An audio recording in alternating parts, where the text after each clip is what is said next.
Afternoon, everyone. Going to call the City of Santa Clara City Council meeting and the Santa Clara Stadium Authority meeting to order. Roll call, Assistant City Clerk.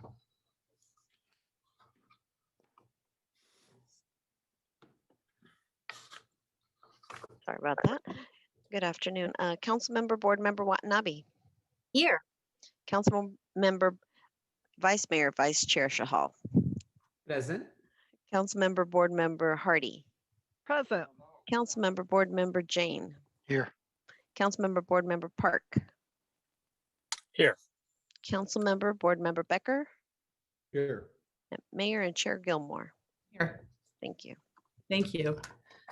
So now we're going to go to public excuse me. Did you have something to say, City Clerk? Okay, we're going to go to public comment, and these are any comments regarding any of the closed session items. Do we have any member of the public, Assistant City Clerk, that would like to speak on any closed session items? I don't see any hands and I don't have any e-comments. Okay, thank you. We are going to adjourn now to closed session. Thank you. Thank you, Mayor.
our City of Santa Clara Council meeting, Stadium Authority meeting. Could you please stand for the Pledge of Allegiance and remain standing for our statement of values? I pledge allegiance to the flag of the United States of America and to the republic for which it stands, one nation, under God, indivisible, with liberty and justice for all. As we gather, we humbly seek blessings upon this meeting. May we act with strength, courage, and will to perform our obligations and duties to our people with justice to all. Let us seek wisdom so that we may act in the best interest of our people, our neighbors, and our country. All this we ask so we may serve our community with fairness and respect, putting their needs before all. Thank you. Please be seated. Madam Mayor, may I read the AB 23 announcement? Yes, please. Members of the Santa Clara Stadium Authority, Sports and Open Space Authority, and Housing Authority are entitled to receive $30 for each attended meeting. Statement of Behavioral Standards. The City of Santa Clara has adopted a code of ethics and values and behavioral standards for public meetings to promote and maintain the highest levels of conduct. This includes mutual respect, robust discussion, and allowing city business to be done in an efficient and consistent manner.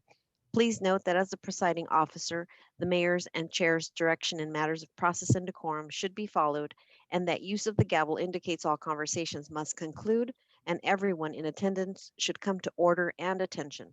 Welcome and thank you for your participation. Thank you. Thank you, Assistant City Clerk, and welcome to today's City Council and Stadium Authority meeting. The City of Santa Clara continues to take steps as we comply with the County of Santa Clara Public Health Department orders and guidance to prevent and slow the spread of COVID-19. This includes social distancing, the use of face coverings, and frequent hand washing. For today's meeting, the city has implemented a Zoom feature to allow public participation from the safety of your own home or office. Members of the public can join via the link and/or call into the Zoom meeting displayed on the screen now. If you would like to speak on an agenda item or during public presentations, please raise your hand on the Zoom application or press *9 on your phone. Please only raise your hand while the item you're seeking to speak on is being presented. Staff will enter your name or the last 4 digits of your phone number, and I will call on you to speak. As a friendly reminder, members of the public have 2 minutes to speak on an agenda item and 3 minutes on public presentations, and those are topics that are not on the agenda. Prior to each agenda item, staff will lower each hand to ensure that members of the public that are requesting to speak are doing so under the appropriate agenda item. You may also submit your comments on the e-comment feature available on the Santa Clara Legistar page or via public comment at santaclaraca.gov, and the comments will be read into the record. So let's move on to the City Council Stadium Authority agenda.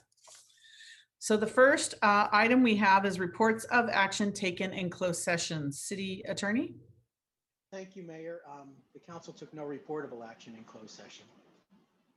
Okay, all right, thank you. Next, we have continuances, exceptions, and reconsideration. We have one item is the update on rescheduling of the public hearing originally set for tonight's meeting to consider the proposed Santa Clara Stadium Authority fiscal year 2021 budget, stadium operation and maintenance plan, and 2021 marketing plan has been rescheduled to a new hearing date for March 23rd. That's next Tuesday. So may I have a motion to reschedule that public hearing? Motion to approve rescheduling the public hearing. Thank you, Authority Member Watanabe. Is there a second? Second by Authority Member Jane. Do we have any discussion on this? City Manager, did you have something to say, or Executive Director on this? After the motion, I do have additional Okay, exceptions to the agenda. Okay, thank you. So do we have any member of the public that would like to speak on that continuance? I'm I not see seeing. no hands. Okay, thank you. So Assistant Authority Clerk, would you like to take the roll call vote, please? Board Member Watanabe, Yes. Vice Chair Shahal, Yes. Board Member Hardy, Yes. Board Member Park, Yes. Board Member Jane, Yes. Board Member Becker, Yes. Chair Gilmore. Yes. And that passes unanimously. Thank you. City Manager, Executive Director Santana, do you have items you'd like to reconsider? Yes, I'd like to request that item 5E and item 9 be dropped from tonight's agenda. Item 5E that was inadvertently placed onto the agenda, and item 9, the matters have been resolved. We received a letter last night sharing the settlement terms, and that there was no need for this item to go forward. Okay, so I mean, just for the public's knowledge, 5E is action on a resolution approving purchase and sale agreements for electric utility easements on the South Loop Reconfigure Project, 2555 Lafayette Street, 651 Martin Avenue, and 851 Martin Avenue. So that one is removed for the agenda. Is there a time that's coming back, or just indefinitely? We'll bring it back probably over the next 2 agendas. Sometime in Okay, April. thank you. And then the one that's removed because there's a settlement is action on the appeal of the development review hearing, adoption of a mitigated negative declaration and architectural approval of a data center project located at 1111 Comstock Street in Santa Clara. Okay, so may I have a motion to remove those 2 items? So moved. Motion, A motion by Councilmember Jane. Is there a second? second. Second by Councilmember Watanabe. So I have some, are the hands up for this item to remove them? Vice Mayor Chahal, followed by Becker, or is it for something else? Thank you, Mayor. Yes, Madam Mayor, I had to recuse on item number 9. It's close to my property.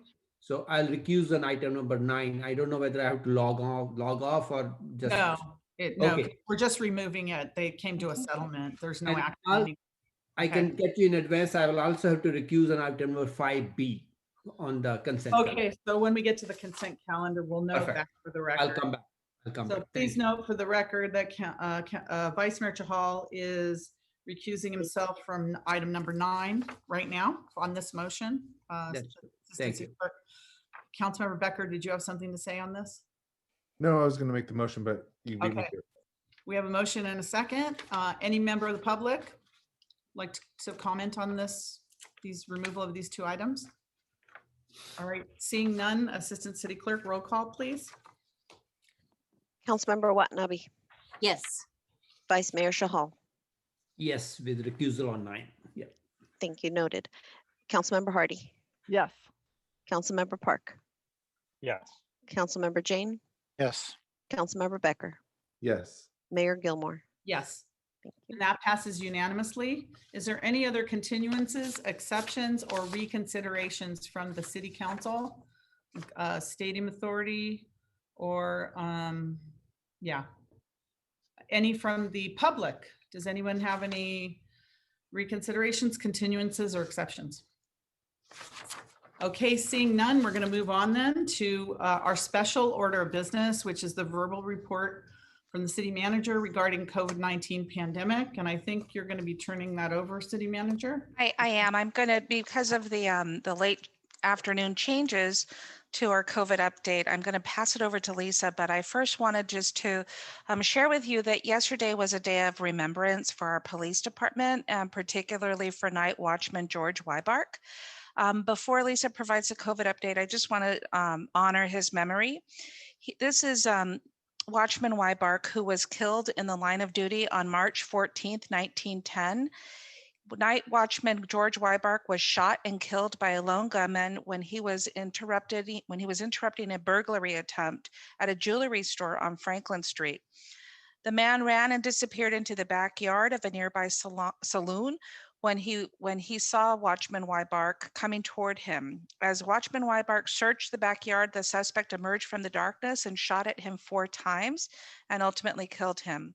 The suspect was captured on March 24th, 1910, and later convicted of Watchman Weibark's murder. It's also discovered that he had killed 3 other people in the county of Alameda. Weibark was serving as a police officer for 2 years when killed, and he was laid to rest in San Lorenzo, California. And we just wanted to share that history, a little piece of history, and just acknowledge that it was a day of remembrance for our police department yesterday. So thank you for allowing me to share that. And Lisa, I want you to share the latest news of COVID. Thank you. Thank you. Okay, thank you, Executive Director Santana, and good evening, Chair Gilmore and board members. This status update on the state of the COVID-19 emergency is provided for council review per Government Code Section 8630. Last Thursday, March 11th, marked 1 year since City Manager Santana, the director of our Office of Emergency Services, proclaimed a local state of emergency for the city of Santa Clara. And on that same day, the World Health Organization declared coronavirus 2019 to be a pandemic. Tomorrow will be 1 year since the City Council ratified the state of emergency on March 17th, 2020.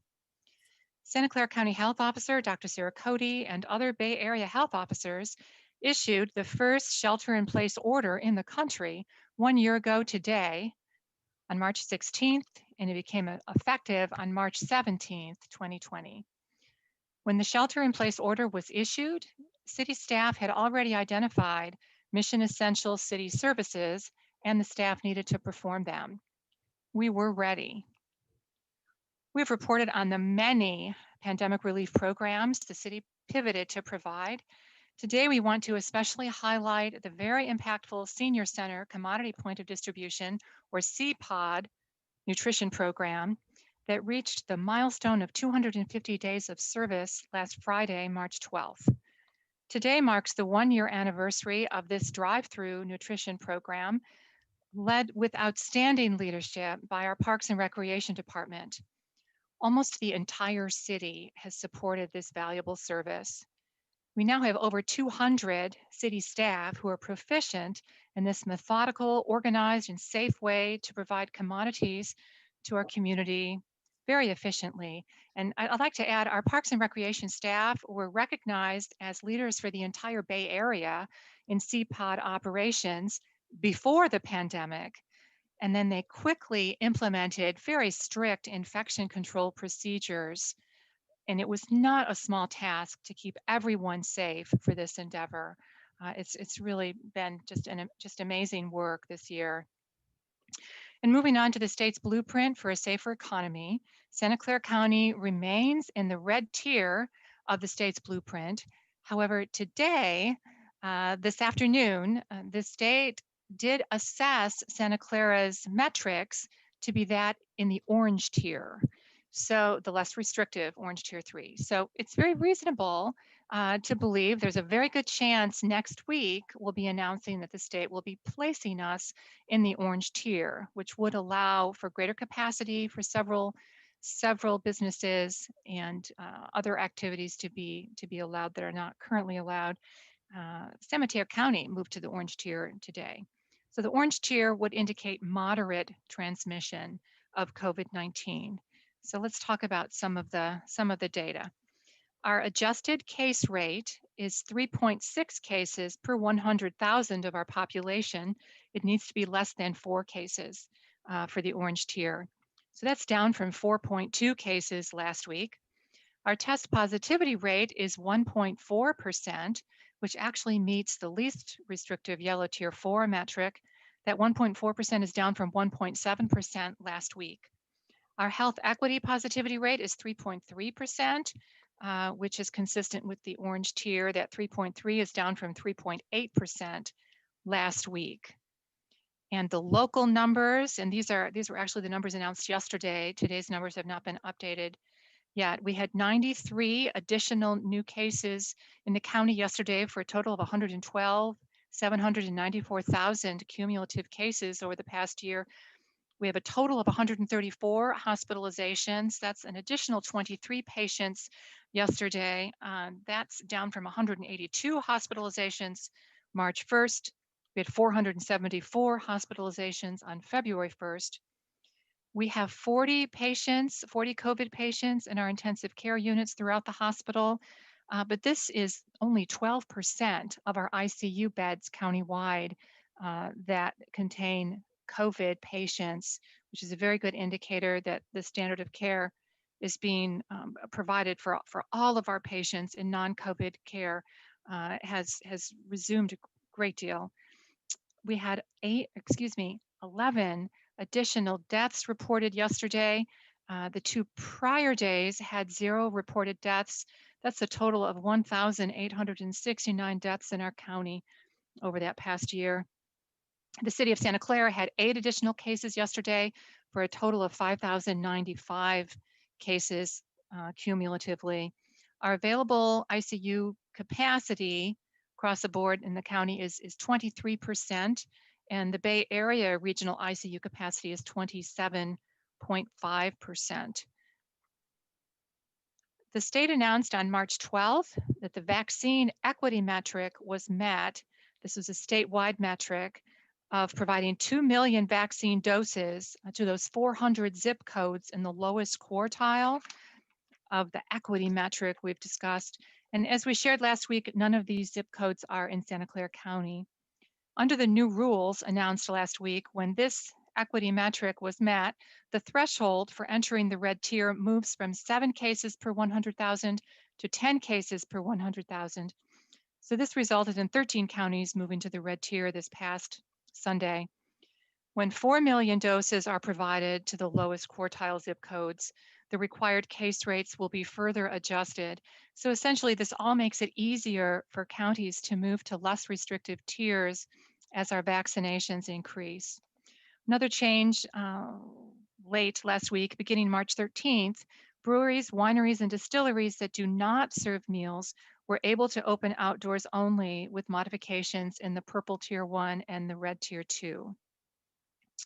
And then we've got a slide to show the tiers for vaccine eligibility. So when vaccine supply still remains a challenge. It's still a challenge. We'll talk a bit about that. But vaccine eligibility did expand yesterday to include those with health conditions that increase their risk for severe COVID-19 disease. Healthcare providers may use their clinical judgment to vaccinate individuals aged 16 to 64 who are deemed to be at the highest risk. Now, local news is actually reporting, transit workers and some others that are eligible for vaccine, but this is the very latest information from the county website. We will monitor it to see if it changes. As local news has also reported, it appeared the county was making progress toward not needing to work with Blue Shield as the state's third-party administrator for vaccine allotment, but that turned out to be based on false hope last week. The county's allotment of vaccine still appears to not be clear. As of Saturday morning, this was the case, and we've not heard differently yet. County officials continue to work with the state and Blue Shield to address this. Last week, the county transferred vaccine appointments for Kaiser patients scheduled at county sites back to Kaiser.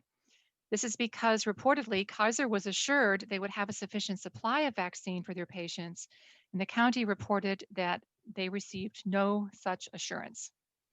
For now, President Biden said there will be enough vaccine for every American over 16 years old and older, 16 years and older who wants one by May 1st.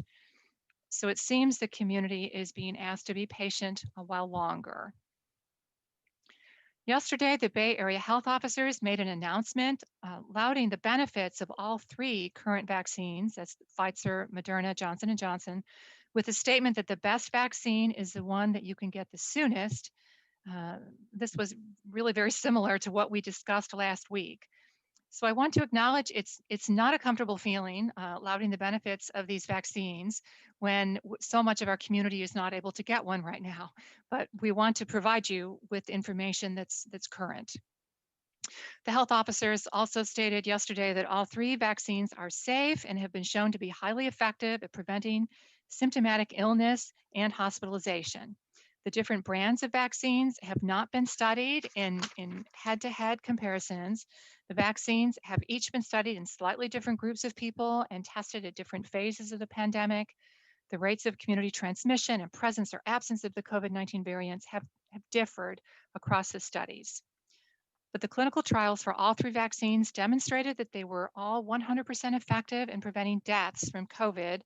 There's also growing evidence that all 3 vaccines help prevent asymptomatic illness too. And this was not known, a couple of months ago. This means that people who have been vaccinated are not likely to spread COVID-19 to others who are not vaccinated. So, Chair Gilmore, last week, and we can go to the next slide. Last week, you asked about CVS pharmacies in Santa Clara, and did we have any? And so there's a bit more information now, not a lot, but a bit more on this.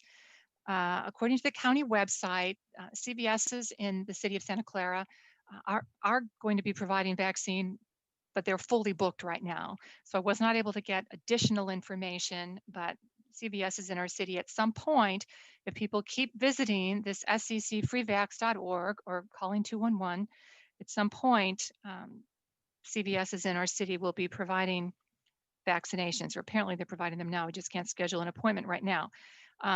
Was able to determine that the Rite Aid at 2620 El Camino Real is scheduling appointments. I don't know how far out those are because I did not go that far to actually schedule one. And then apparently there are Walgreens and Safeways within the county. I don't know if any in our city are providing vaccines, but I was not able to get additional information on that. But the option to check this out is available at sccfreevax.org. For now, the county, Kaiser, and Sutter Health are focusing on second dose vaccine appointments. And we just continue to encourage folks to check that website. And just to remind everyone, 211 is still available to answer questions for those without internet access, and they are able to assist with multiple languages. When you go to the sccfreevax.org website, there's also a link that will take the user to the state website that lists examples of the health conditions that make individuals eligible for vaccine. I'm not providing those today. It is not an all-inclusive list. And as I shared, it's between the health provider and the patient to determine if it would make someone eligible. And so it's really quite an open issue right now. And this concludes my report. Thank you very much, Lisa. And I did read this morning somewhere that Walgreens on El Camino near Lawrence Expressway was going to have vaccines and appointments available, but they may be filled up right now. But I think it's good news that at least the drug, the pharmacies are at least, scheduling and getting some. So, because a lot of people, that's the easiest place for them to get vaccinated is at the pharmacies. But I just wanted to say thank you. I wanted to ask you about you said the next tier is orange. Yes. What does that mean for, I guess we could talk about that next week, but I did, if we get into the orange tier, I want to know what that means for restaurants. Schools is a whole nother thing. I know that, that's up to the school district as to whether they open their sites or not, but what does that mean for like our small businesses, stores and restaurants? Do you at least have that information for orange tier? Sure. And we'll put a slide together for next week, but yes, restaurants will be able to remain open indoors with modifications with a maximum 50% capacity or 200 people, whichever is fewer. So that's doubling what they have right now. Yes, that's right. So yes, in many instances, it just increases capacity. Indoor gatherings are still strongly discouraged, but allowed with modifications, maximum of 3 households. Places of worship, I get asked about this a lot. They're able to be open indoors with a maximum 50% capacity. Movie theaters, maximum 50% capacity, or 200 people, whichever is fewer. Gyms and fitness centers open indoors, maximum 25% capacity. Right now, it's a maximum 10% capacity, plus indoor pools. Let's see, I mentioned, card rooms. This is very good for our bingo. We have so many community organizations. Yes, bingo is so important to our community-based organizations. Bingo rooms, card rooms, bingo, would be able, when we're placed in the orange tier, to open indoors with maximum 25% capacity And I should point out that we are still under the October 5th risk reduction order that requires telework whenever it is possible. So the state actually is a bit more lenient in this area. They still, when the orange tier is entered, the state then encourages telework. But every indication in the orange tier, but every indication we have from Dr. Cody is that she's not going to be modifying that risk reduction order in the county, and remote work is still required when it is possible. So from a high level, I mean, from a high level, and we'll get into this.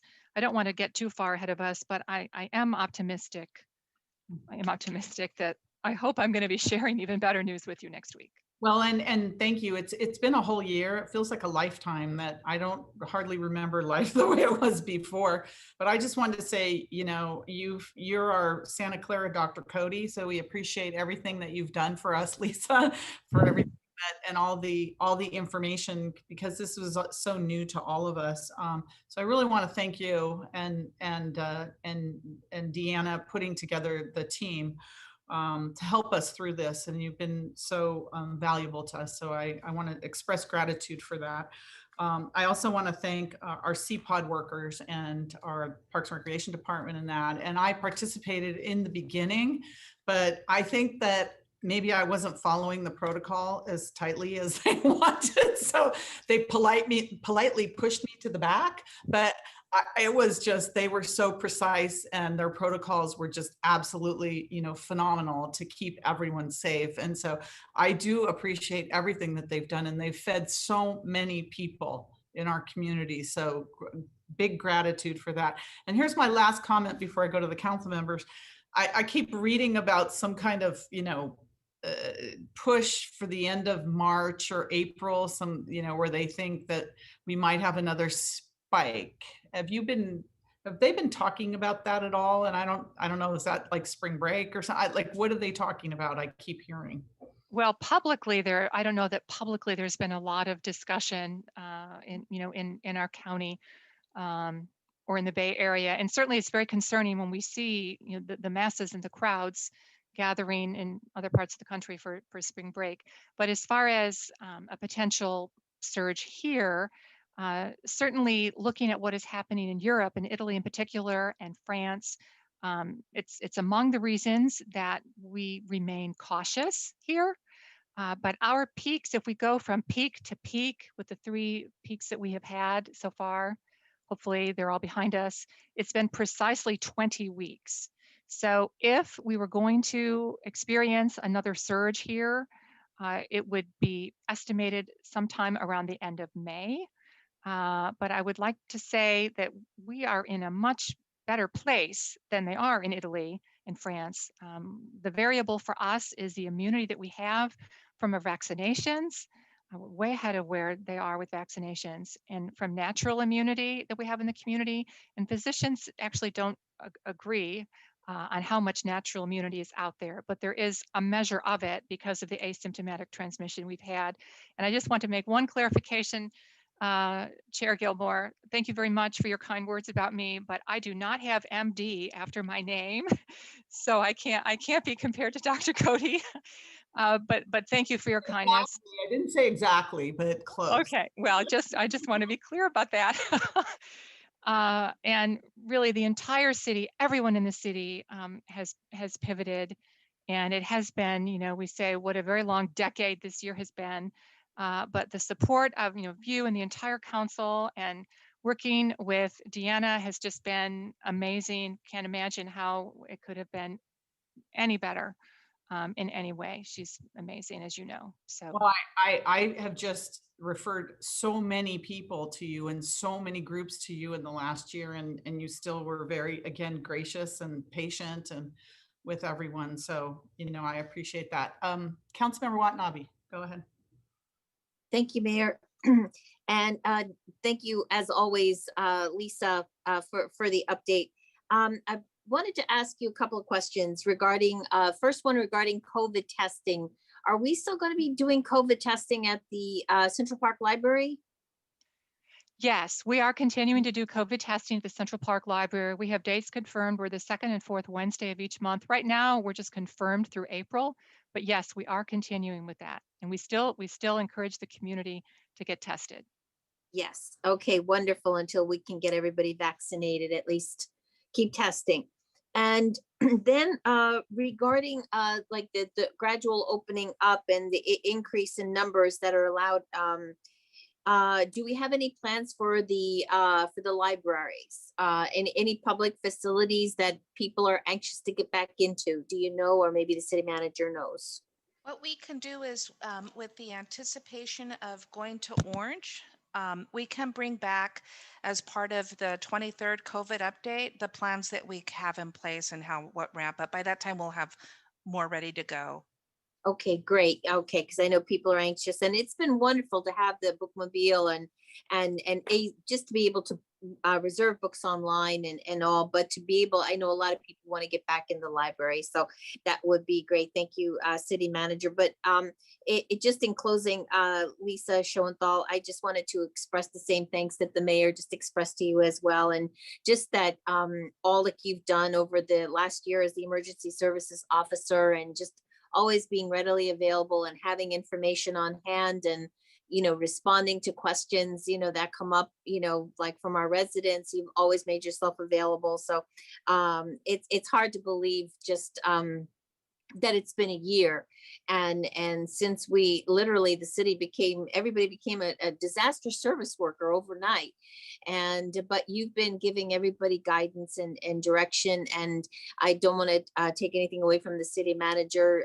She's done, just been an excellent leader, and just pivoting as well, like the mayor said, just wherever the need was, and just all of our public safety officers, just everybody has just stepped up to the plate. Nobody has been immune, and just providing for our residents. So a round of applause and thank you for all that you all have done over the last year, and staying safe in the meantime as well. So thank you again for everything that you've done. Thank you, Councilmember Watanabe. Is there any member of the public that would like to say anything? Okay, I don't see any hands from anyone. So again, thank you, Lisa. We'll see you, I assume, next week on the 23rd. Yes, thank you. Yes. Thank you. All right, the next item we have on the agenda is a study session, the El Camino Real Specific Plan Study Session on the draft plan. City manager? Yes, Andrew Crabtree is going to be providing the presentation and going through the slide deck. Andrew? Deanna, he just moved over, so he's probably unmuting now. Yes, thank you. There you are. We see you now. Yes, go ahead. Thank you. So, Mayor, members of the City Council, I'm Andrew Crabtree, and I have a presentation. If you can bring it up for this item. And as mentioned, this will be a study session on the El Camino Real specific plan. Next slide, please. So the goal for today is to give the City Council an overview of the El Camino Real specific plan in advance of the specific plan coming to the Council for consideration in a few months. Preparation of the specific plan began in 2017. So there's been a lot of work done on the plan to date, a lot of process and outreach and work for you. And we want to provide sort of an overview of what the specific plan will say when it comes to you in June or around that time. City Council has provided a direction and input to this process over the last few years on 5 different occasions. So the presentation will include the overview, some key elements of the plan, and where we kind of are with next steps and public comment so far. The next slide, please. I'm just going to skip through this one. Next slide. So just a little bit of background information. What is the El Camino Real specific plan and what is the intentions of it? So this was launched really by council direction to look at the corridor along El Camino Real and to add more information and guidance directions for land use projects, land use development that occurs, to really build on what was in the the 2035 general plan adopted in 2010. The 2010 general plan update made it possible for residential and mixed-use development to occur along the corridor. And there has been a number of projects that have gone forward under that. And it was really clear that it would be beneficial to have a specific plan to provide more guidance for what that development should look like. As part of the effort, the city has also provided an environmental impact report, which will help to streamline future development projects that implement the specific plans. They can use that environmental review as the basis for their own projects entitlement. Next slide, please.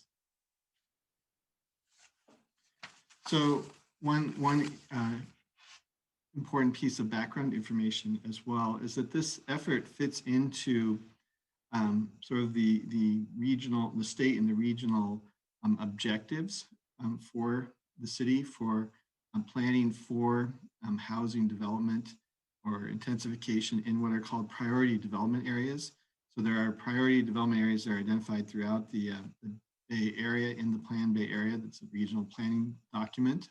There are 170 of those in the Bay Area, including El Camino Real and Santa Clara. And so because of that, the city was able to obtain a grant from Bay Area Metro, which is the entity that was formerly the Association of Bay Area Governments and the Metropolitan Transportation Commission. They still use those names, but they're sort of merged together into Bay Area Metro for the purposes of issuing the grant that was used to fund this effort.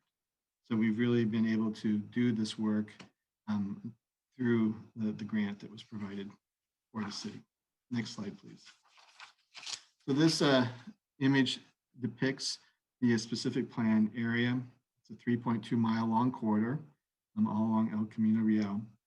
And the boundaries align with what was identified in the 2010 general plan update, which generally is defined by the properties that had a community mixed use or regional mixed use designation along the corridor that was put in place.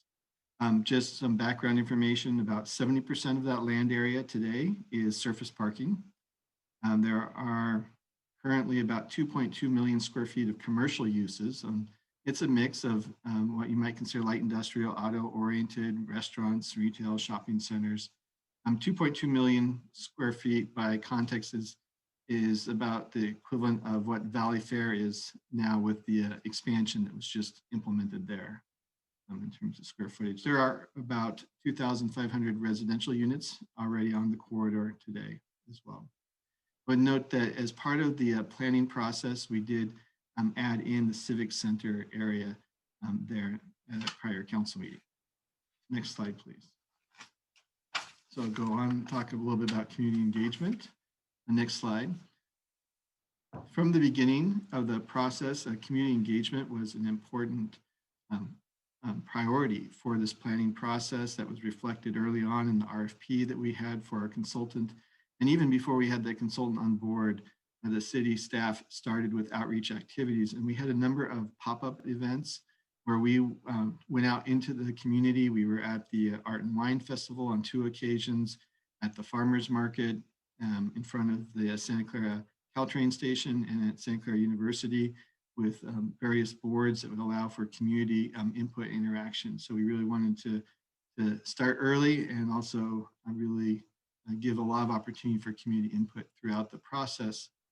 A key part of the planning process was the Community Advisory Committee, or CAC, that was appointed by the City Council. And they really were the key decision-making body in formulating what would be in the specific plan. Their input went to the council on some occasions as recommendations, and we received council direction as well. But they really had a very hands-on role in developing the plan. And they met mostly during the development of the plan earlier in the process. Once we had the input, we went off and did the environmental review work as well as prepare the draft plan body. And then we went back to the CAC in September. They reviewed the whole draft plan document we had at that point and provided input, which is now being incorporated into the planning effort. And as it was COVID, we had to go through a virtual community opportunity to interact and provide input on the plan. Next slide.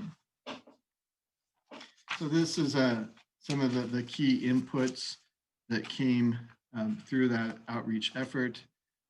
We see that these things will be, you'll see, are actually directly reflected in the specific plan. In terms of land use and character, there was the idea that we should focus development at these key activity centers along the corridor. We should provide housing choices for a mix of income levels, that we should really focus on how to minimize impacts on the privacy of adjacent single-family neighborhoods where there are interface concerns, create destinations, support existing retail uses along the corridor, and add parks and open space. The plan also looked at the corridor itself, the roadways, and how to deal with transportation throughout the plan area. And so there was an emphasis that we heard from the community on improving bicycle and pedestrian safety and facilities to support bicycle and pedestrian use through the plan area and along El Camino Real in general. Next slide, please. So I'm now going to sort of provide the overview of what's in the plan itself.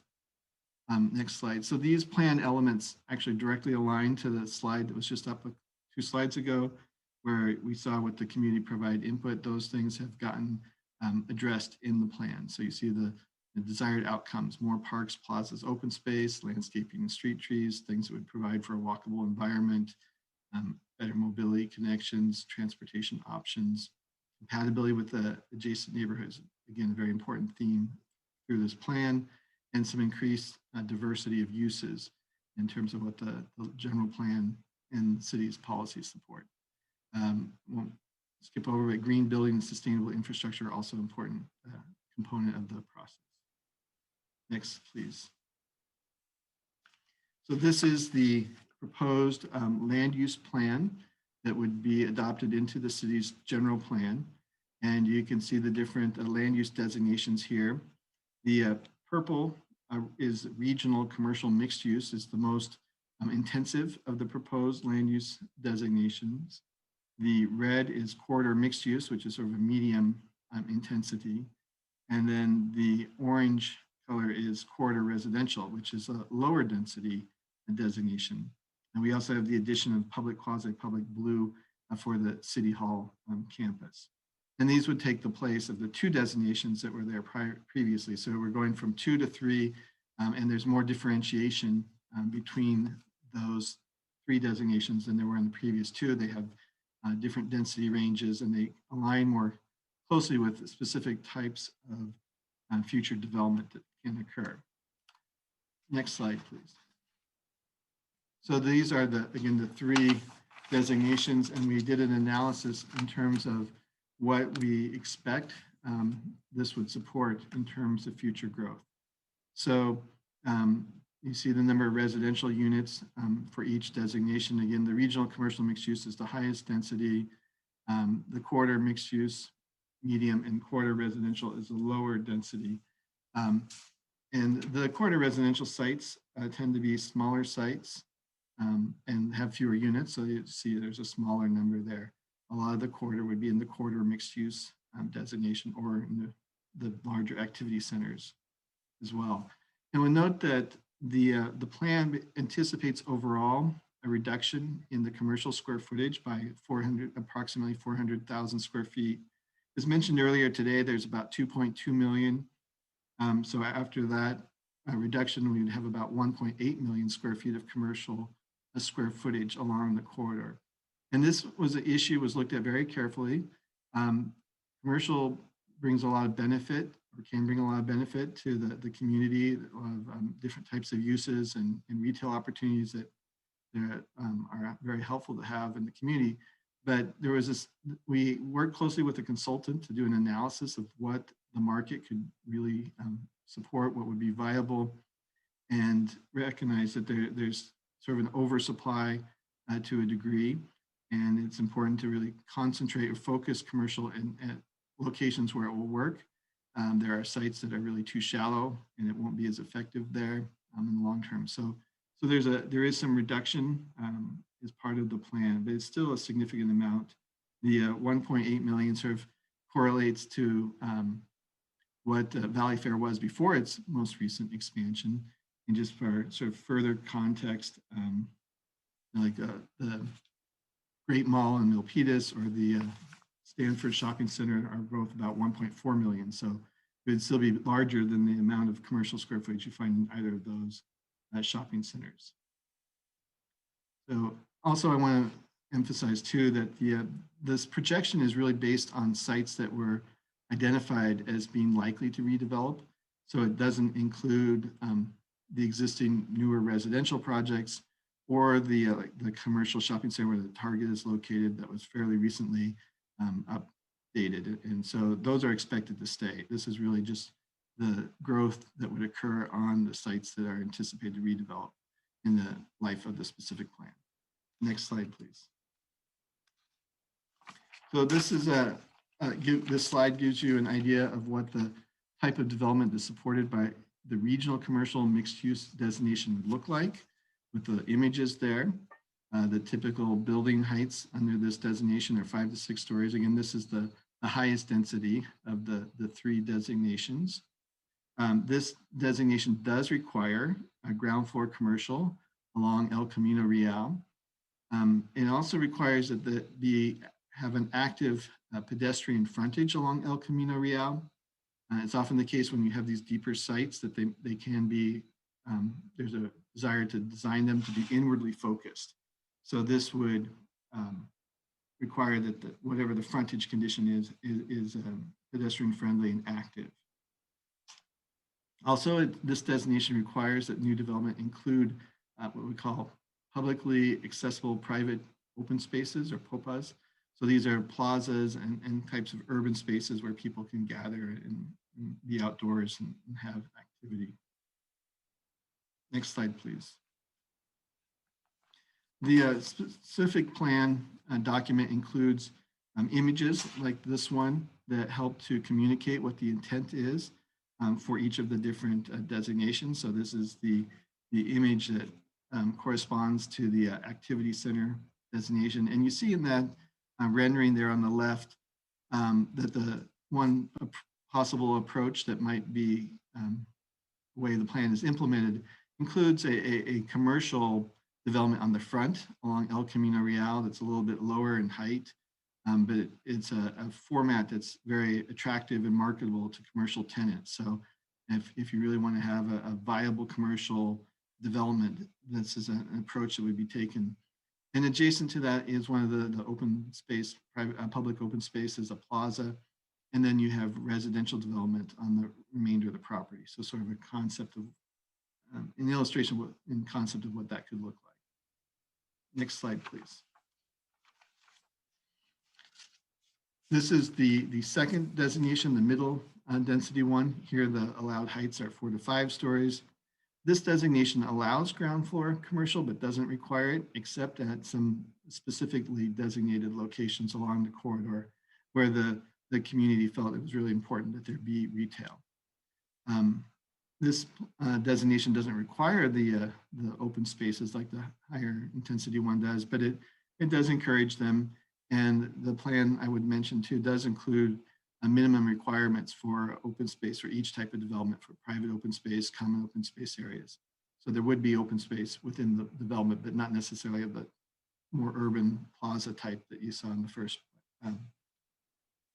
land use. Next slide, please. And then the third designation, corridor residential, is the lower density of the 3. It's the 3 to 4 stories. So typically we would see a townhouse or perhaps stacked flat type development in that density range. And this designation was applied particularly on the parts of the corridor where the lots are shallower and it's new development's going to be in closer proximity to existing single family residential development. You might also find this type of development on a larger site as a transition as well. Next slide, please. So as mentioned, context and interface was a very important part of this planning effort. And this diagram was done as a study to understand where those interface issues would be. The orange color represents where a property that's in the specific plan is directly adjacent or abutting an existing single-family residential parcel. So those are ones where, you know, someone's backyard is backing up to new development, and it's a very it's an interface that needs a lot of attention. The aqua color represents ones where, again, it's also adjacent to single-family residential, but there is an intervening street. So there's some separation.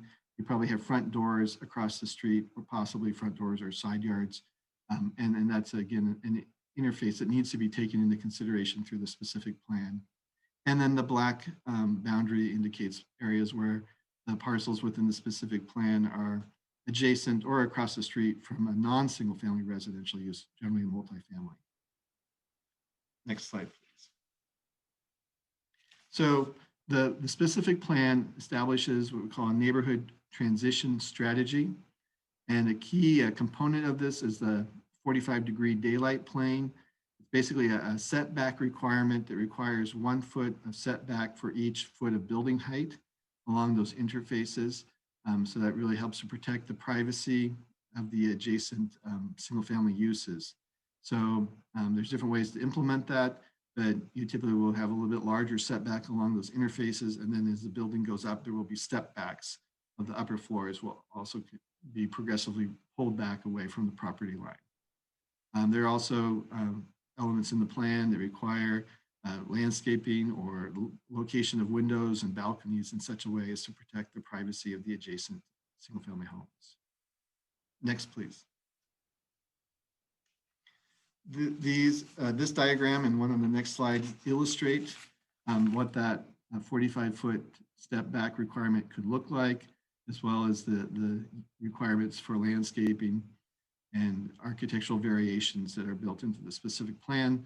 So you can see the illustration here on the left or the right, on both of them, there's a single family development on the right side of the illustration, the new development that's higher density on the left, and what that red dashed line represents is the 45-degree setback of the project, so that there's some separation between the new uses and the existing.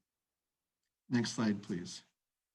And this diagram shows what that 45 setback might look like with a street, an intervening street, where there's a little bit more of a separation, and the new development can be closer to the property line from the street because there is the street intervening as well to increase the overall setback.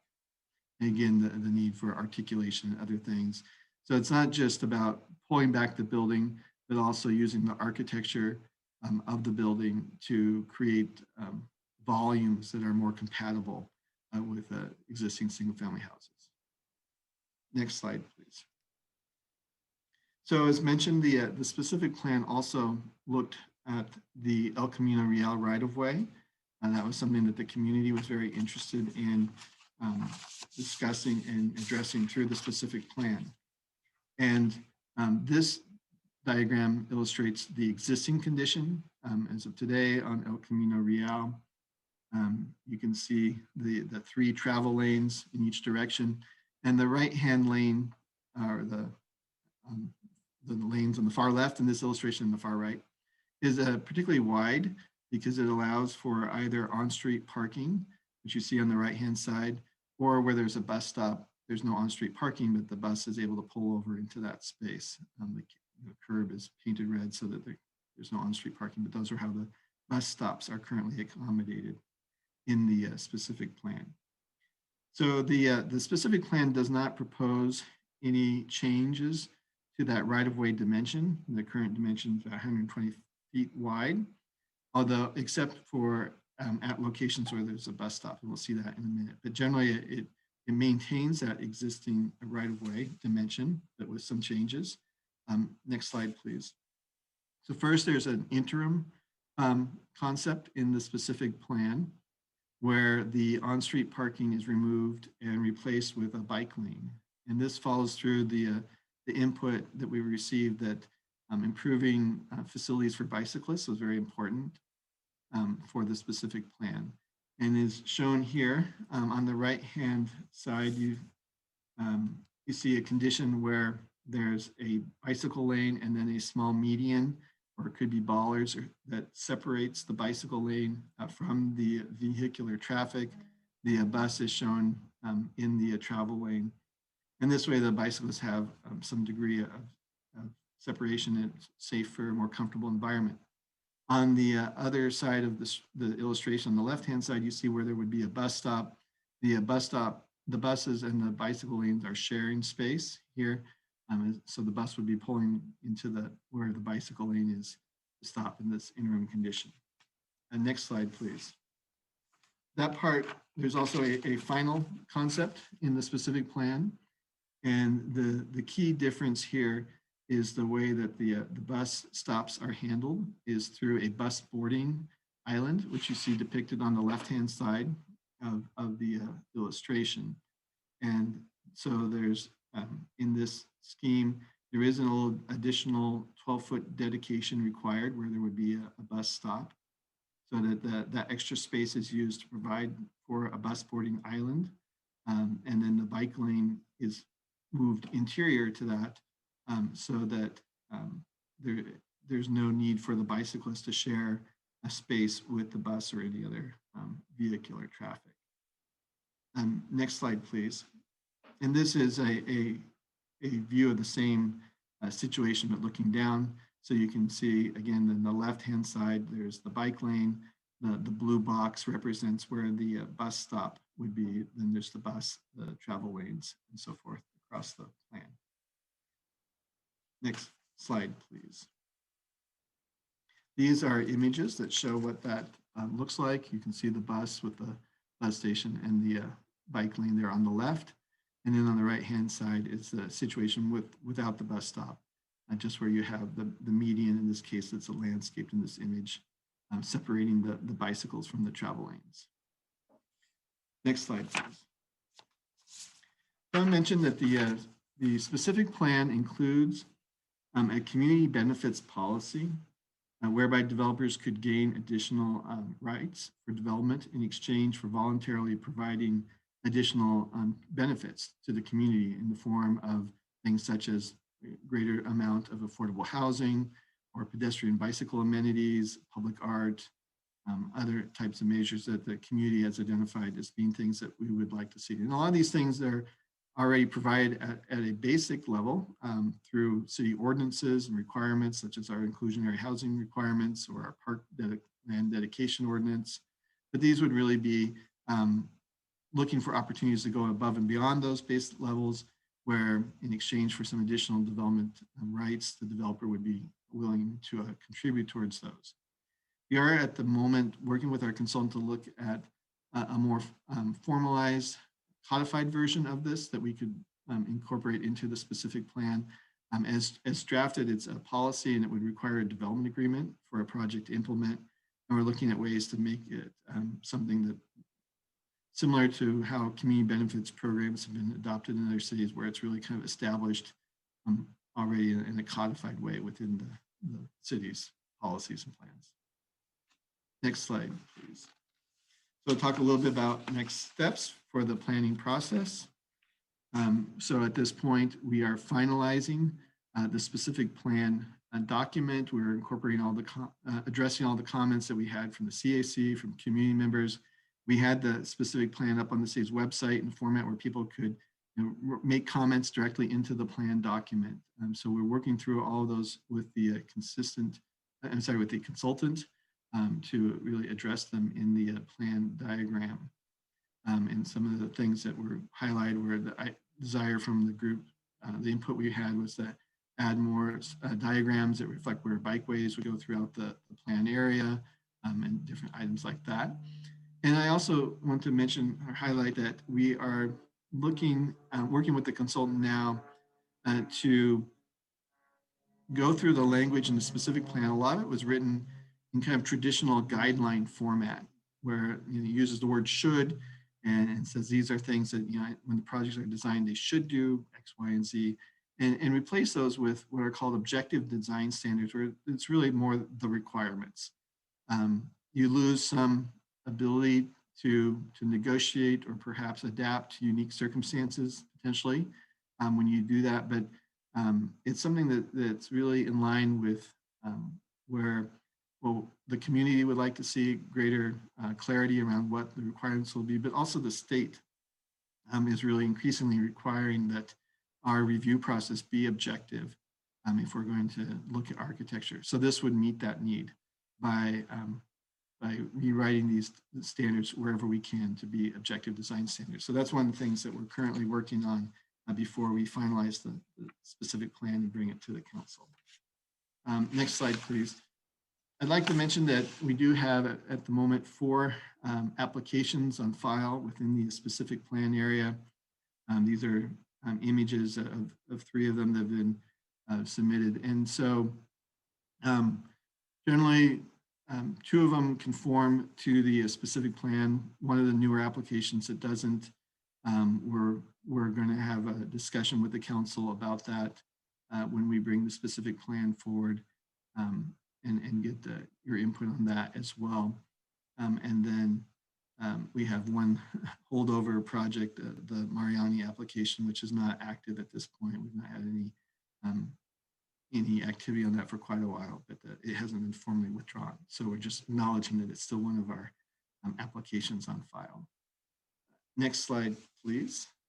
So next steps, as mentioned, we're finalizing the draft plan here in April and this month in April, and we're planning to bring it to the Planning Commission towards the end of April for their recommendation, and then bring it to City Council in May or June.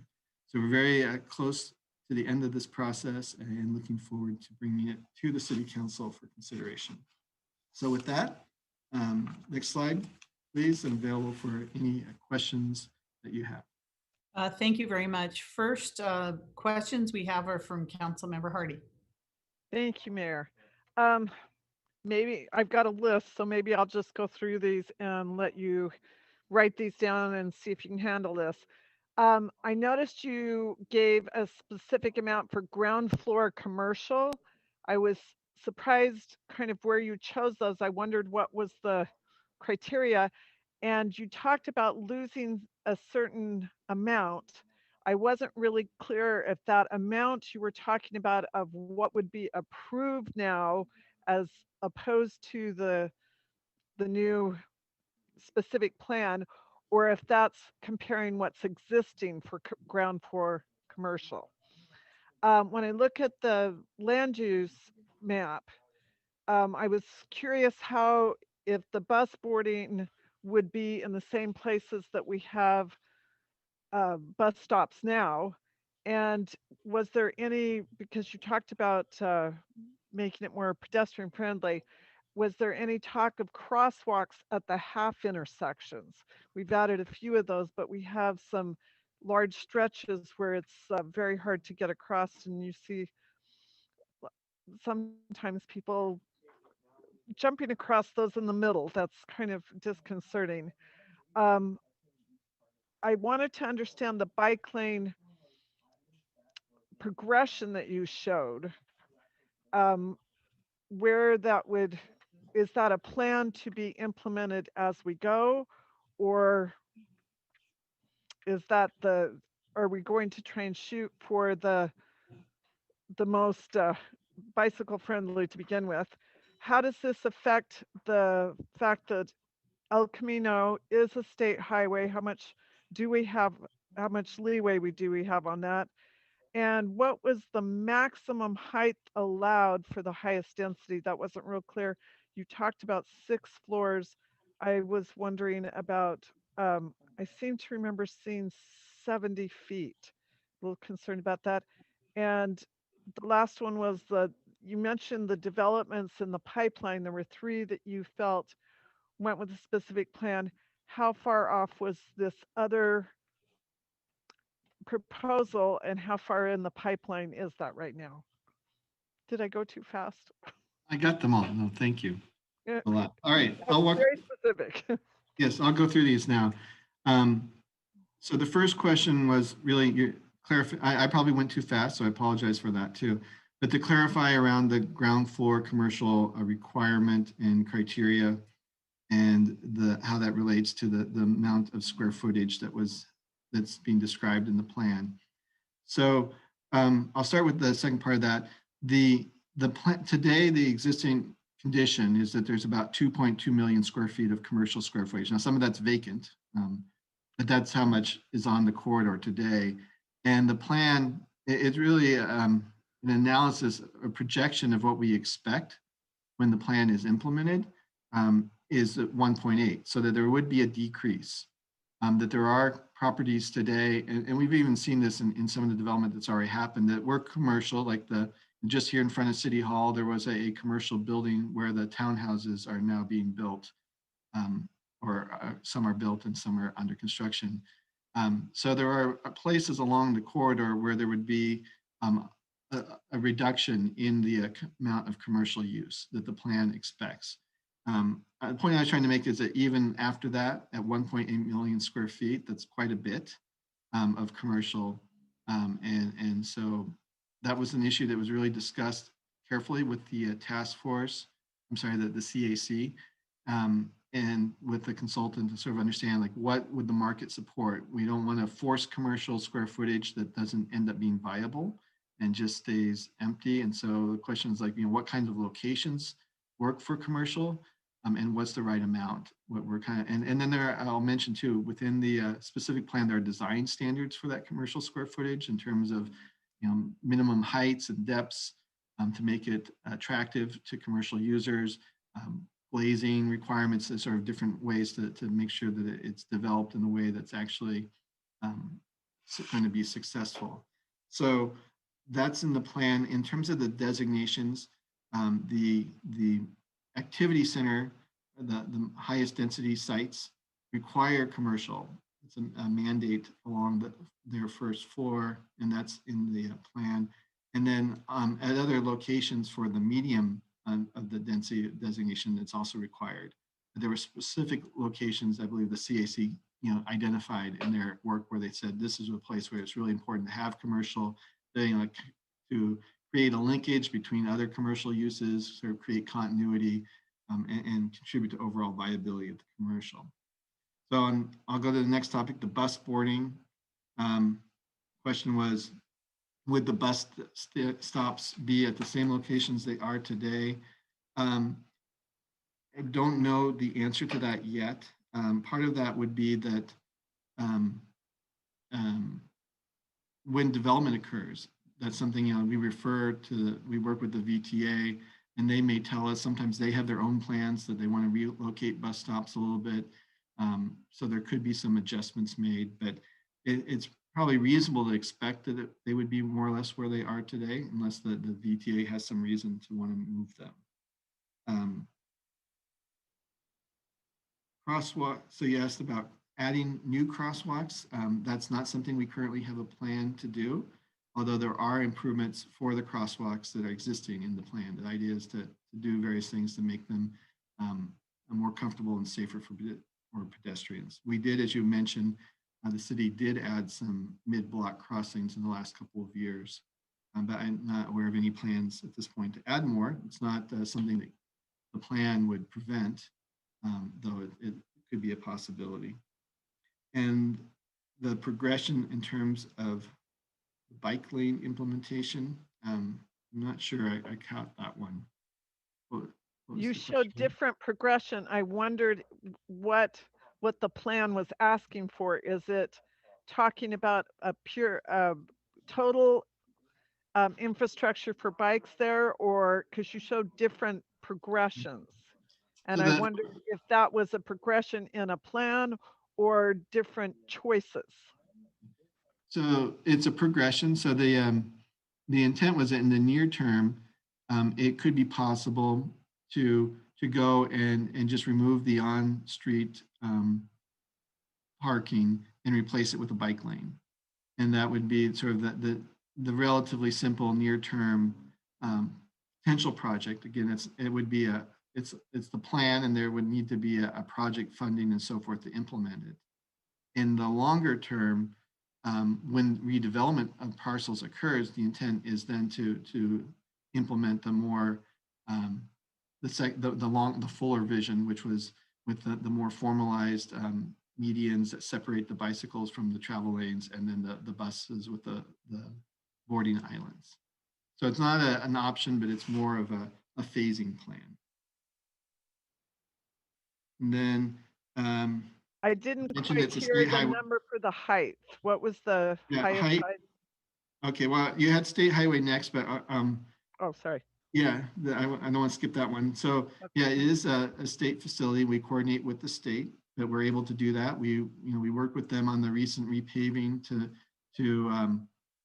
begin the implementation of the interim plan. So they did change the width of the travel lanes per our request to match what we were looking at. And so we would continue working with the state. And the state has their own policies that also support like multimodal and bicycle use. So we're in alignment there, and there's generally support.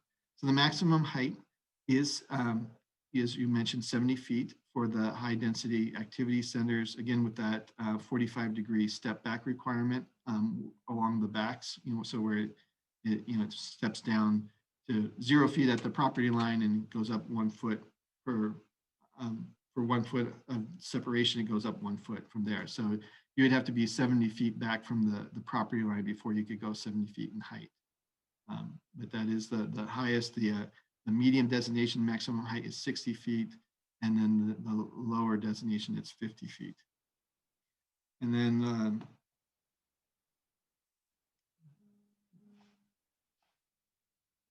I'm sorry. And The last one was about the pipeline, about the one. Oh, right. Yes, thank you. So development. Pipeline project. So yeah, let me clarify that too. So we have one project that's been around for a long time, and it doesn't conform with the specific plan, and it's not active as far as we know. And then we had 3 that have come in within the last few months, and we know that in some cases, one of them, they were waiting for the specific plan. They are waiting for the specific plan. 2 of them basically conform to the specific plan and want to take advantage of the land uses that are set up in the specific plan. And the third one, although it's recent, the site in question is the medium density, and they really want to do the lower density type project. So that's not what the land use plan reflects as it's been developed. And so they really want to build more of a townhouse type project on the site that the specific plan calls for more the medium density apartment type development. And so when the plan comes forward for consideration by the council, we'll discuss that more in depth. Thank you, Director Crabtree. Appreciate it. Okay, next we have Councilmember Jane. Oh, thank you, Andrew. Is Mariani zoned as regional commercial mixed use?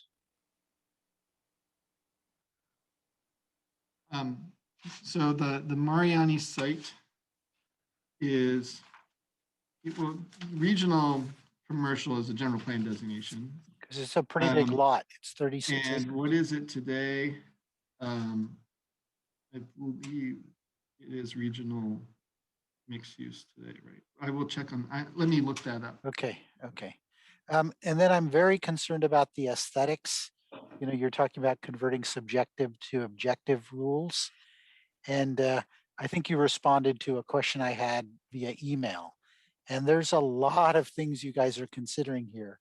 Building height, landscape setback areas, sidewalk widths, private open space, amenities, lighting, ground floor commercial use, path dimensions, materials, driveways. Is that all going to be done in June, by June? It seems like I'm very concerned that with the new state laws, people can just put up these boxes, very unappealing boxes. So to be able to create objective standards to maintain aesthetics is a big lift. I mean, just look at what the Downtown Community Task Force is going through. So I'm really concerned that we need to get it right, and that I would prefer that you get more time to get it right than to, create something that has a bunch of loopholes. So that's just sort of my perspective. Then I was wondering about grocery stores. So a lot of people complain that grocery stores are disappearing. And to me, it's like you should be able to walk to a grocery store within 15 minutes. Have we done some sort of analysis like that to make sure that, you know, people can get to a grocery store, even if it's like a little, you know, tiny grocery store, you know, an Indian market or a Korean market or something like that.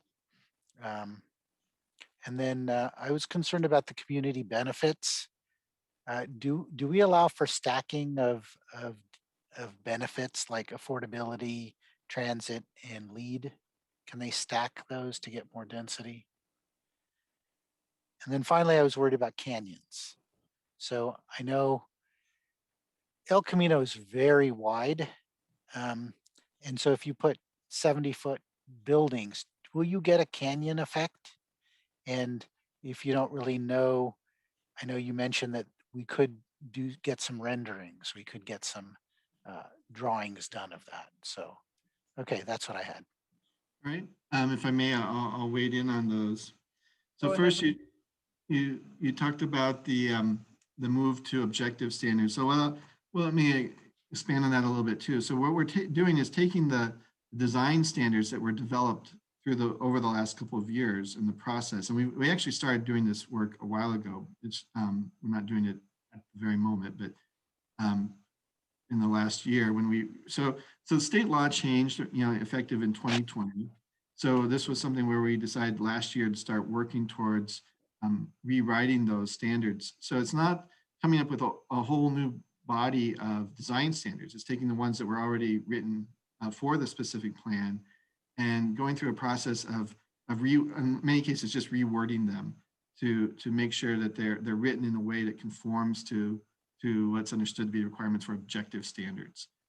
So it's more of that type of exercise. There are some cases though where things that were, you know, kind of put forward more as like encourage this or you know, try to promote that. They'll stay in that format.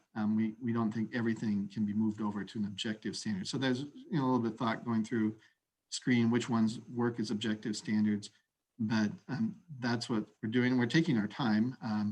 We're, you know, the June date is not some arbitrary deadline that we need to meet, but we do also have we do have some deadlines around the funding, and so we want to get the work done as well, so we don't, before we run out of our ability to bill it, that we think we should be able to finish it and get to the council in June. In terms of grocery stores, and so, you know, at this point, you know, we don't specify particular commercial uses through our zoning code. It's really up to the market to deliver that, but we're providing opportunity. You know, we're allowing. That's one reason why, as I mentioned, you know, we might allow this sort of one-story commercial development, the horizontal mixed-use approach, because that might be what it takes to get a grocery store. Grocery stores will really follow, you know, residential population. They're very focused on what is the number of residents in proximity.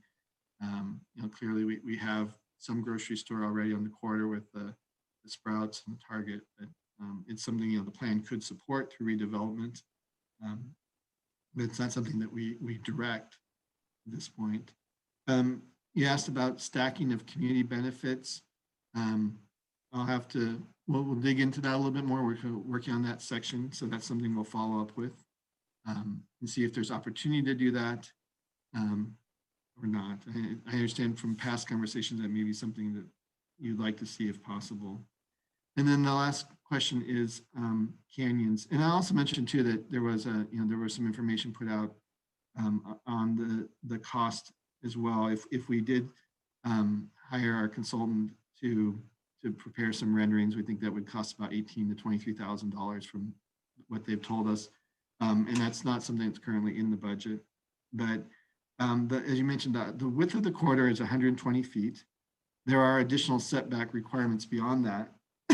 So you're going to have more than 120 feet separating buildings on either side of the corridor. You have landscaping and, you know, in between that, trees and so forth. And the maximum height is, at most, it's going to be 70 feet. Now, in my experience, you know, it's not unusual to see like a sort of a one-to-one ratio. So, if you have a 120-foot wide corridor, you might see 120-foot tall buildings on either side. And you still have, if you just think about proportionally, you're sort of at a balance at that point. But 70 feet is considerably less than that. And certainly it's a subjective thing. If you go to places in Europe, buildings are much taller and streets are much narrower than that. But it's a change from what's there today, where most of the development, or historically what's been there, has been 1-2 stories. Some of the newer development along the corridor is right around the 60 feet height. Some of the, so you can go out there and look at the effects of that, what's already been built as well, and take that into consideration when you think about that issue. But it was something that we certainly discussed with the community, and we're bringing forward a specific plan that we think aligns with what the community supports. Okay, thank you. Thank you, Vice Mayor. Oh, I'm sorry, Councilmember Becker. You're next. Thank you, Mayor. Thank you, Andrew, for the presentation. Being on the Planning Commission, I heard a lot about this plan. Just recently, I watched the Planning Commission meeting, and I love hearing from my former colleagues and all their feedback and ideas about what to do with the El Camino. A lot of my, I guess, concerns are going to start stemming from, I know the biggest one is the Marianis. I know that neighborhood around there had a lot of concern about moving forward on any development in that area. I would like to know if there is any idea or any, I know you broke up a little bit earlier, but I think you said that there's nothing moving forward on that project, and I want to make sure that maybe there's another possible project, but something that can work well with the neighborhood. Another thing is a grocery store. I heard Councilmember Jane talk about that. I'm wondering if we could maybe add some incentives in there, because you talk about the population. If, for example, where Moonlight is, there was a Save Mart there, and if it's gone, but if we go and start putting more housing on El Camino Real, well, you're going to have to compensate for a grocery store somewhere in there, because if we talk about walkability, I don't want the poor old lady on this side of El Camino having to go maybe about all the way down to Target just to go get her groceries, or Sprouts. I want her to be able to stay within her neighborhood. So that's one question, is if we can do incentives or push for that inside of development. Another one would be, can someone pull up the map for the general plan or land use for the El Camino? Because I have a question about the corridor for residential. I know that this area is considered to be, what's the word? Well, it says corridor is residential, but on the map, and I know from the history of growing up, that this is known as Koreatown. And my biggest concern is about losing that character of Koreatown, and kind of, losing the identity, I guess I'm trying to say. So is there any talk or any ideas about implementing a Koreatown kind of standard? Or, because I know that was a very big controversial issue back in the late 90s, early 2000s, but I think our society has been a little more educated and a little more accepting here in Santa Clara, because we're the melting pot. So I think a lot of design in that area would be great. So I'd like to see if you know anything, if that is something that's going to be implemented, especially with Korean businesses in that area. As for heights, I know that's a major issue with a lot of residents in this area. My major concern is about the height on the north side. Could this prevent homes from behind that area from available sun if they are looking to get into solar? Another thing is about arts. Councilmember Jane was talking about aesthetics. I would like to see more art. That is something that we're really going to try to push a lot of these developers to implement in their projects to make it more friendly. And what I'm trying to go for is the signature look for Santa Clara. So we would rather get the renter or the person looking to live in Santa Clara rather than Sunnyvale or San Jose. And lastly, last two things are Moonlight, the development that you showed, that little rendering. kind of looks like the San Antonio Village over in Mountain View. Is there still concerns about that? I hear lots from residents that live in that neighborhood about the contamination from the cleaners in that region, and if that is going to still be a concern moving forward, especially for the neighborhood. And lastly, about open space. That is probably a big one too, about having some areas for parks. I know one time during one of our planning commission meetings, they said the nearest park was going to be on what was it, Marcelli Park or something for that quarter of the El Camino. And I would like to see a little more open space. Is there going to be more parkland for these new developments for kids to go to, especially if they're going to be families in these? And I think that was it. Oh, my last major question was, how does, from your point of view and from all these that attended these meetings, how does the residents feel about this, about the future of the El Camino and what these proposals are? And at the last time, I mean, and also, what does all residents of Santa Clara feel about it from recent polling? Sorry about all the questions. I can start on the first item, and Andrew, if you captured all of those, you win the prize for the evening. I just there had been a submittal by a member of the public under Council Policy 030 for reconsideration of the area as Koreatown, and the council requested that we prepare some research work and do some additional analysis and bring that back. At the time that it came, we were right in terms of the researches that we were starting, we were right in the middle of COVID. And so we just never brought that back. So we could go back through either the Economic Development Committee and speak to the pros and cons, or bring it back at when we're through the next couple months. Okay. That should go. Well, should I go ahead on some of the other ones? Yes. Yes, okay. So, yeah, there was a couple of questions about Mariani, so I want to speak to that a little bit more too. So the Mariani's proposal that was submitted prior to us really starting this effort was not included within the specific plan, right? The specific plan is not providing the level of development that they were requesting. The designation on that site is the corridor mixed use. It was kind of the middle density in the specific plan, and they were asking for something considerably more than that. So it's really not a part of this, but yeah, probably what you didn't hear is that there's not been any activity on that application for, I think, about 2 years now. So, we've not had it formally withdrawn from them, but we don't think it's an active application. So that next question I heard was about solar access for the properties on the north. And we think that the 45-degree daylight plane addresses that. That was really one of the intentions of that. That's a fairly common standard that's used. And so that should provide those houses, afford them the ability to put in solar, south-facing solar on the rooftops if they so choose.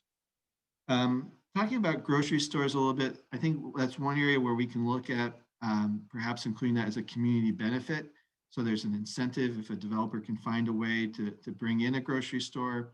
That might be some benefit then that goes along with that for them. So that's a way we could potentially approach it.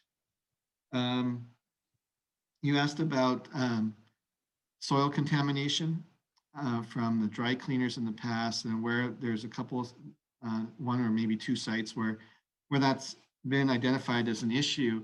And before any redevelopment can occur, that has to be remediated. And so, that is a cost that a developer will have to take on. I know it can be something that can discourage development, but it can be addressed. There are means of cleaning those things up. And so, the intent would be that as redevelopment occurs, that condition would get improved by the new development. There was, I think, a lot of thought put into open space. There, as mentioned, there would be requirements for some sort of plaza type spaces in some of the larger properties that would happen with redevelopment. And then there would be a lot of on-site amenities and requirements. One of the things we put into the specific plan that we haven't had previously in Santa Clara is private open space and common open space requirements for new development. So for example, like the townhouse project I mentioned earlier was developed, and we didn't have a specific open space requirement when that went through, but the new development would be subject to something like that. So there would be a greater amount of open space provided within new developments than what we've seen in the past.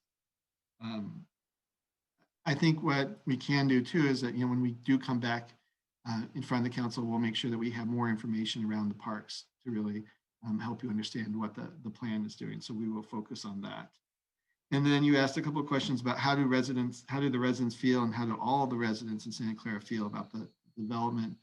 I would say that, our goals in going to places like the Art and Wine Festival, where to capture as many people as we could, from the whole community, because we recognize that, El Camino Real is something that's kind of a destination or amenity or a place that the whole city thinks about. At the same time, we were very interested in addressing the needs of the neighbors who immediately back up to it, and recognizing that they are the ones that are perhaps most impacted by new development, unlikely most impacted. So I think the plan, does some of both.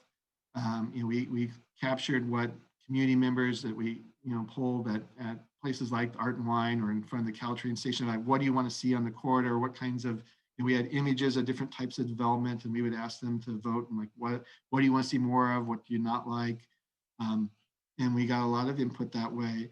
The CAC that was appointed by the council was intended to include sort of diverse group of people that would represent different interests. There were people on there who were advocates for more commercial development. There were people that were advocates for the neighborhood interface. There were people that sort of represent broader interests in the community, all on that CAC. So we really relied on them to provide input for that.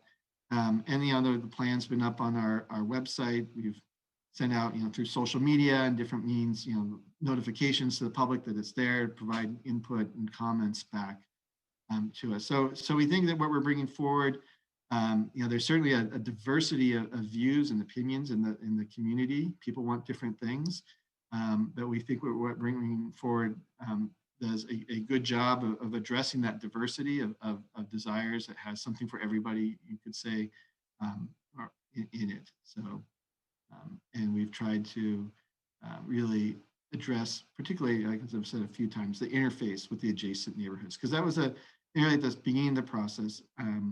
That was important from the council standpoint, that we addressed that. It was clear that we wanted to, as new development comes forward on the corridor, projects that had come in before caused a lot of concern with the community because of that interface issue. And so it was important to have design standards in place ahead of time, so that developers would know what the expectations were, that they're very clear, and that we would address them in advance like that.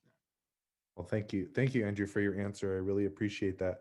And thank you for your time, and thank you for the council's time on that. But one last comment is, no more mission style and no more glass boxes, please, please. Okay, Vice Mayor Chahal. Thank you, Mayor. Thank you, Andrew. Thank you for the presentation. And I would start with some of the question and comments at the same time. The question is, how does SB 35 interfere with our general plan, basically, specific plan on this one? And my next question is 45-degree daylight plane. I would, as you mentioned, that there are residences which directly abut single family residences. And that was one of the biggest concern of the residences earlier. And you also mentioned this was during the community outreach also, this was a big concern. And I also looking at one of the pop-up results, which says top 5 are walkability, open space, mixed use, street trees, and retail. And 14th out of 15th was housing. And this one, like how we balance that out. To me, all three of our options, regional commercial mixed use and corridor mixed use, they look massive. And wherever we have put corridor residential, which is basically abutting the residences directly, and it's, it gives me guideline like it's 16 to 45 dwelling units per acre, and it's 3 to 4 stories. So I'm really bit concerned about the transition to the single family residences, on particularly on this corridor residential part of where you have on um, on page 23, where we define directly about single family residences across the street. So that's a big concern for me. My other, I did notice that we have time and again, we mentioned that we want to preserve the businesses and retail preservation. I did not hear any concrete steps like how we will retain our existing retail establishment in a specific plan area. Like I want some more clarity on that, because uh, getting businesses retained on this corridor is a must. And what is next? Oh, uh, COVID after effects. Like I know this plan has, a specific plan has been going on for some time now, but did we ever tweak our thinking or our planning from what will be the COVID after effects would be, like depending upon housing needs, depending upon remote working, what will be the after effects of the COVID? Next question is about housing. Regional housing need analysis numbers. Now we have those numbers now. How does that impact this thing? And specifically, when we have specific sites uh, in the north side where we have a big housing projects, like to take care of our housing needs with the better mixed use scenarios than over here. So how we deal with that? Okay. About the community benefits, keeping in view SB 35, where 50% affordability for lower income, I think we should be, I'm expecting some more details about the community benefit, like if what would be our affordable level on this specific plan. Of course it should be much higher than 15% what we have standard right now. So that policy, some of the suggestions on that policy should be coming forward. Okay, what else? Okay. Neighborhood amenities that I know a couple of few of my council colleagues does that, like how we increase the services, grocery stores, all those during this corridor. To me, it looked like more of a housing element than a mix. I think we are not focusing more on the retaining our businesses, because as a policy matter, if we decide, oh, we want to build more houses, and that will not give a good signal to the businesses, because we want to retain businesses for long term and short term anyway, because if we have housing, we need business establishment for day-to-day needs. Those are much more needed. Next. Okay. Yeah, and corridor residential part of it specifically, I know it's coming back to me, I'm repeating this thing a little bit. The map shows a lot of areas where it's this corridor is abutting the single family residences. So what happens if we eliminate the corridor residential part of it? Because we are eliminating that, and if I see right, there were only 500 housing units. Instead of doing that corridor residential, if we keep it as a small business only.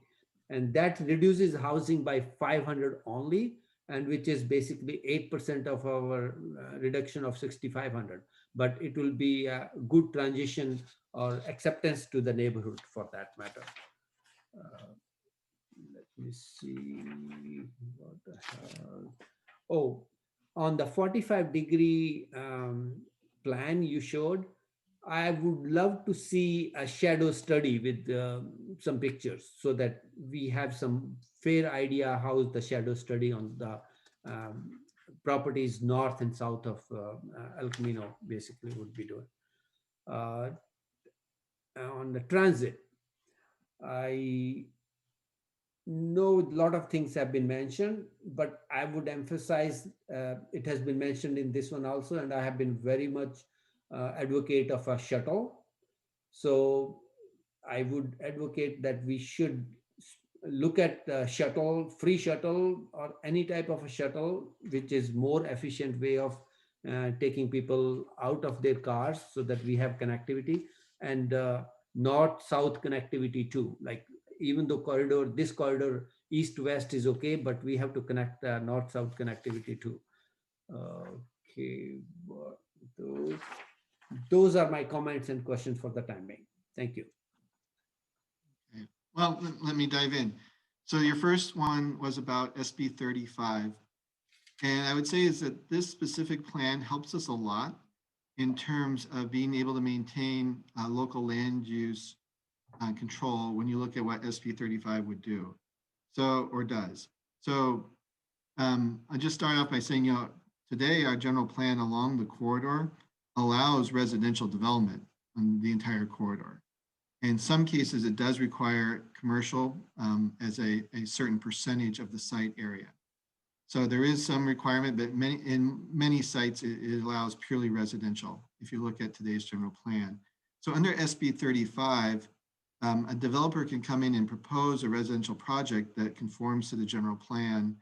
And unless the city has adopted objective design standards, they can potentially not be subject to much of a city review process. And so the specific plan, if adopted, would do two things to help us with SB 35. One is that it puts more definition into what's in the general plan. As I mentioned, it goes from 2 broader designations to 3 more narrowly defined designations. So it kind of narrows what you can do in terms of density, and it's more clear what our expectations are.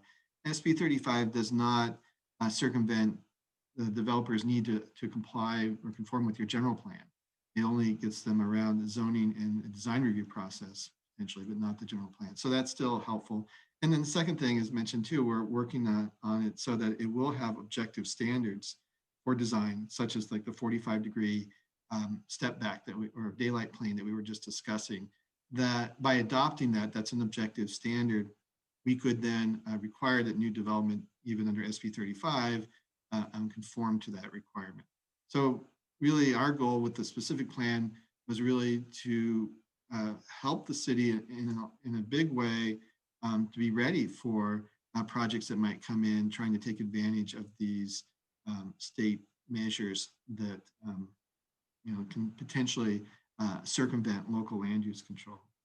So on the 45-degree daylight plane, and again, that was something we closely tested with the community and through the CAC. I understand you would like to have a shadow study, so we'll look at seeing if we can do that when we come back.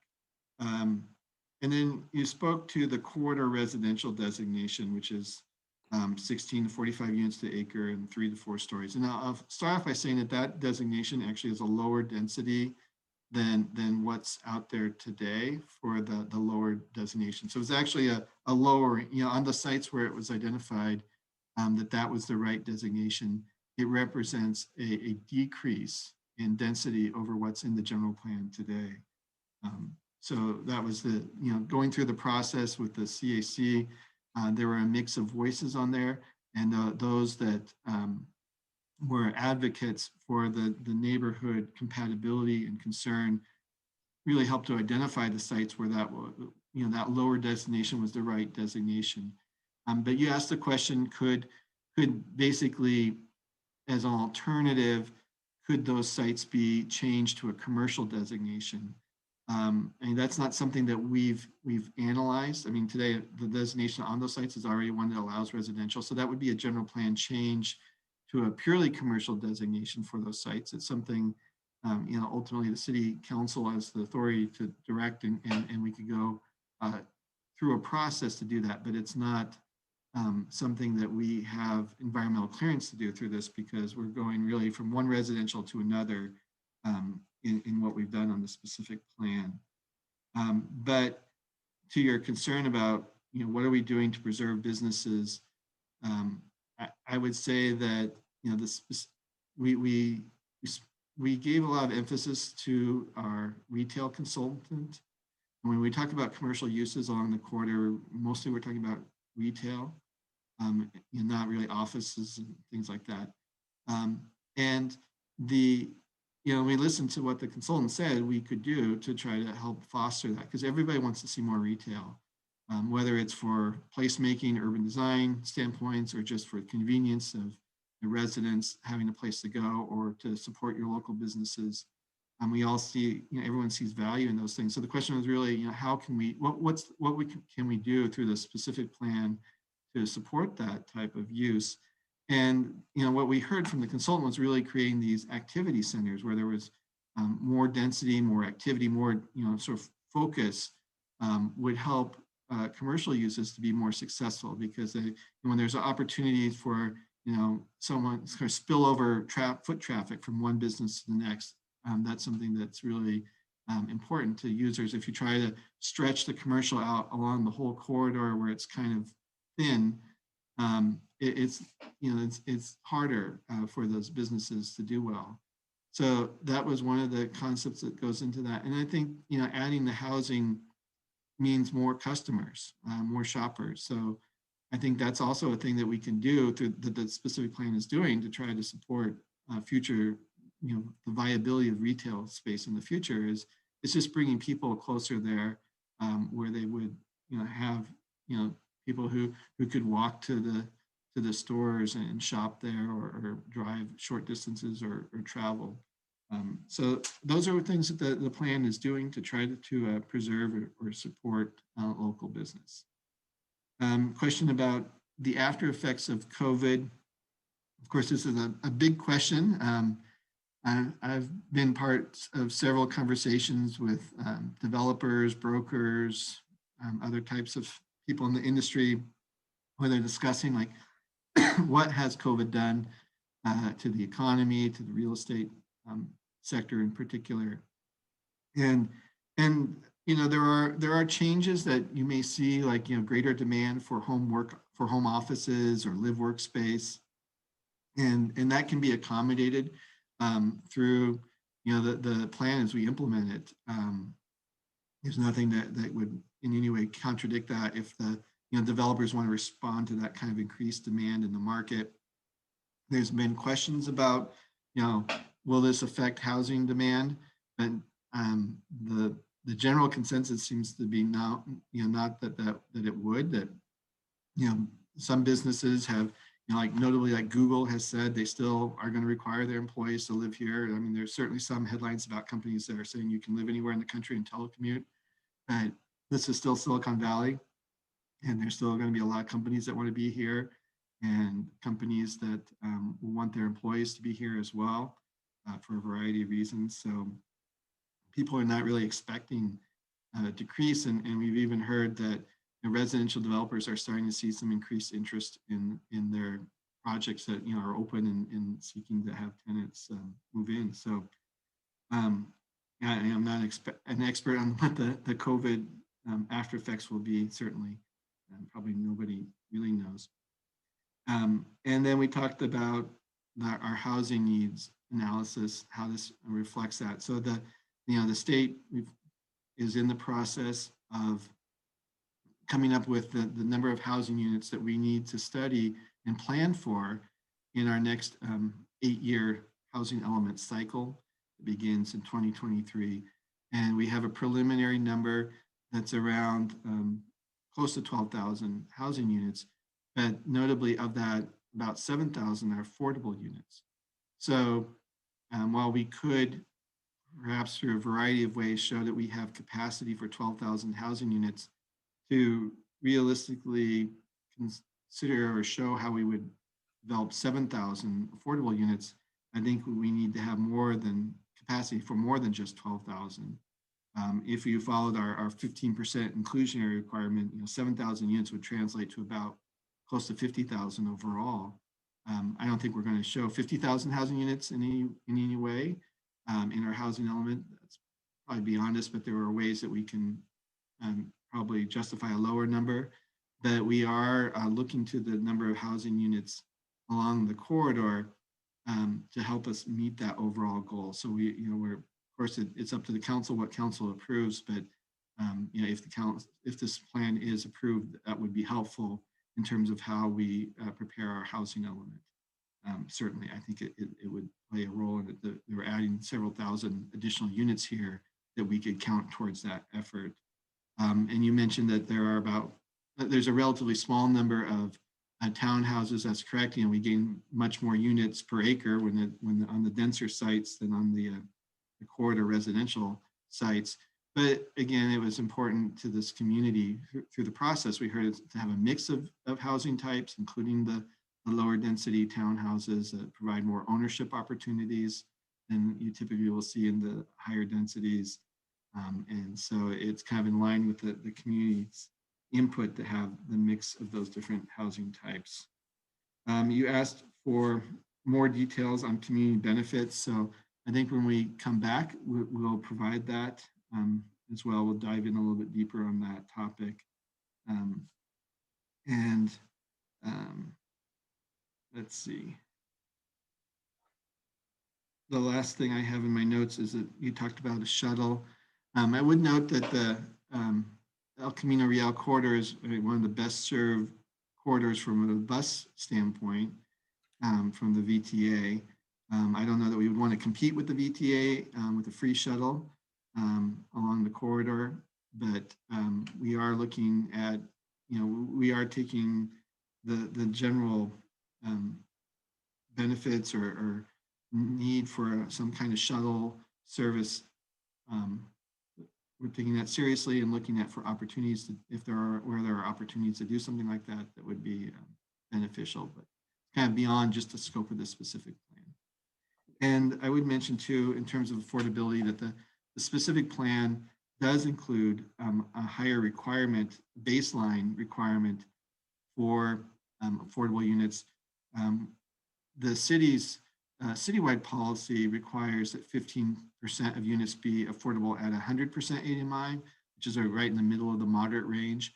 The specific plan lowers that to 80% AMI, which is in the next category down, a low. So it would help us in terms of providing more lower income units consistent with what we need to do with our state requirements. So, thank you. Thank you for that. So on affordability part of it, we can increase the percentage, right? Instead of 15, we can think of 20, 25, whatever number feel good to the council, basically, as a policy matter. Yeah, I would say on that too is that there is a state requirement that if you go over the 15%, we have to start doing a feasibility analysis. And we actually are in the process of doing one. So we can bring that in, but that would be something that has to be done before we could do that. If we want a deeper affordability requirement, the state sort of reserves the right to review that because they don't want an affordability requirement to become a barrier to housing construction. And there has been some evidence where communities have adopted really more stringent affordability requirements, and it does slow down actual housing development then because it kind of pushes projects into the point where they're not feasible anymore. So that is just a consideration. But it is, again, it is a council policy, and I think we're going to be discussing it further at an upcoming council meeting, sort of the citywide approach on that. On this point, does the RENA numbers help us out in the feasibility study? I know RENA numbers have given us much higher percentage of affordable housing we need to provide. Does that become a part of feasibility we can put forward? Yeah, unfortunately, no. The RENA numbers are based on what they think the demand is, but it's really a separate requirement to show that the city's inclusionary requirements aren't preventing projects from being feasible. So while the state thinks that the demand for affordable units is much higher on a percentage basis than 15%, that's not a justification we can use for increasing our inclusionary requirements. Okay. And 2 bullet points, like I know Mountain View and Redwood City, they and other cities, Sunnyvale is also in process of doing their specific El Camino specific plan. How do we compare with Mountain View and Redwood City? I know Mountain View did in 2014 versus Redwood City was more recent in 2017. So where do we stand along with them, like from the perspective of preserving commercial spaces or putting up more housing from that? If you have that information right now, that's okay. Otherwise, I would like to have that information later on. Okay, yeah, we'll have to come back on that. Yeah. And same thing is how we synergize with the Grand Boulevard initiative with our plans, basically. Okay. Are you finished, Director Crafton? Okay, yeah, we'll come back on those. Thank you. Thank you. Councilmember Park. Yes, thank you very much, Director Crabtree. I just want to point out that Koreatown is not an official designation, but more of an area understanding. I mean, I think that it's, if you go to Google Maps, it's there, but I don't know how many other places actually support that. I'm sure that with official support, Koreatown would be a very different and much more exciting and walkable place, especially with Santa Clara sister cities pursuing a Korean sister city relationship, with Icheon. Second, a free shuttle in Santa Clara would not compete with VTA. I think it would help solve the first mile problem that takes residents to places of interest, not just up and down El Camino, because going up and down El Camino is not the biggest problem I think a lot of residents have. I want to also reiterate the request for shadow studies. I'm not sure that 45 degrees is sufficient during wintertime when the shadows are longer and more present. I think I was part of a couple of projects along El Camino, including 2585, where the shadow studies kind of showed that it would exceed the 45-degree angle. So I would be very curious to see what another study, a more modern shadow study would show. I think it would hopefully show the same thing. The town center area was regional mixed use prior, if I recall correctly, and yet has no housing. It's one of the largest development sites along the El Camino, and not having housing there actually pushes that housing into areas that are less supportive of the housing that could have been at town center. I mean, I think that plans are great, but plans should be more than just requirements, more than just numbers. I've said this many times, planning is an art, not just percentages of colors on a canvas, although I guess that would qualify as art to some. But we need to find ways to make the elements meaningful to the people, not just to statistics and check marks on a list. I would like to find some way to have the developments work together or provide compatible, complementary resources, and not just have them try to meet development requirements on their own. I am looking for a walkable El Camino as much as that is possible, and that means businesses. If we have node-based design, I would like us to think about what residents who move between those nodes may need, including rest areas for families or people with strollers. And again, this will become a bigger issue when El Camino is friendlier to bicycles with separated lanes.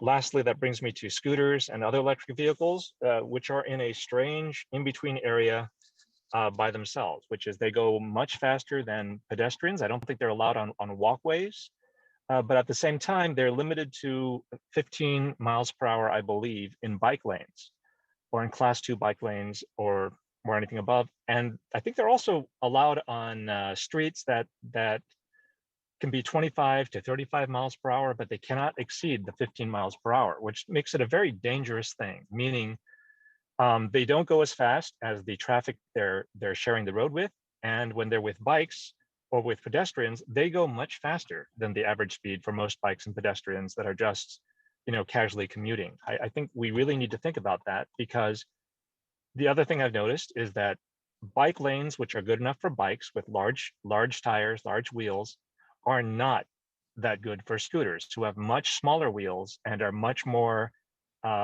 susceptible to cracks and even sticks on the ground or uneven pavement. A bike, people can ride bikes with no hands, although I don't suggest it for navigating traffic, or they can ride a bike easily with one hand because of the largeness of the tire.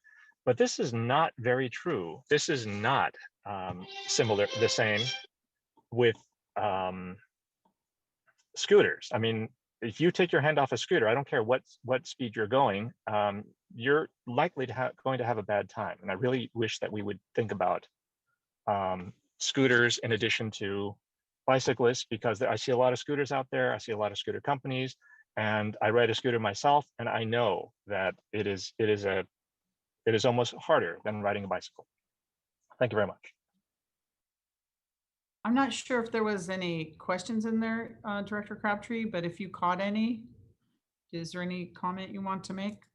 I think I was trying to support the request for shadow studies, comments about how we look at the design, comment about and transportation, especially scooters. So again, I don't know that there were any specific questions in there either, but I did want to make those points.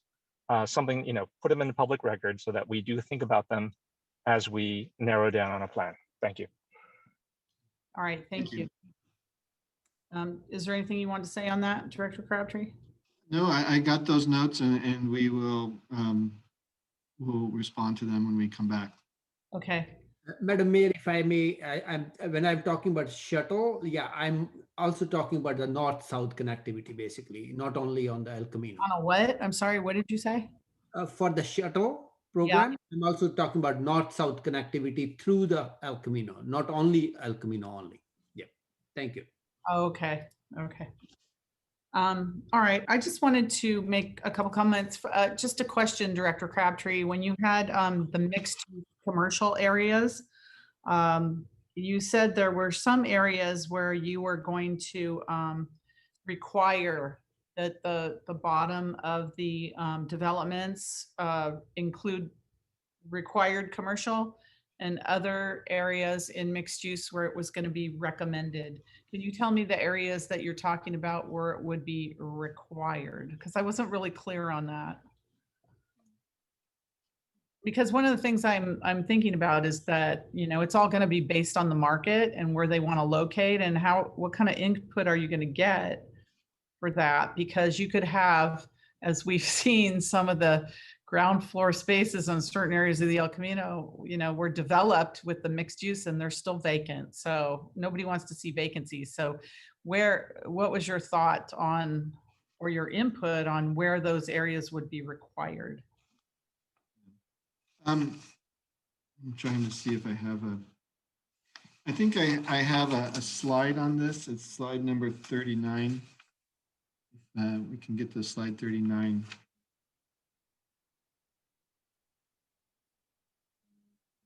And the background information, it was kind of a combination of community input through the CAC, but also with our retail consultant to kind of discuss what might be viable.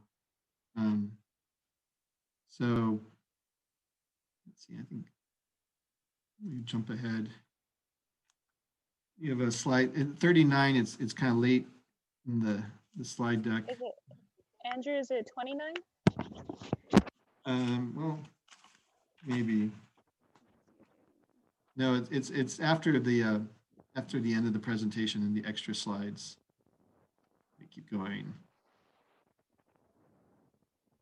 Oh, yeah, keep going. Yeah, keep going. Here we go. We have, I think this one, back. Okay, well, this is more about pedestrian. Mm-hmm. If you go back.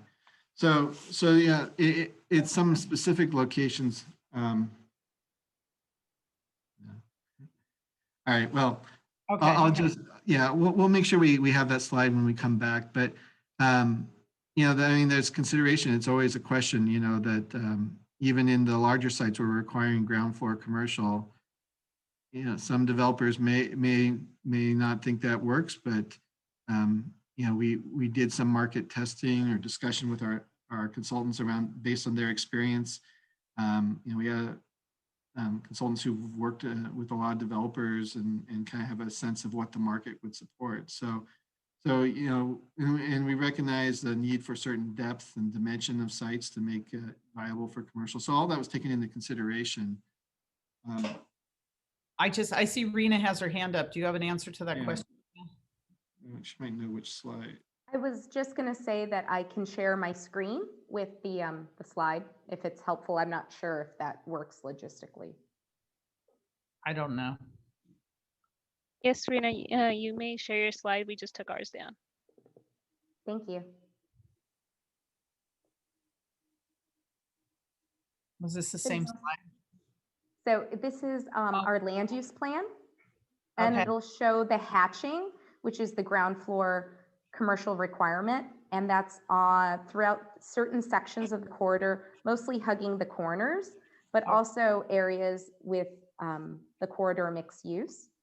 And the hatching shows the required locations, but of course anyone can put commercial if they so choose elsewhere. Right. So I'm just hoping between now and it comes back, we get some more feedback on that. And, are those the appropriate required areas where retail is going to be successful? And I just wanted to say just some overall comments about this. Along with a couple other council members, we never had a chance to even get involved with this. We were told we couldn't vote on it. So all of a sudden that changed and we're able to participate now. So if it sounds like we all have a lot of comments, it's because we do. For many of us, this is our first time actually, being involved with this. But when I think of the El Camino, I think of retail and commercial and sort of the lifeblood of the business of our community. And I guess I've been through too many residential developments on the El Camino to be very leery and wary of our community's reaction to those high density developments on the El Camino. I'm very sensitive to that and very sensitive to the fact that, this is our neighborhood commercial. This is our neighborhood retail. This is what people identify with in Santa Clara. Now, I know we have a lot of automotive type uses on the El Camino. And I remember Councilmember O'Neill asking, if the city could look at other areas maybe for us to relocate some of our automotive uses so that we can make it more retail friendly for others. But I don't know if we've ever done anything like that. But I just want to be very sensitive, especially to the big retail corners like Lawrence Expressway, all four at Lawrence and El Camino, Calabasas and El Camino, Kylie and El Camino, Santa Tomas Expressway and El Camino. And of course, there's the town center. I think it was probably maybe underbuilt with some retail. I know there probably could have put a little bit of housing in there, but again, the neighborhood is not going to be very friendly towards that. So, but I think we absolutely have to preserve our important retail corners. And I'd like to see more retail rather than less retail. And I'd like to see if there's housing opportunities that for wherever possible, we can have for sale homes, townhomes, condos. I still believe that people would like to, achieve the American dream for their families and buy a unit if they can, an affordable unit if possible. And then it also helps them invest in our community. If they own property, can afford to own property, and the El Camino might be a great place for a lot of that affordable type home ownership, whatever it looks like. So I'm really, more interested. I know we need housing. I know, we have to meet some quotas, but it doesn't really help the quality of life for our residents. I really want to see more retail, more thoughtful retail, creative retail. I'd like to see the, you know, the anchor tenant in all of these spaces be community open and engaging spaces. That be the anchor tenant of these developments. I think we can get very creative on the El Camino, but I don't want to lose the lifeblood core of our community, and that is retail. You know, I go to probably town center almost every day of my life in one store, a grocery store, all the coffee places or the donuts or whatever. I'm, you know, every day I'm there for something, and it's packed and it's crowded, and it's just going to get more crowded as people are starting to come out again. And we just can't have that. It's not enough. It's not enough. It's the, you know, the Vibrant Center across the street from there. We have to preserve those, or, you know, this is our everyday life. So I want to just emphasize that that's what I'm going to be looking at is retail, any kind of affordable home ownership on the El Camino, and community spaces where people can gather being the anchor tenant. Those are the things I wanted to leave with planning director, community development director. Andrew, I don't know if you have any comment on any of that. It's not really for comment, but is there anything you'd like to say on that? No, I recognize that those are all important considerations, and I think they've been reflected throughout the process. So we'll talk about it. We'll be prepared to talk about those topics more when we come back too. But certainly, you know, how to provide retail. As I said, everybody wants more of it. There tends to be too much of it for what the market would actually support. But we can talk more about what the strategies are here, and then open space and affordable home ownership. We understand those too. So I just think right now there's too little of it. There's too little of retail. And you say where the market won't support, you know, I get that. The market, you know, where the money's made right now is in high density, not super high, but higher density housing development. I get that, but we don't want that all up and down the El Camino. It just changes the whole face of the community. You know, it may not be what yields the highest amount of return, but it's what this community needs.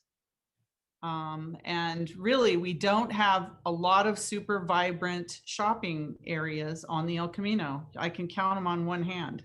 So I think that the population that's increasing based on all of the, you know, higher density units that are out there now, and the fact that we are, you know, many of them are being built or not even completely occupied yet.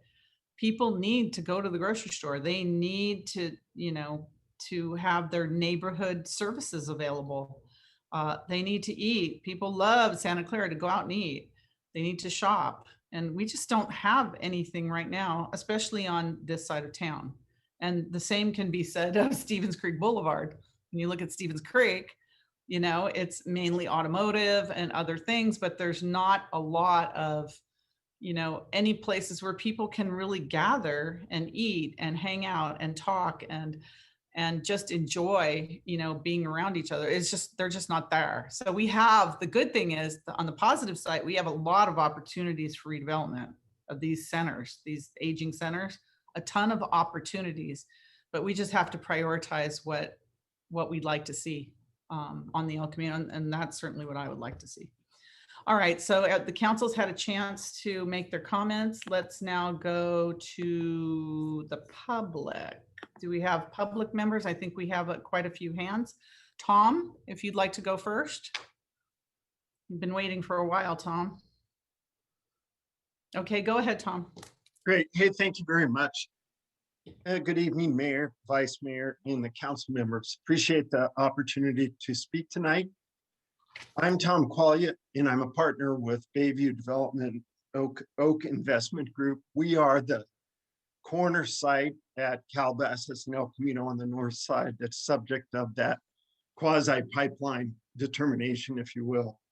We started, I want to clarify a few things. We started the process in late 2018.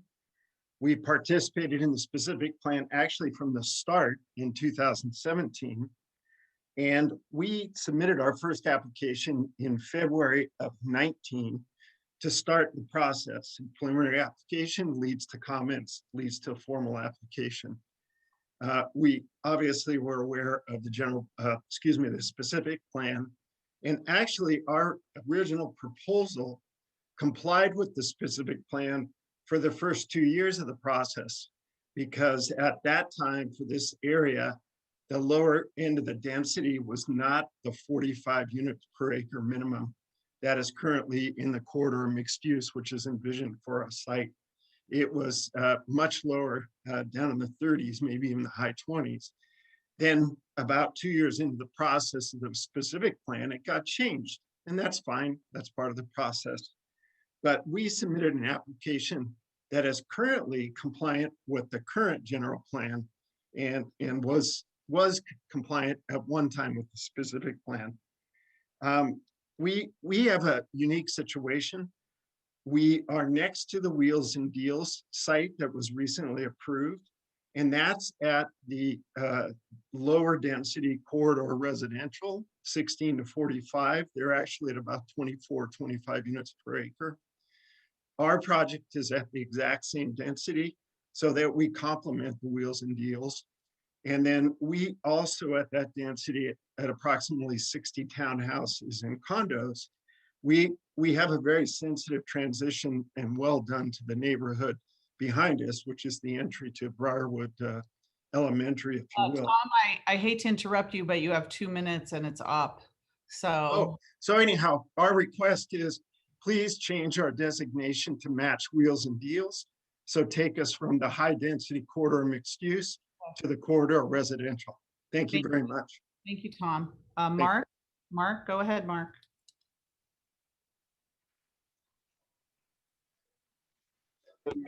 Yeah, this is me, Mark. Thank you for all of you for your service. This is a very important and difficult job that you're doing, and thank you, Mr. Crabtree, for the slides and your presentation.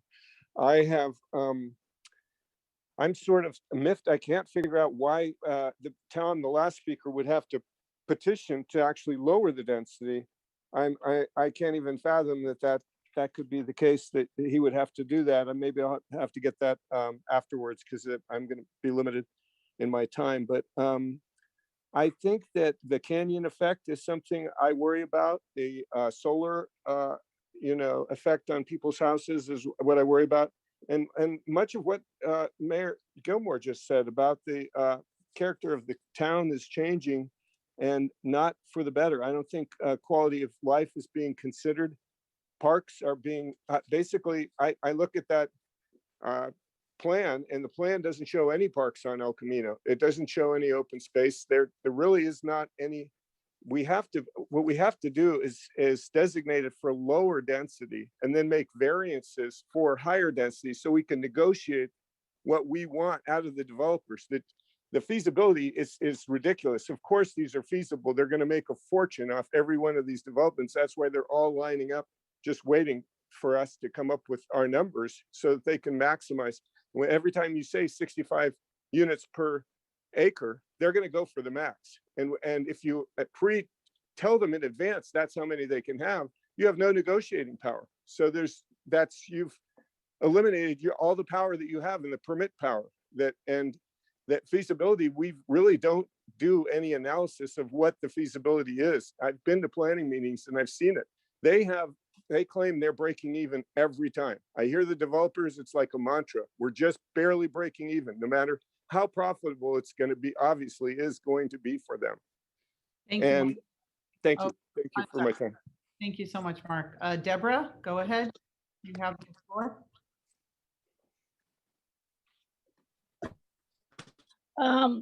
Well, Mark really hit the nail on the head of it's changing, but not for the better. I would like to see and understand why we cannot require a grocery store. If someone could answer that question, please.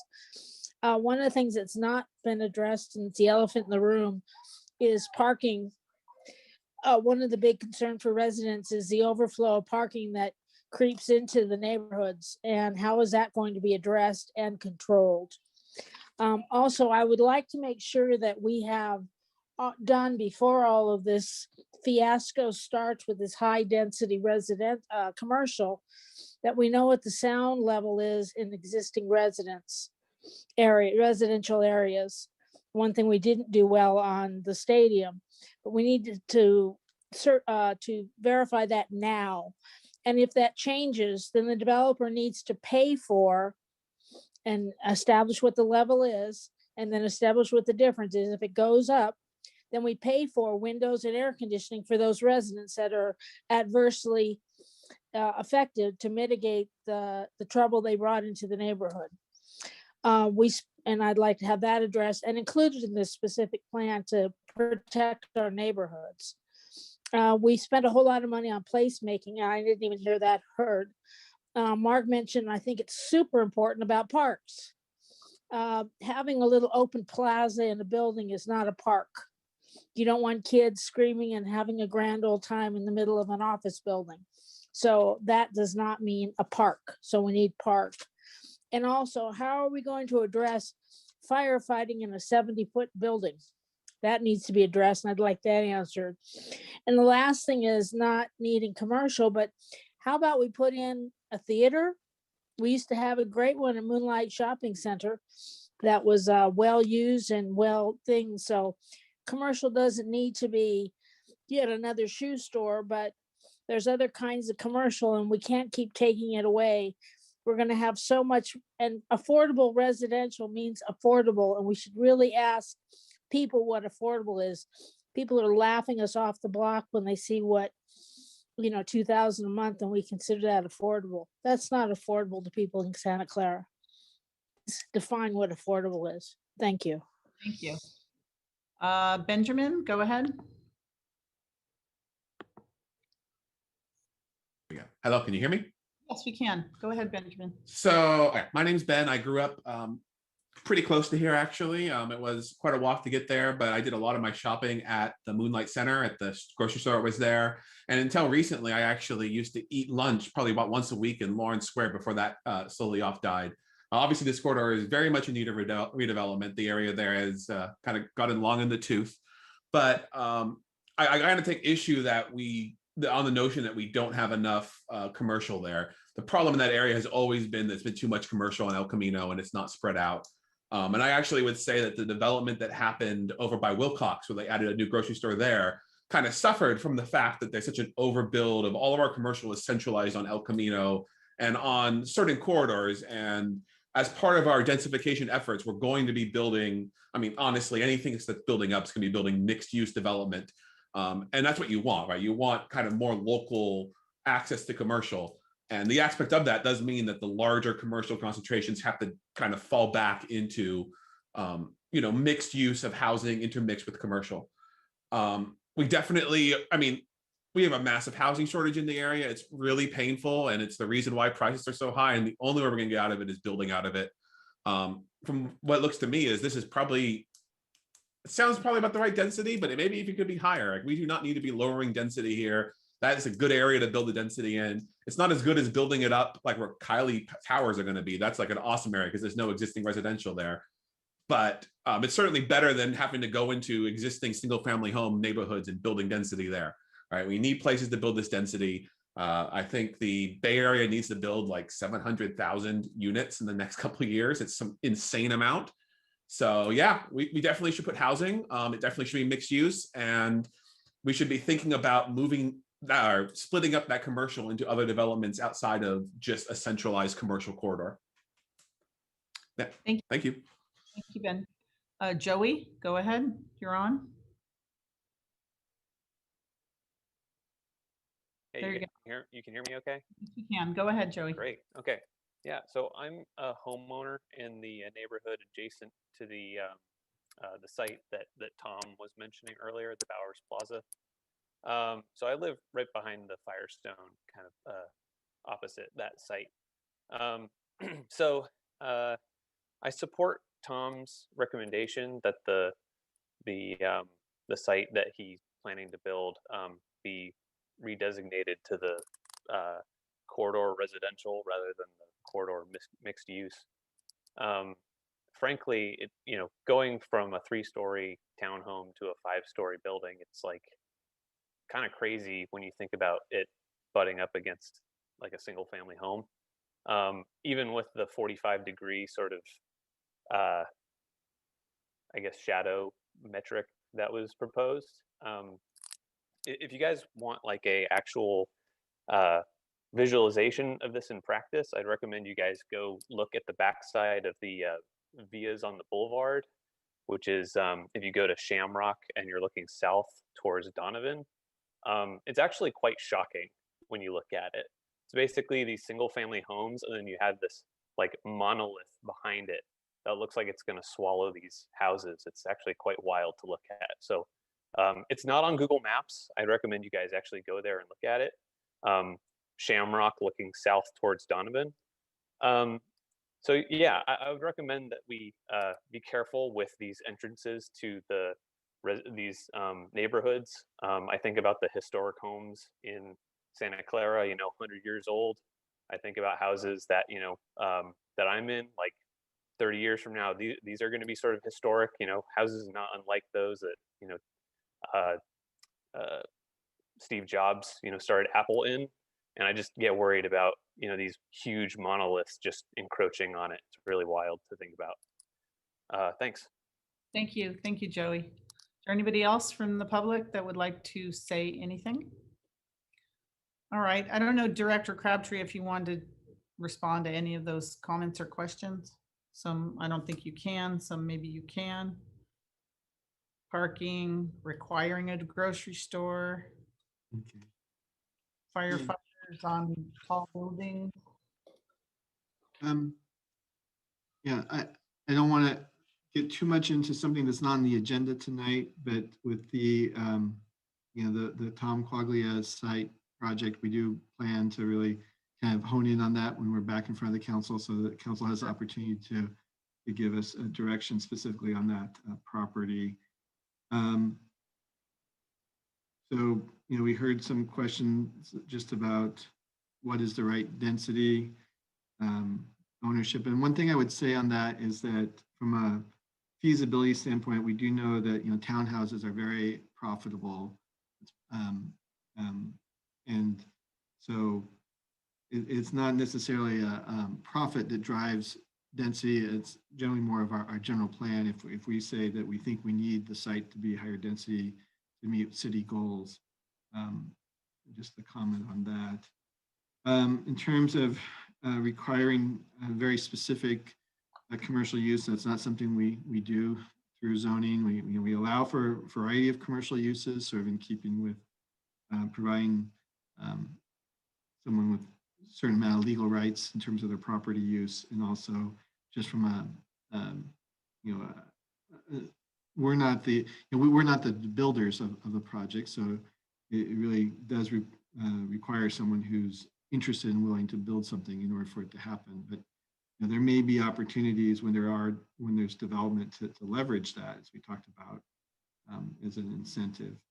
We're certainly looking, the right amount of parking is an issue, and a consideration that we're addressing in the plan. There are some open space requirements, and we can talk about that more when we come back as well. So I think a lot of it's similar comments that we've heard already, the importance of retail use to the community and what we're doing to support that.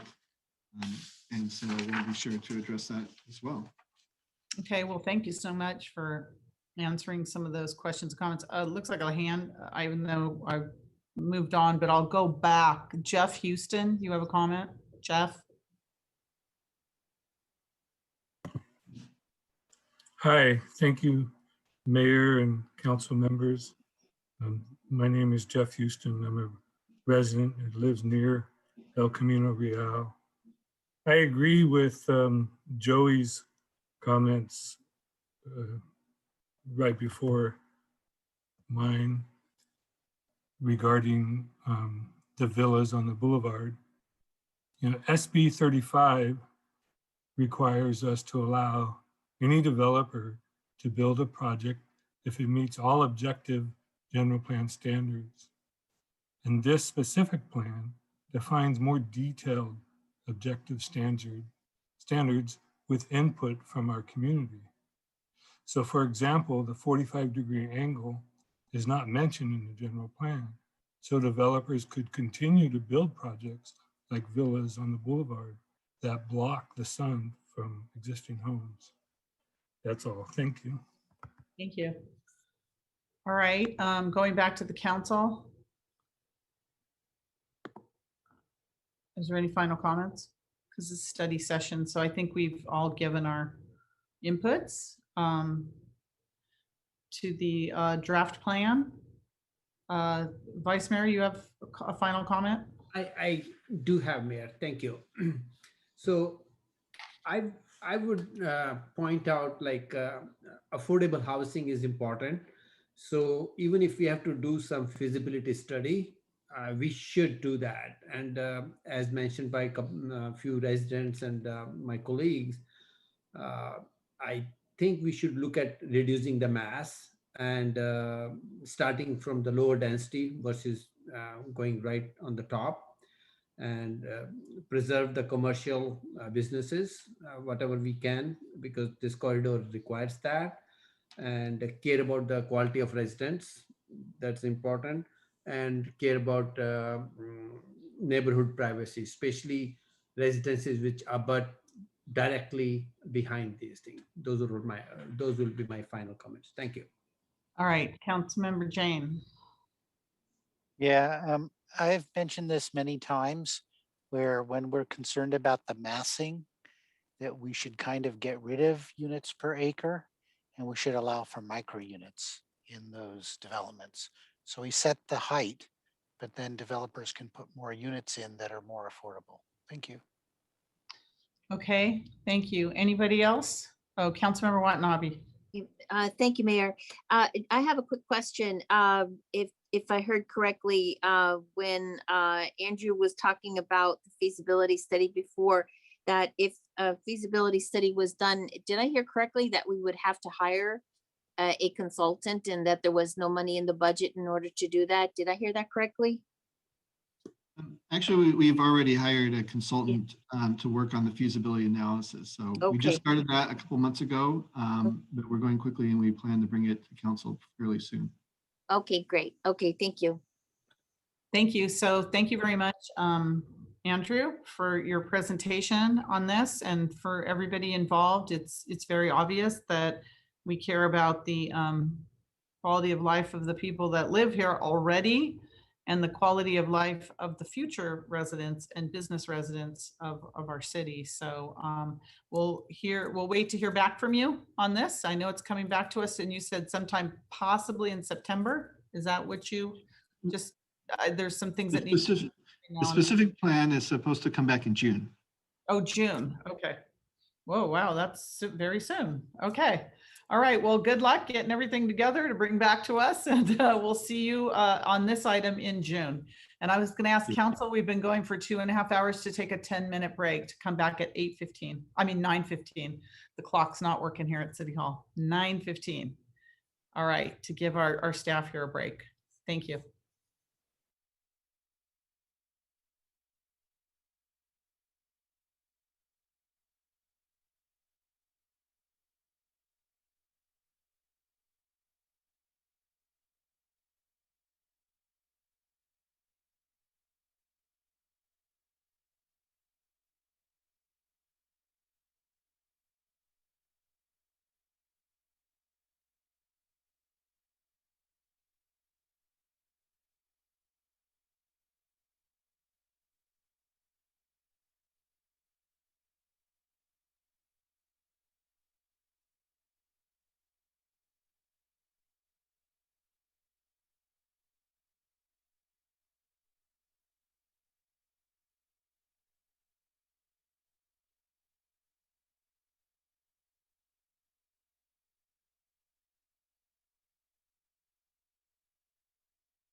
Okay, thank you, everyone, and welcome back to our council meeting. We are now going to move on to the consent calendar. All items are approved with one motion unless a member of the council or public would like to pull an item. And I would like to pull item 5J. And that item is informational report on dates and purpose of stadium authority and stadium manager meetings and corresponding minutes. So I'm going to pull item 5J. And Vice Mayor, can you remind me of the one you're abstaining on? I can't. I think I wrote it down wrong. It's 5B, B as boy. Oh, 5B is boy. Okay, City Clerk, for the record, Vice Mayor Chahal is abstaining on 5B. So I just want to make sure you have that. Council Noted. Thank you. Councilmember Jane. Yeah, I would like to pull 5A, which are the bills. And then I just wanted to remind you, Mayor, that item 5G requires 5 votes. Okay. So you're pulling 5A? Yeah. All right. Anyone else on the council? Anyone from the public want to pull an item? I don't see any hands. If not, is there a motion to approve the balance of the consent calendar? Motion to approve balance of the consent calendar. Second. Okay, motion by Councilmember Watanabe, second by Councilmember Becker, noting the abstention. Any other discussion on this? Assistant City Clerk, roll call.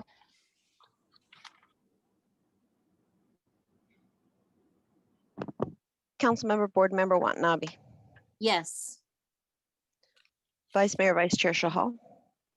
Yes, with abstain on 5B. Yes, thank you. Councilmember Board Member Hardy. Yes. Councilmember Board Member Park. Yes.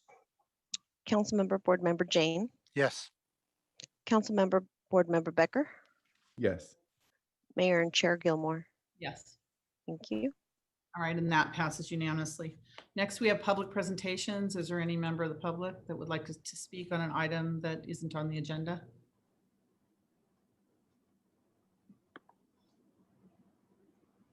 I do not see any hands or any requests for this item, Mayor.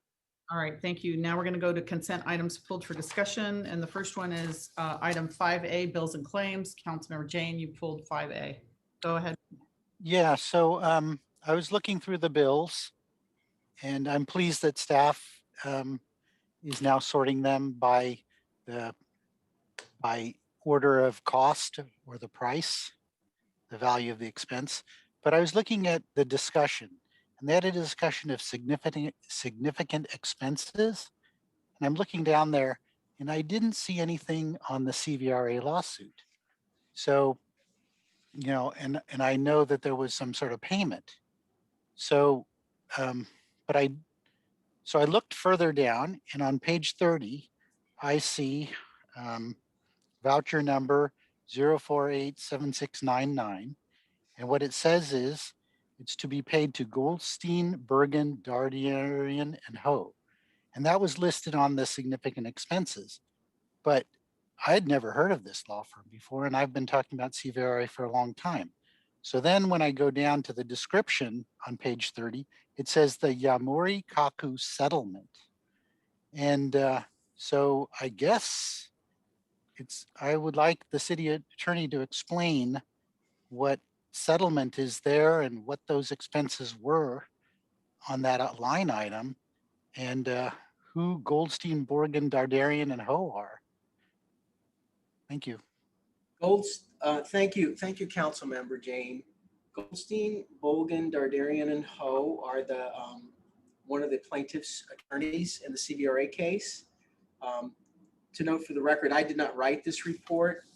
I did at one point probably read it. I did not read it in terms of trying to report on the settlement of the CVRA lawsuit. I just simply read it in terms of whether it was a bill that was paid.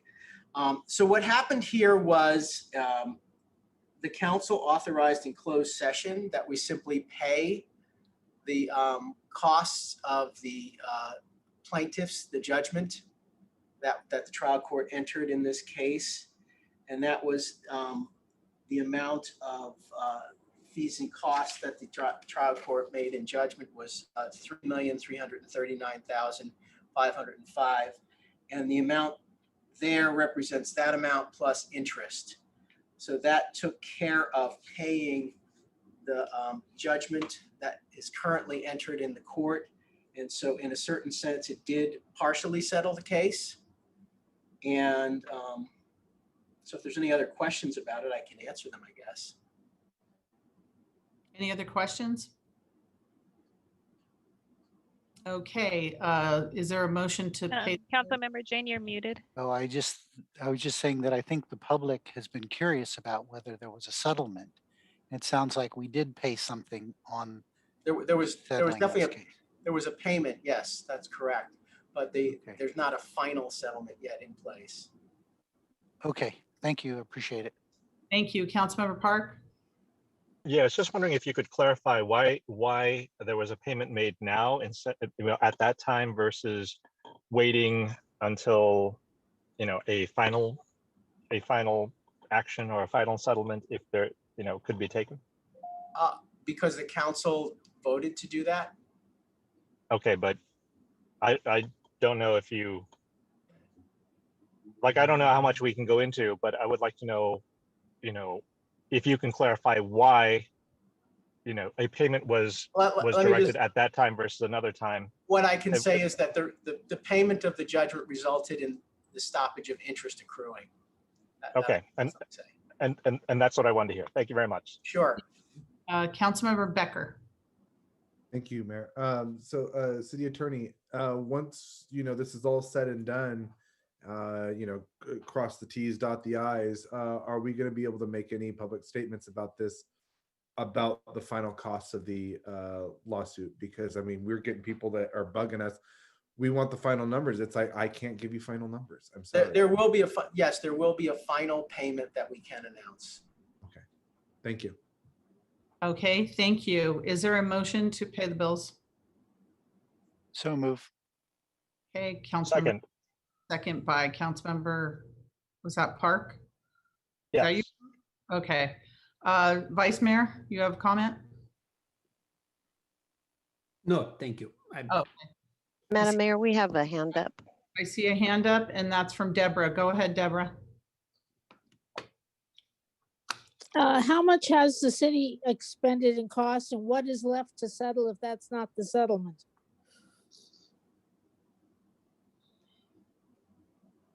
Can someone please answer those questions? Is that the extent of your questions, Deborah? Yeah, I'd like them answers, please. All right, thank you.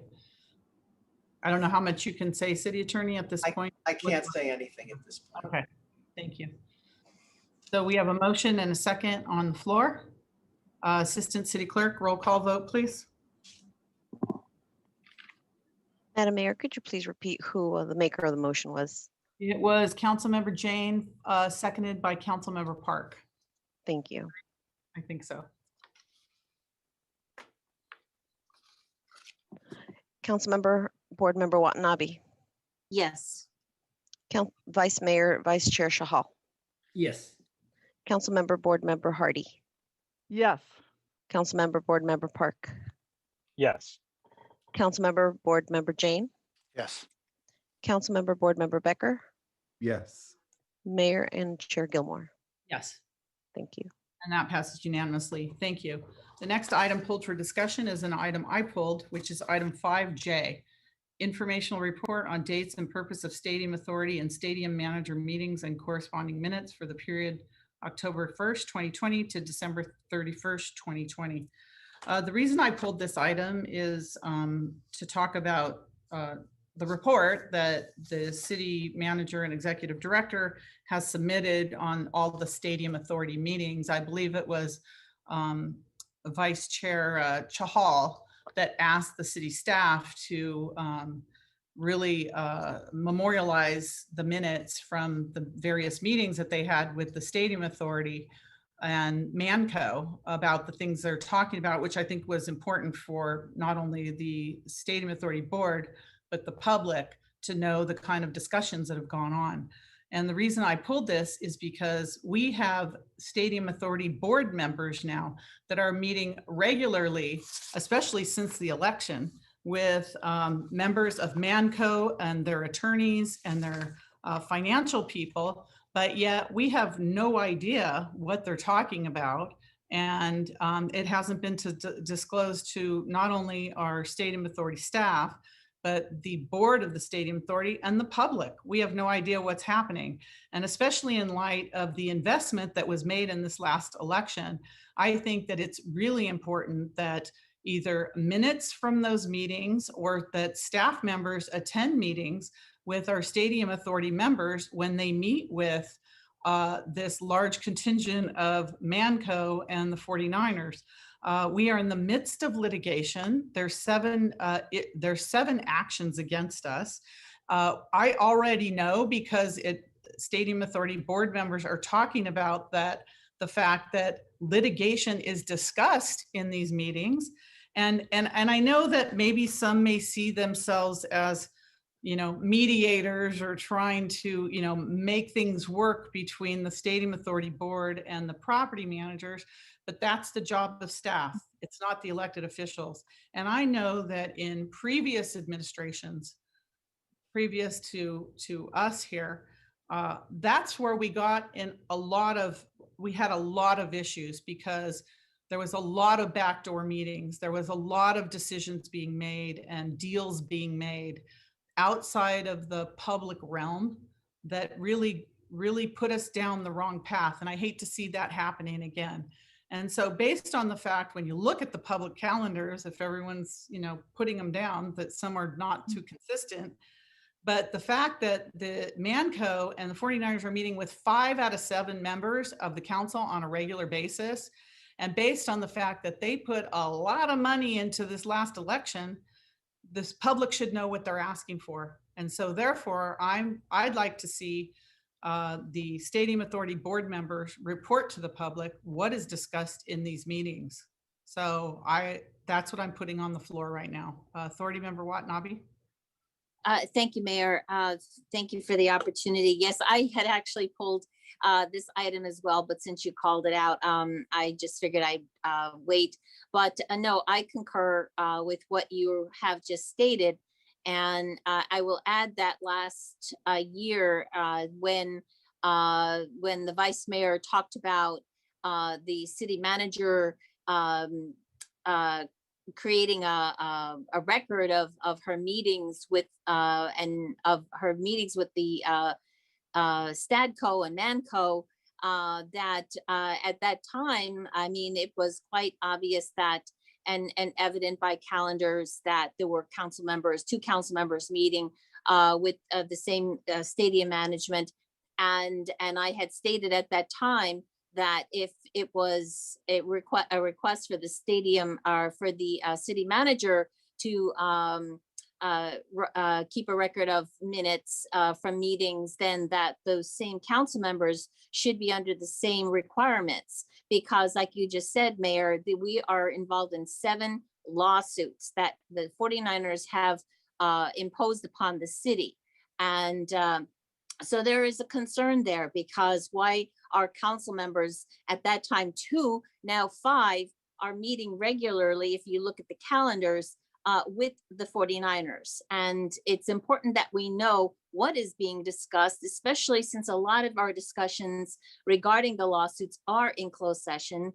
And we want to make sure that those conversations are not being shared, just like they obviously are, as evidenced in recent articles in a local publication regarding the CVRA lawsuit.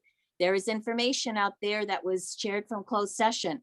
And so as council members by law, we are obligated to keep those conversations quiet. We're not supposed to talk about them. It's privileged information. And the other thing I will also add is that when the 49ers and Jed York put out $3 million to get council members elected last year, one of the requirements that they put in their campaign materials on behalf of those candidates was that they wanted candidates that were government accountable and transparent. And I think this is a perfect opportunity to meet those requirements that the 49ers wanted of their candidates. So I fully support what you have just stated, and I would like to go ahead and make a motion requesting that council members that meet with the 49ers prepare minutes to share with the public in an effort to be open and transparent, just like Jed York and the 49ers wanted them to be. Thank you. Does that include the noting and filing the? And noting and filing yes, the staff report as well. Yes. All right, is there a second on that? I'll second it. Authority Member Becker. You know, it's funny. The other night I was watching a film called The Trumbo, and it was about the witch hunts of the communists during the 1950s when they were screenwriters. What I see here happening now is the same thing. It's a current witch hunt to go and say, oh, this person's working with the 49ers. The thing is that, yes, I have met with the 49ers. I was speaking to City Manager Santana. I have also spoke to City Attorney Brian Doyle. I'm going to be going into these meetings. Both have advised me do not go alone. I do not go to these meetings alone, as I believe Councilmember Hardy and Councilmember Chahal do not go to these meetings alone. If I had it my way also, I would even have an opportunity to go with the mayor to these meetings to have discussions. This is what it's come down to, is I think we need to move on from this whole rhetoric about the 49ers and the $3 million. I had no control of that. And I think I'm going to mention this for the 15th millionth time. You know, I mean, we have developers that back other people, but we don't go and have these discussions either. Let's just move on. We were elected, the people spoke. It was a wide margin for a couple of others. I squeaked out a win. This is democracy. We're moving forward. We should not be going backwards and worrying about all this. But I do agree. I'm being transparent. I do put this on my calendar every week. The discussions are more of what City Manager Santana and City Attorney Doyle present to us. And these are not major closed session issues. These are public issues.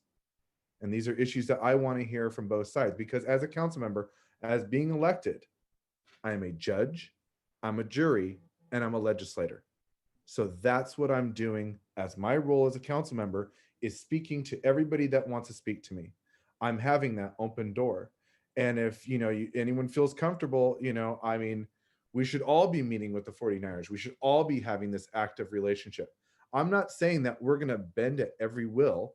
I'm saying that we're going to have an open ear and an open dialogue. But we really need to move on from this whole, you know, narrative that the 49ers are owning council members. I'm sorry, but I am not owned, and people do not tell me what to do. Thank you. Thank you. And I think what we're asking is that you disclose what you talk about in public. The public has a right to know. I can just say that during the election, all of the new council members have said that they will accommodate the 49ers in some fashion. That's a fact. And it's accurate to say that you're going to be friendly. That's a fact. That's not against the law. It's just a fact. But if they believe, and Jed York and the 49ers believe, that a $3 million investment will allow for more accommodations from the city council, possibly at the expense of our public, then I'm going to stand up and call it out, that with all these meetings, it undermines our staff. The public has no idea what you're talking about. The two of us on the board, we don't have any idea what you're talking about. So if there's no issue, then just disclose what you're talking about to the public. As I said, in a previous administration, that's how business was done. We're trying to change it and make it more transparent. It's not against the law for you to meet with, nothing is. It's just let the public know what you're talking about. That's it. City attorney or stadium authority attorney. Thank you, board chair.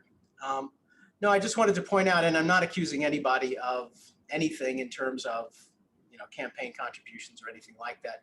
I just wanted to point out that it's board member Becker does tell me what happens when he talks to the 49ers, and I think that is important for both myself and board chair. Executive Director Santana to know what it is the 49ers are telling you. And I've had council members, board members tell me that they do meet with the 49ers. And when I ask them, what did the 49ers tell you? They don't tell me. They refuse to tell me. Now, I don't know how I can be expected to defend 7 lawsuits against the stadium authority, the public entity, when I have board members dealing separately with the 49ers and refusing to tell me what it is the 49ers are telling them. I've told some board members are not all board members refuse to tell me, but some do. And board member Becker, I've told him, you can talk to them. It's no problem, but it's important that you let me know what they're saying. And I also told him, and I'm telling all of you, that nothing you say to the 49ers is confidential, and nothing they say to you is confidential. So, what you're putting at risk is that you're going to be, you're all subject to potentially being deposed in this lawsuit, in all the lawsuits, about anything the 49ers might have said to you, and about anything you might have said to them. So I think, if you want to go ahead and talk to them, I suppose it's okay. But what it does is and then if you pass on what they say to you in a board meeting without them having to show up, it prevents me and the executive director from being able to find out directly from the 49ers what their position is. And so I have to say there's no reason to not be transparent about what happens between you and the 49ers. It's not illegal to meet with them, but there's no reason, there's no legitimate stadium authority board reason why you shouldn't be able to tell the public what the 49ers are telling you. I don't know what that legitimate reason would be. Thank you. Thank you. And I agree. I don't see any reason for them not to meet, but just, show transparency. And again, I don't know what they're telling you, Brian, city attorney, but I'm more concerned about the public. I would prefer the 49ers come to the public meetings and discuss in public what they want to discuss, as opposed to going to 5 members. But short of that, I do believe for transparency, there has to be, some kind of discussion. What are they talking about? What do they want?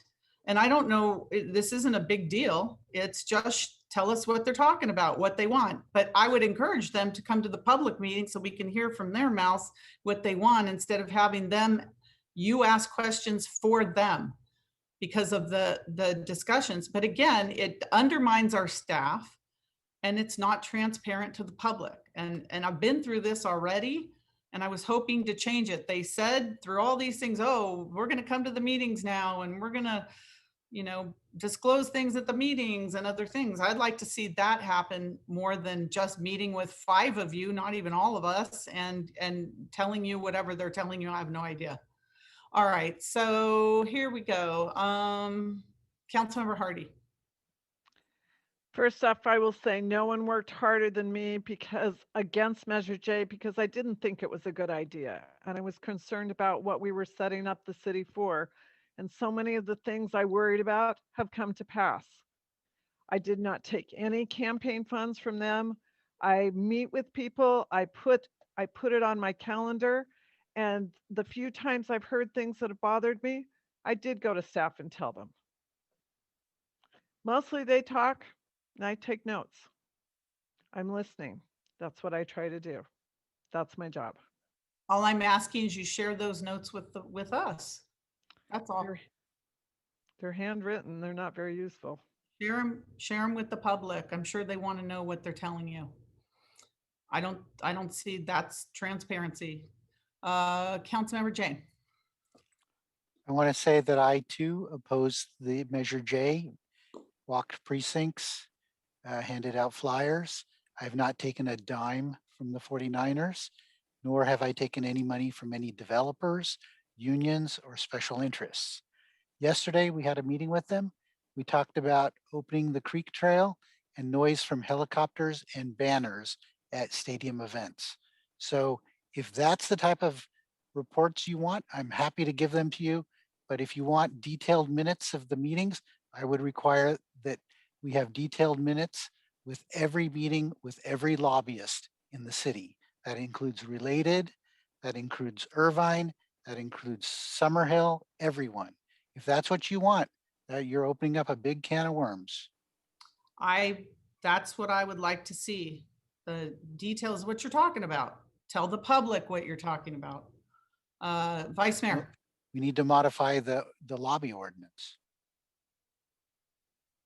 Thank you, Mayor. As me and Councilmember Hardy, we started this communication. The communication with 49ers were broken, dead broken. Nobody was talking to anything. And we started this thing, and we started not just this election or before, we started way back. And there was a reason that we both started. We knew that this thing will be pointed out. If had I been alone or Councilman Hardy been alone, somebody would have picked up, hey, see, this thing is going on. And there's a reason we are going together. And most of these meetings are informational meetings. We hear one side of a story, like what's happening in the city hall with the staff. And we want to hear what is the other side, like what is 49ers are telling us. And there's nothing secret about it. There's no secret. That's the reason we are putting it on our calendar. If we had any intention of not disclosing these things, we would not have put it on. We would never do that. We would not meet, or we would never do that we don't put it on a calendar. So this is nothing secret. This is not a plot somebody picked up. Oh, we found them meeting them. This thing is going on for so long. Yes, we meet them. And we did whatever we discussed, whatever the information we get, we dwell on it. We make sure what decision-making process, we make sure that decision-making is best in the best interest of the city. And for a change, they did send somebody to the council meeting last time. And we have been requesting that you have to attend the meetings. You have to attend the meeting. So, and as Councilmember Jane mentioned, if you want to do this thing, do it all across. Yes, we are part and parcel of this council. Do it all across. Do it every meeting we held with, just like Councilmember Jane. I have not taken a single dime from any special interest. No money from any labor unions. No money, no PAC. I have not been even supported by any PAC, zero. So most of the money I spent my own money or community raised $100, $200 money. So just alleging some of our colleagues is not creating a very cohesive work environment. If you want to meet them, I think they will be ready to meet Mayor Gilmore and Councilmember Watanabe. I hope they will be ready to meet you. And Mayor Gilmore, I'll be ready to attend a meeting with you along with me. Not a problem if you want to find out. So I would like for them to come, and whatever information you all say you just sit there and listen. Whatever information they should bring in the public. Just bring it in the public. That's all. And that's and it doesn't make sense to, have minutes from every lobbyist, just anybody who's suing the city. Then we can pass a policy. Anybody who's suing the city, that if we're meeting with them, we should either report out to the public or have them come to the public. That's all. There was a lot of backroom deals happening before I became mayor with them. That's how they do business. let So me, now you all talk about transparency and your elections. It's all about transparency. I'm just asking that you be transparent, especially with a company that has sued us 7 times. And you're talking about litigation issues in private with no disclosure to the public, period. That's just common sense. So that's what I'm looking for. What are you discussing? What are they asking you for? What are they asking? Come to the public and talk about it in public at our stadium authority meetings. That's what I'm asking for. And shy of that, say, hey, we talked about, the creek trail and blah, blah, blah, blah, blah. Do a report yourself. All I'm asking is that it happen in the public, especially with a company that sued us 7 times. And you're discussing litigation. City attorney? Yeah, I just wanted to Madam Mayor, also point out that, let me complete. Let me complete. Now that I want to complete that before city attorney comes over here. So neither me, neither Councilmember Hardy, we have not done any backdoor dealings. Zero. We want to assure you that. We want to assure you as well as residents and everybody about this thing. And change the lobbyist ordinance. Why pick and choose? Why pick and choose like you want to, you will have to report with X, not with Y, not with Z. So if related is, if you had meetings with the related, why not report those meetings with the related too? What was discussed about it? So change the ordinance. It should apply standard that I have been asking that. Procedures and laws, they should apply standard to everybody. We have a calendar. We report our calendar. That's it. And if any public would ask me, hey, what did this? I'll be more than happy to tell them what I discussed. I'm asking you all to disclose what you're talking about. And we have disclosed to an extent which was required. And if my neighborhood, any resident will come to me, hey, you had a meeting on that day. What did you talk about? I'll be more than happy to talk about. Well, why don't you tell the public if you're going to tell your neighbor? I'm telling the public. I'm telling the public. Like for whatever meetings we had with the 49ers, we had heard their story. Like we talked about the budget. They presented their proceedings about the budget to us. They presented their aspects of other issues pertaining to that. So it's pick and choose policy which suits you. That doesn't sounds good. Let's make a standard policy all across the board. Thank you. It will be applicable to everybody. Thank you, City Attorney. yes, I just want to point out another danger here with 5 members of the council meeting with the 49ers behind closed doors. I mean, it creates the possibility. I mean, I'm not saying it's happened, but it creates a possibility of an accusation of a seriatim meeting. That the 49ers speak with 2 of you on one occasion. I mean, they can't speak to more than 3 of you at the same time. Otherwise, that would be an illegal council meeting. So really, the safest way to go here is to just make them come to and speak to the full council at a council meeting. Say, look, if you have something to say to me, rather than meet with each of us serially and try to get your points across to convince us of, what you want us to do. Then tell them, look, it's a lot safer for you to just come to the council meeting and speak to the full council. That way the full council knows what's going on, and we don't get accused of being involved in any kind of arrangement behind closed doors between the 49ers and possibly a majority of you to come to some kind of consensus about what the council will do in the future. It really acts at very much cross purposes to the goal of being able to defend the city against these lawsuits, for them to try to make some kind of overtures to you about the relationship. I mean, it's not true that nobody was talking to nobody. We talk to them every 2 weeks practically, all the time. And they know that they don't need to say certain things to us because they can go behind closed doors and have conversations with you. And there are 2 council members, and I'm not even going to say their names. I'm not going to say which council members they are, but there are 2 that I have asked directly, what did you talk about? What did they tell you? And And there's 3 that have never told me anything that the 49ers have said to them. And there's 2 that have absolutely refused to tell me what the discussions have been about. So, I think this is, extremely difficult to put me in the situation of trying to defend lawsuits when you're refusing to tell me what the other side of the lawsuit is saying. And it's extremely, you can say whatever you like about the lobbyist ordinance or the calendaring ordinance. I mean, the words on the calendaring ordinance are stadium operations. Is that really a description of what you talked about?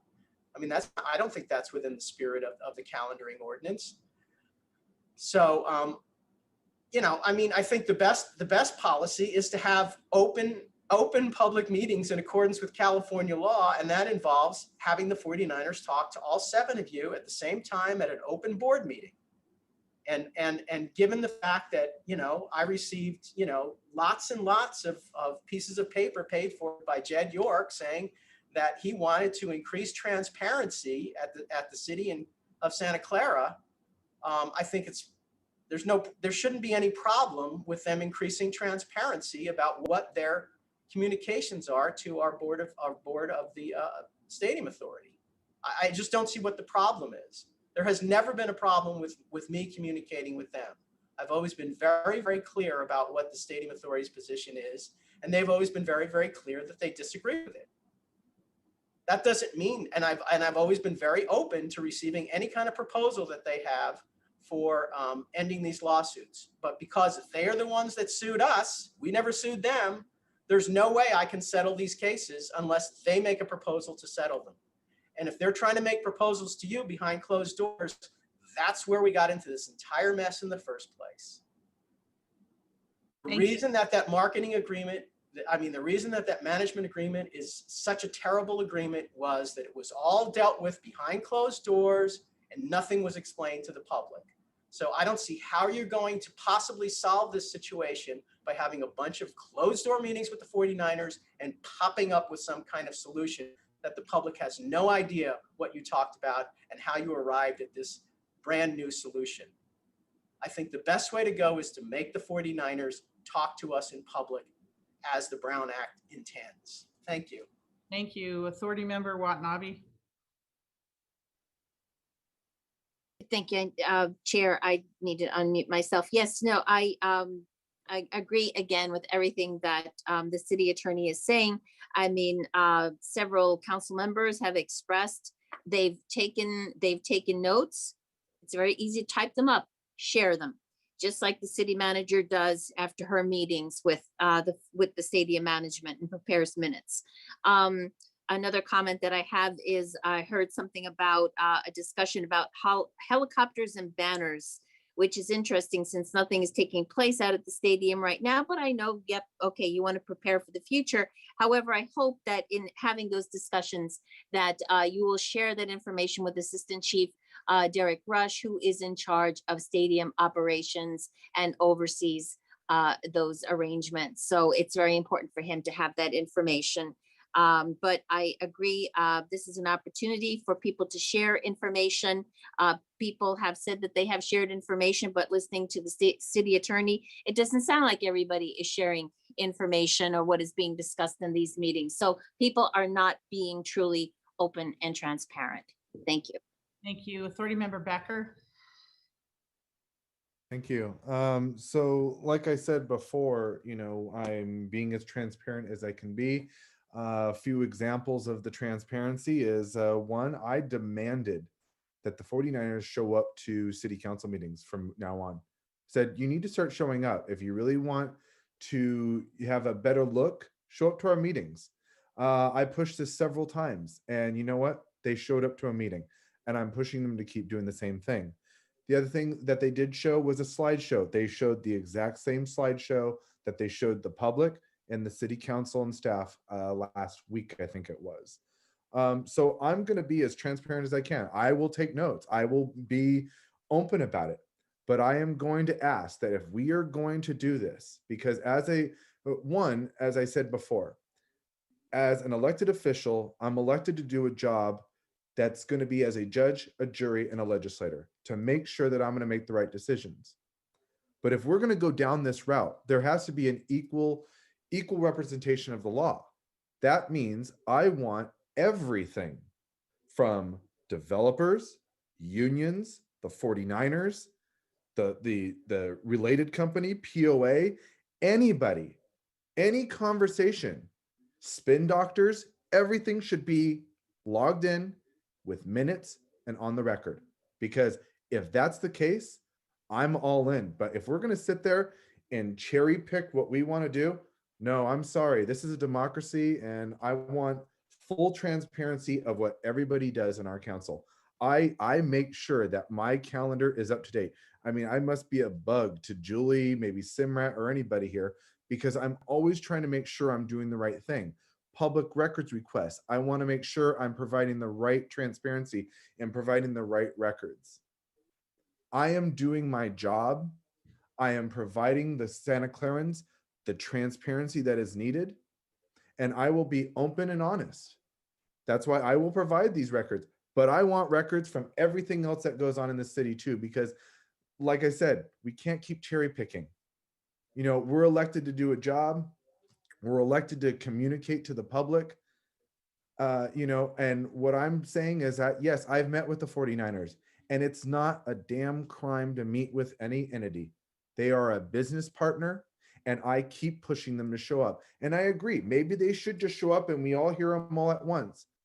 But I think two other council members, Mayor Gilmore and Councilmember Watanabe, maybe we should all reach out, and maybe you should talk to them too.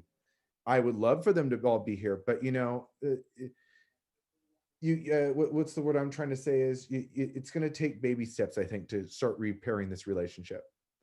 And I think that's why we were elected, to repair this relationship. But trust me, we are not in the pocket, and I am definitely no puppet.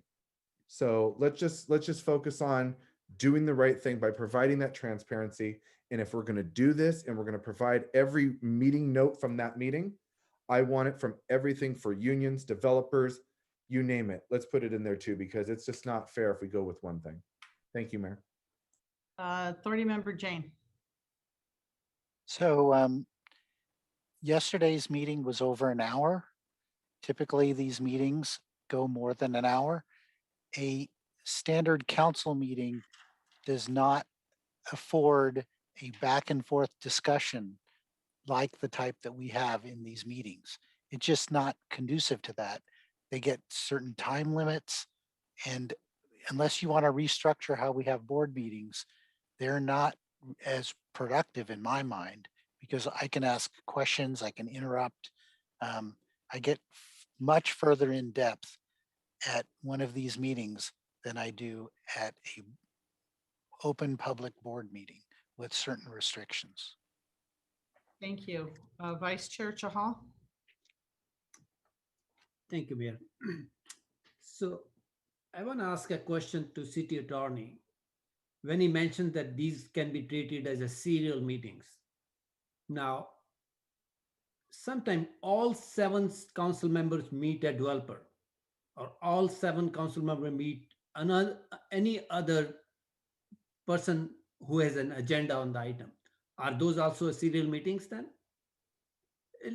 I didn't say they were serial meetings. I said someone could accuse you of having a serial meeting, especially if you all end up voting the same way on some 49er issue. So they meet with 5 of you, okay? This is known as the hub and spoke thing. They say, oh, well, I spoke to this person and this person. Let's take, for example, the recent decision on the conflict of interest, on amending the Stadium Authority Conflict of Interest Code. Well, you know, you all had meetings with the 49ers. I'm sure that the conflict of interest code may have come up in some of these conversations. And then a perfectly extremely routine item, like amending the conflict of interest code. I've never seen a discussion to the extent that by a consultant about trying to resist coming under state law, conflict of interest law, like the 49ers fought having that done. And then when it came time for the motion, none of the 5 people that meet with the 49ers were willing to make the motion on an extremely routine thing that you were required to do under conflict of interest, under the state law on conflict of interest code. You had no choice. You're mandated under state law to amend the code to include people that should be included. And it had to take the mayor to second Councilmember Watanabe's motion. And there were the only 2 people that didn't meet with the 49ers. So what's a member of the public supposed to think? You all met with the 49ers and you're all afraid to vote against them. You're all afraid to appear to be. So, you know, I don't know anything. I'm not accusing anybody of anything. I'm just saying, look at the position you put yourself in by meeting with them, 5 of you all together. This subject could have come up. I'm not saying that you did. I'm just saying that that you wanted an example of how someone could possibly think that you may have had a seriatim meeting. That's an example. So what happens when 7 of us meet a developer and all 7 vote for that particular case? So that's also that's always a danger as well. I mean, it's so that's happening for years. Like it has been. If you go past, check out the history. Oh, I'm just well, you know, it's particularly glaring when there's an apparent reluctance to follow the law on a very basic vote. Let me tell you, it's not reluctance, but I'm challenging your pick and choose policy. No, I'm talking about the conflict of interest. When you're picking something that if these 5 meet and if they vote, then it's bad. But when all 7 meet and they vote in a particular way, that's okay. You asked for an example and I gave you an example. And I'm trying to explain that this is not a parallel. This is not a corollary, right corollary. Like people, council members have been meeting, planning commissioners have been meeting, and there have been decisions which have been unanimous decisions. So that doesn't mean all 7 have committed a serial. And that's what I'm saying. I'm going to jump in because I asked for this item just to clarify. One of the main reasons that I pulled this and brought this up is because this company has sued us. We have 7 lawsuits right now, 7. And as careful as we're supposed to be on what we say and what we discuss, when the stadium authority is being sued, the fact that there's all these meetings happening with no reporting out to the public, and there's 7 lawsuits against us. There's a big difference between that and meeting with a developer on a project.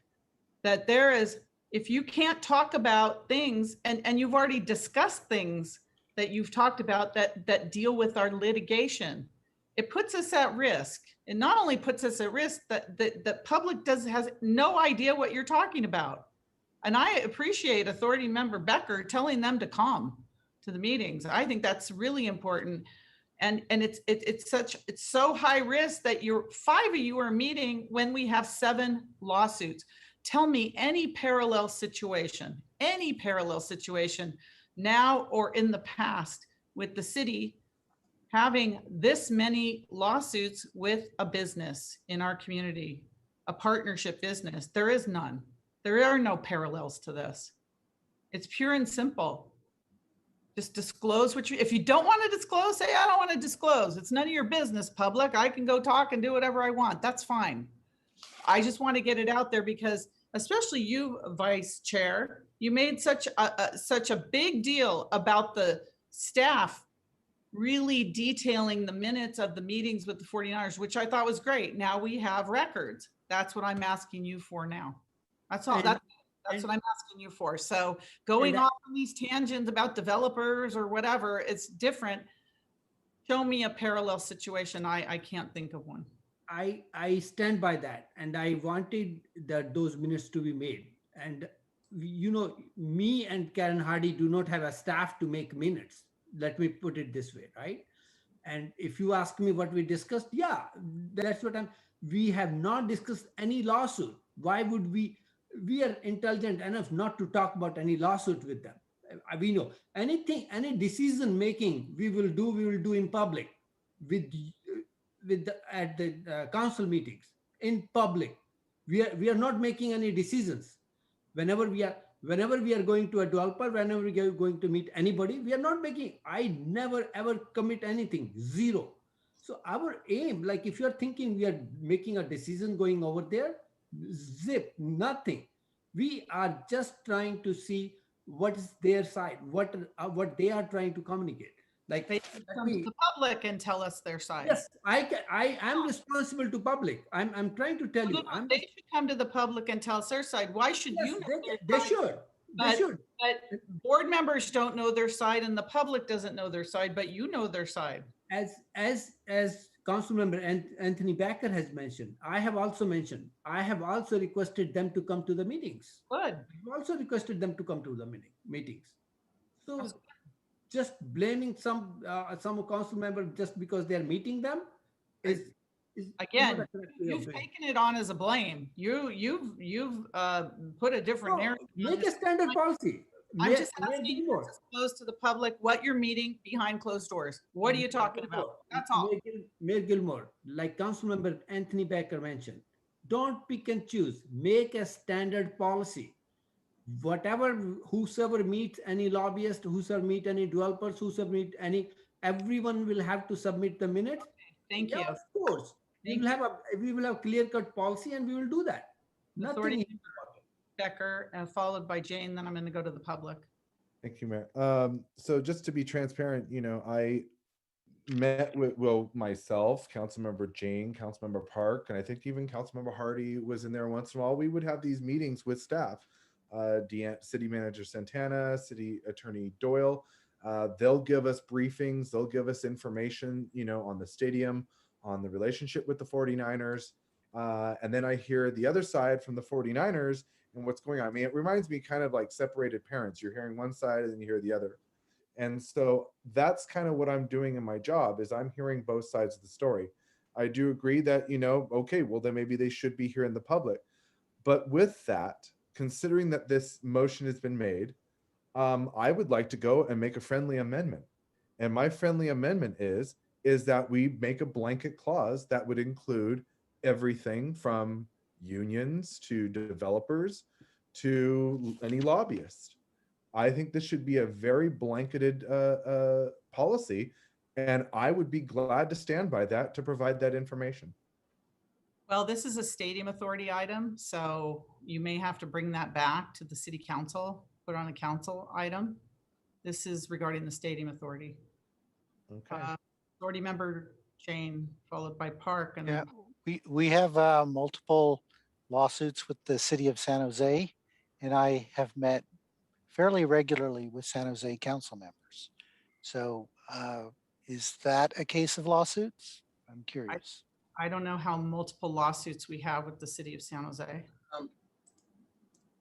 City attorney? We don't have any lawsuits with the city. Yeah, I didn't think so.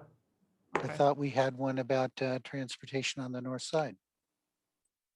We don't have a lawsuit now. No. It's not ongoing. Oh, the one lawsuit that we do have with the San Jose is we're both on the same side. It's a tributary agency. I don't know if they're meeting with you about that, but we have very good communication with San Jose on that one. But in terms of lawsuits against the city of San Jose, we don't have any. No. I'm not going to go into it now, but I'm pretty sure there is one. No, No, it's it's not. You're talking It's about the not a North lawsuit. San Jose settlement agreement, and it's not a lawsuit. If that's what you're talking about. That's the one. Yeah, not a lawsuit. So we're discussing our rights under a settlement agreement that settled the lawsuit back in 2006. Right. Okay. Okay, Authority Member Park? Yes, to be clear, I also oppose the stadium. I also walked for Measure J, and I've been to City Council many times to oppose both the stadium and the term sheet. And when the term sheet changed, I requested a revote directly from City Council, was denied, of course. But the lawsuits are exactly why we need to repair our relationship with the 49ers. And I think that you've got it wrong, which is the time to discuss, the time to talk, the time to find common ground is exactly when we're having arguments. As mentioned, the 49ers did in fact send a representative to the city council, and I do believe that was a direct result of our outreach to them.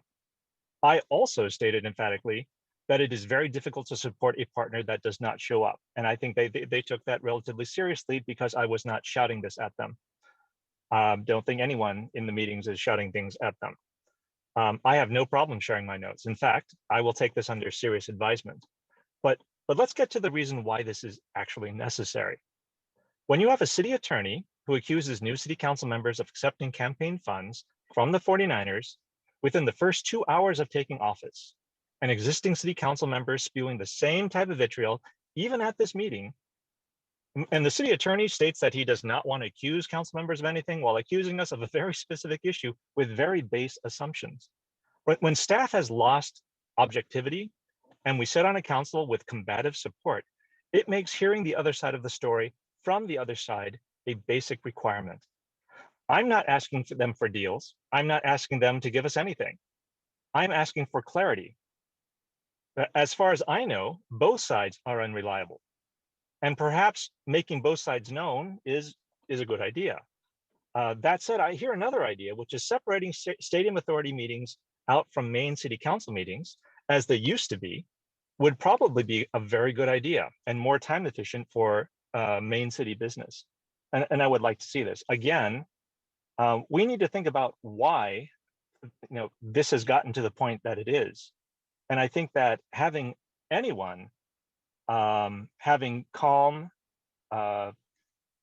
conversations conducive to finding common ground is a great way to repair a relationship. I don't know. I'm sitting on city council on the side of Santa Clara with city council members who are supposed to be supporting the same ideas, and I don't even find the level of support that I would expect to have on city council. And I think that once we get to the point where, we can talk about dropping lawsuits. We just had an instance a few meetings ago where we asked, what are the lawsuits that we have filed against the 49ers? And we were told 0 right after a discussion of a lawsuit and appeal we had filed against the 49ers. Again, when you look at the facts and you look at the accusations that have been made by city staff, if you want to look December 8th, 2 hours, 57 minutes into the meeting, you will see the accusations and they're right there. You can deny them, but at the same time, they're right there. Then I think that we have good reason and good support for dropping discussions where we talk to the other side to get the other side of the story, because that's certainly not happening in city council meetings or stadium authority meetings that are, interspersed, interjected in between other issues at a city council meeting. Thank you. Authority Member Park, I still think that we have not filed any lawsuits against the 49ers. I just wanted to tell you that because that we were trying to get our budget adopted. It wasn't a lawsuit against the 49ers. So I think, again, someone needs to explain that to you. All right, I'm going to go to the public. Deborah, go ahead. You're first.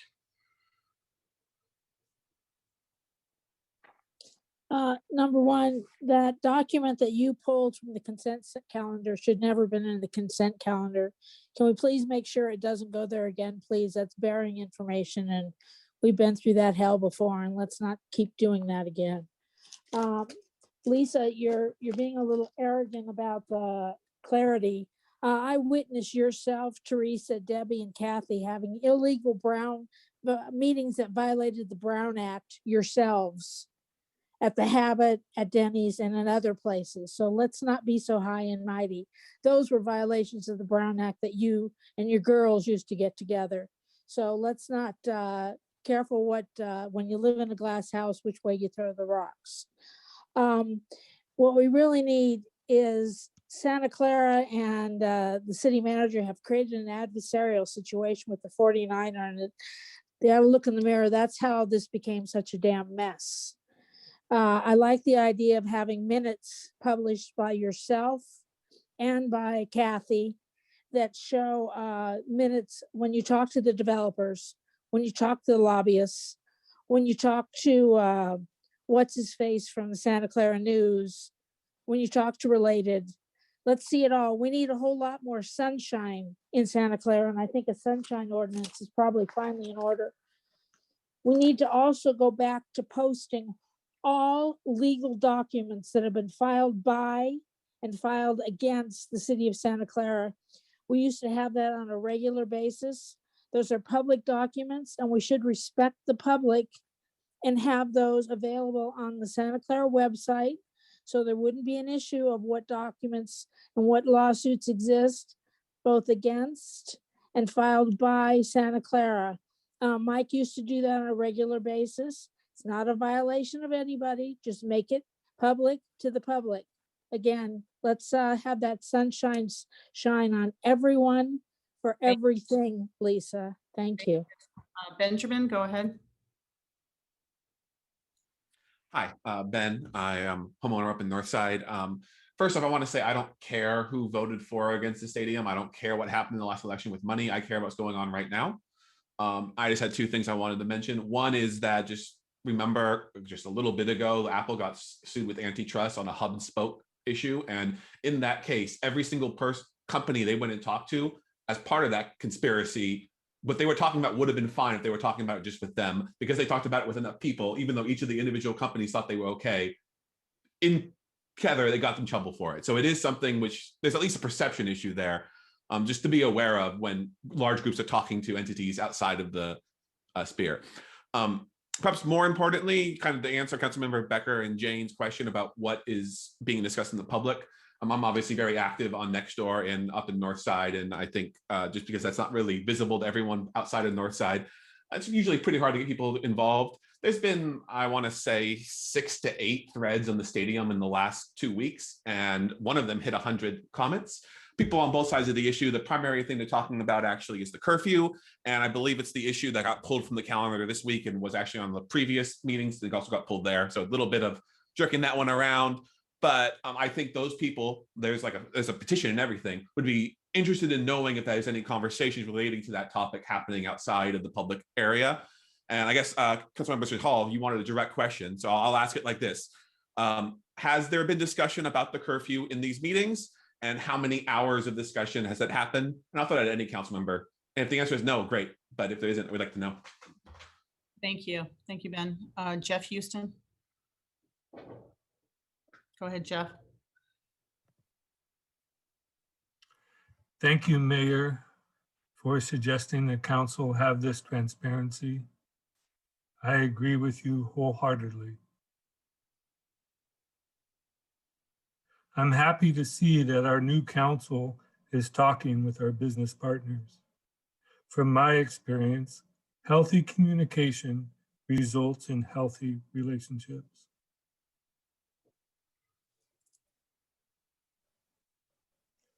Let us also report on meetings with the Santa Clara Police Association Political Action Committee.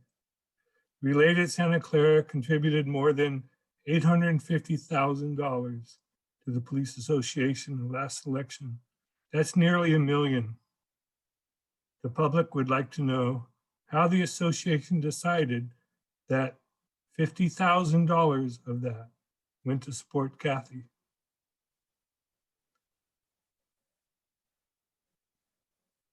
$50,000 of that went to support Kathy. Thank you. That is all. I think you should check your numbers, but okay. Bob, go ahead. Yeah, hi, thank you. Good evening, Mayor. Bob O'Keefe, lifelong resident of Santa Clara.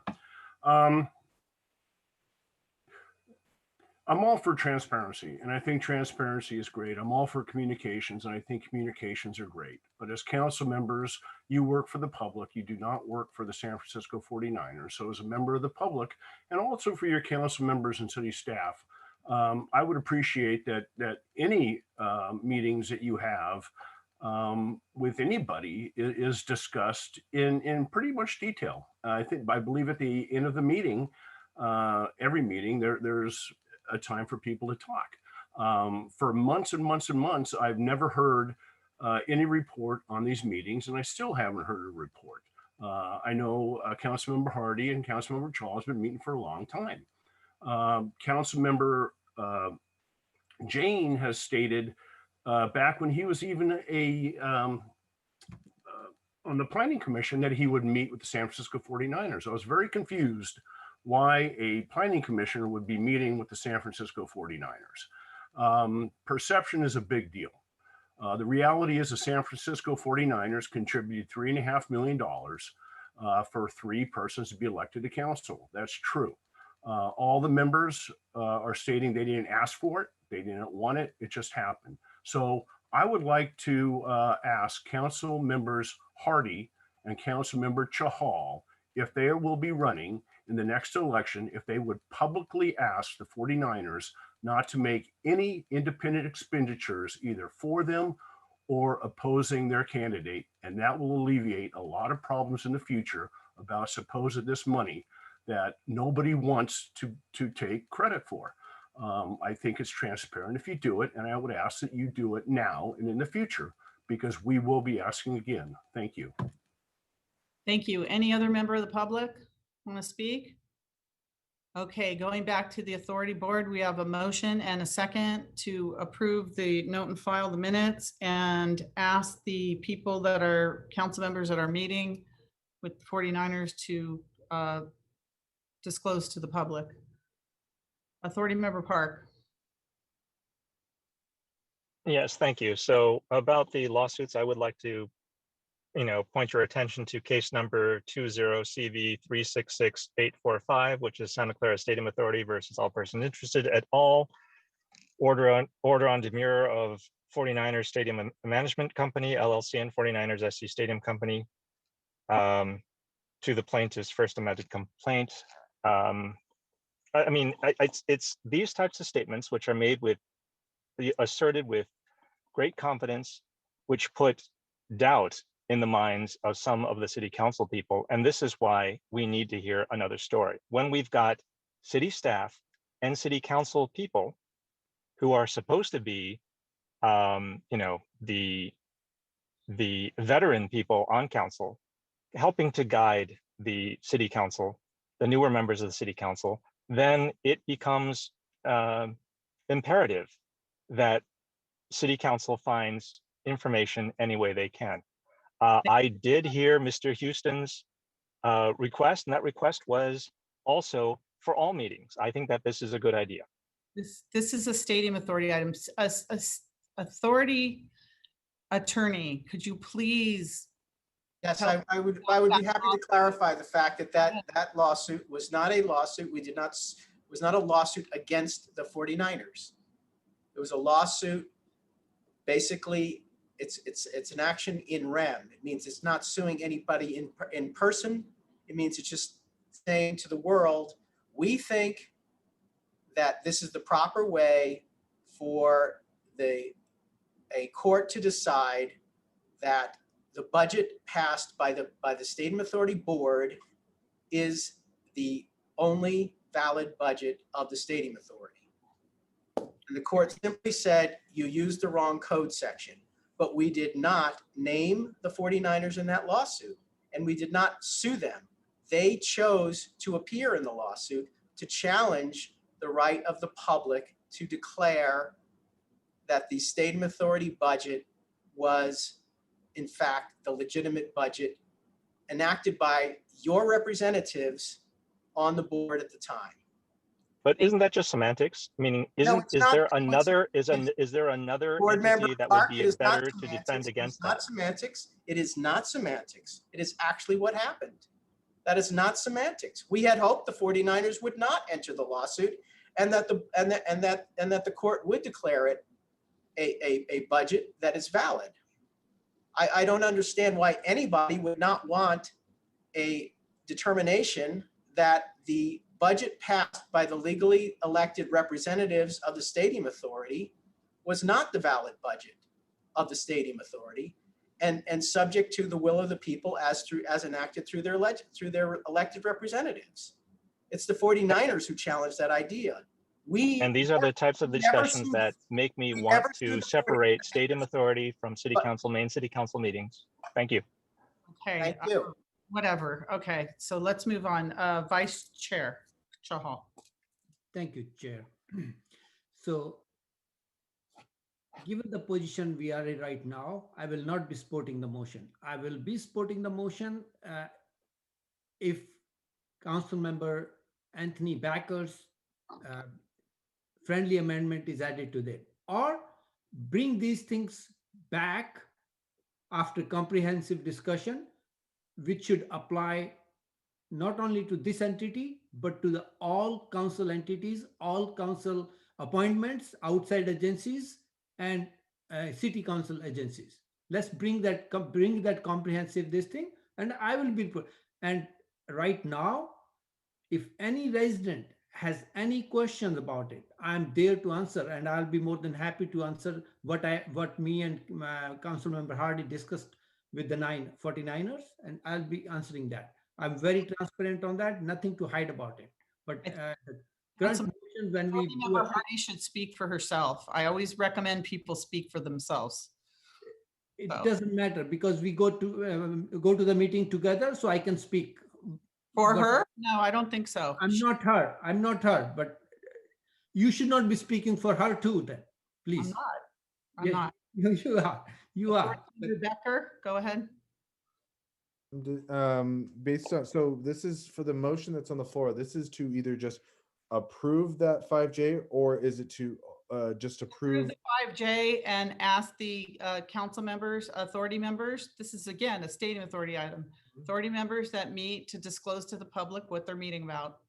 Okay, so that was my friendly amendment was add the others, but you said we can't do that because This is only stadium authority. so then I would suggest then that Or you can send it to governance, that we're having a meeting coming up too, So if then- that's what you want to do. But So, you yeah. have to do it at another agenda or put it on the governance agenda. Well, then I would ask Councilmember Watanabe to withdraw her motion, so then we can go and do this as a whole for the entirety of what I would want to cover, from Niners, developers, unions, anything. But I this would is want only that all covered. authority. It has to be a separate item anyway. It's So a stadium then, authority item. but that's what I'm trying to get at, is that I'm trying to say that, well, then she should remove that, because then I would support No. supporting 5J, and then we move on and we go and do a special thing where we do all of this, from the Niners, the unions, the developers, all of that will be covered under one thing that we have to provide those Authority. minutes. If you want to add the rest of the city, you can go ahead and propose it. But right now, there's a motion and a second on the floor for the stadium authority only.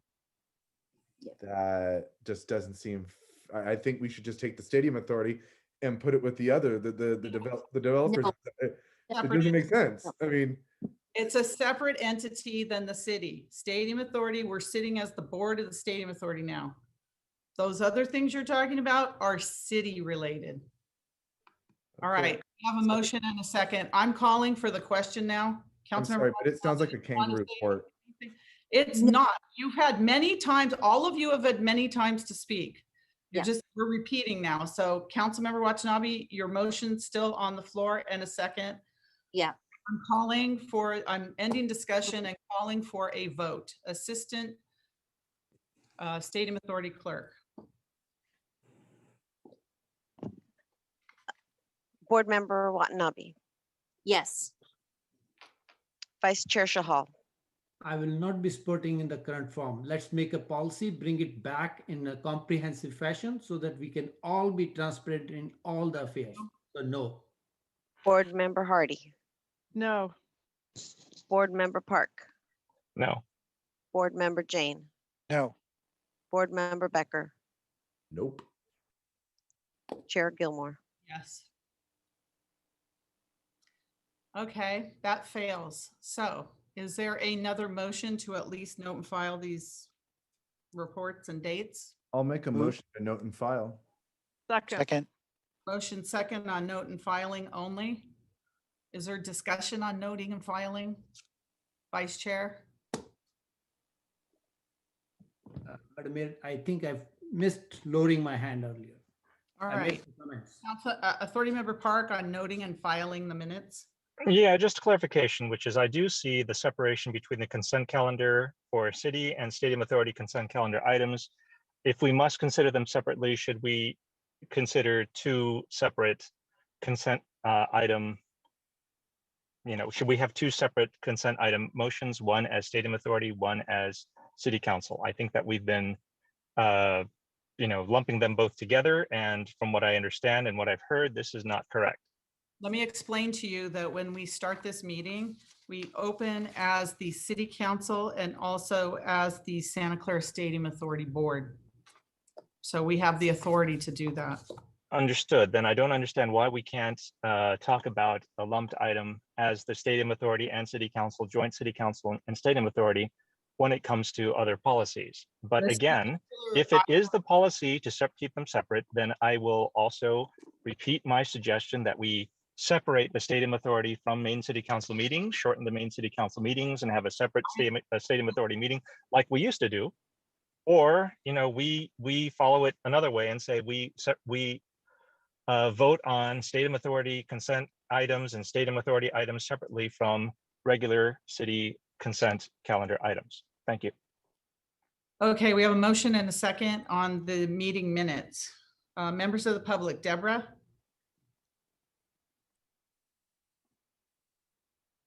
Would someone please modify this and have this document never be buried in the consent calendar again, please, for the benefit of the public and the counselors, so we don't have to go through this, having it pulled? I don't think it should have ever been buried in the consent calendar. We've gone through this in the city of Santa Clara, trying to clean up what goes in the consent calendar. If this is open and transparent, it should never have gone there.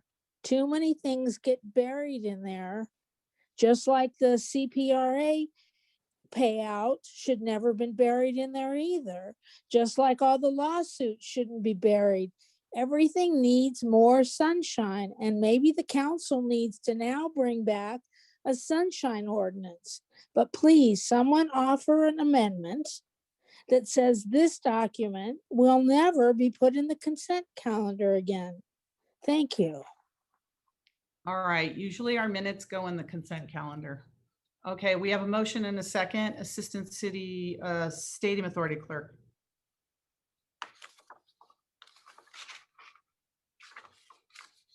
Board Member Watanabe, Yes.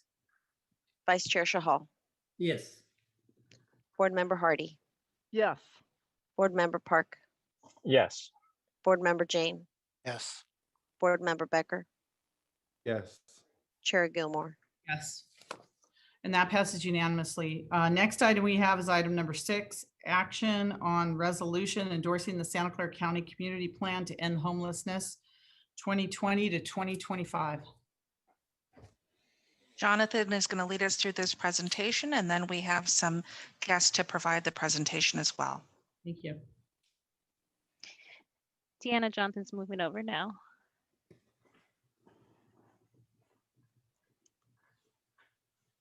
Hello, Mayor and Council. Can you hear me okay? Yes, we can. Yes, great. Good evening, Mayor and Council. Jonathan Veach, Housing Division Manager. Tonight, we're presenting a resolution endorsing the Santa Clara County Community Plan to End Homelessness. 5 years ago, the City Council adopted the community plan for the years 2015 through 2020. The new community plan that we're presenting tonight will cover the years 2020 through 2025 and build upon the accomplishments of the last community plan. We're pleased to have with us tonight Ray Bramson, Chief Operating Officer at Destination Home, and also Catherine Kaminsky, Deputy Director at the county's Office of Supportive Housing.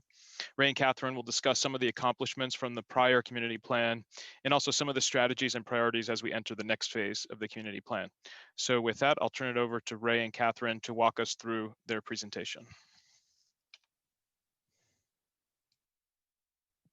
Thank you very much, Jonathan. Good evening, Mayor, Vice Mayor, council members. Thank you very much for having us tonight. Given the late hour, I'll try and move through the presentation as quickly as possible, but know that both Catherine and I will be available for any questions you have after. Next slide, please. As I mentioned, Ray Bramson, Chief Operating Officer, Destination Home. I'm joined by Catherine Kaminsky, Deputy Director of the County Office of Supportive Housing. Next slide, please.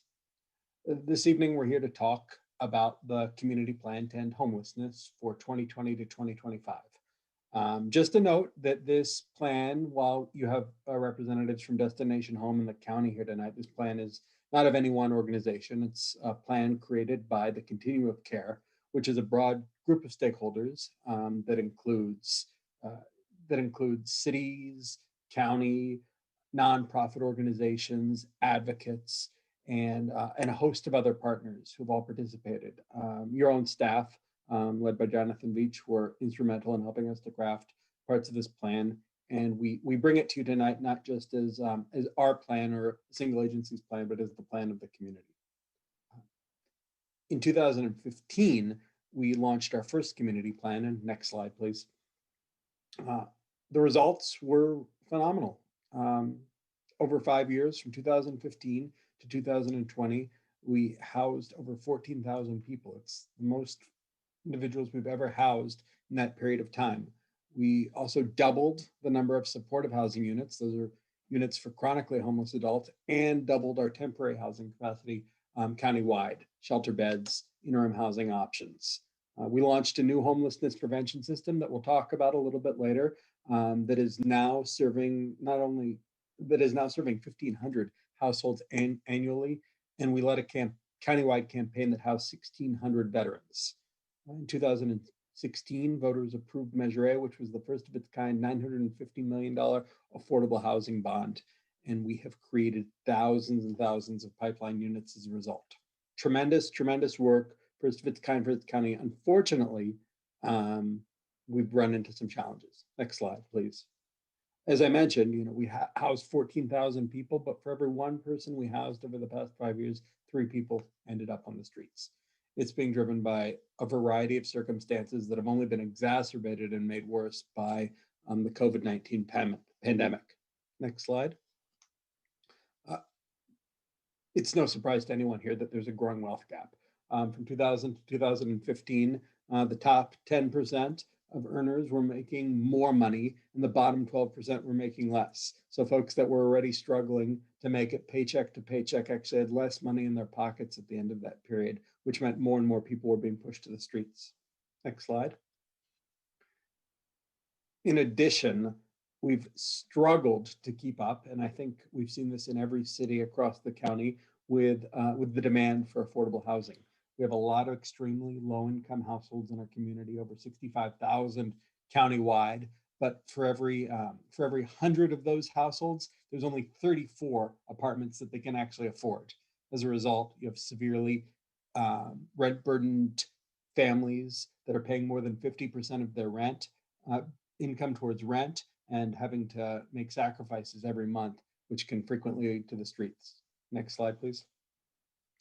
And on top of that, we're seeing driving racial disparities in homelessness, and communities of color, more often than not only are living in abject poverty, but also ending up on the streets. So we know we need to do a lot more.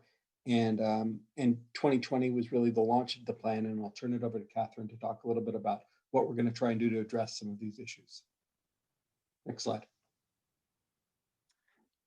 Thank you, Ray. So, as we were developing this plan and working on how we're going to address those challenges that Ray talked about, we gathered input from over about a year period from more than 8,000 community members.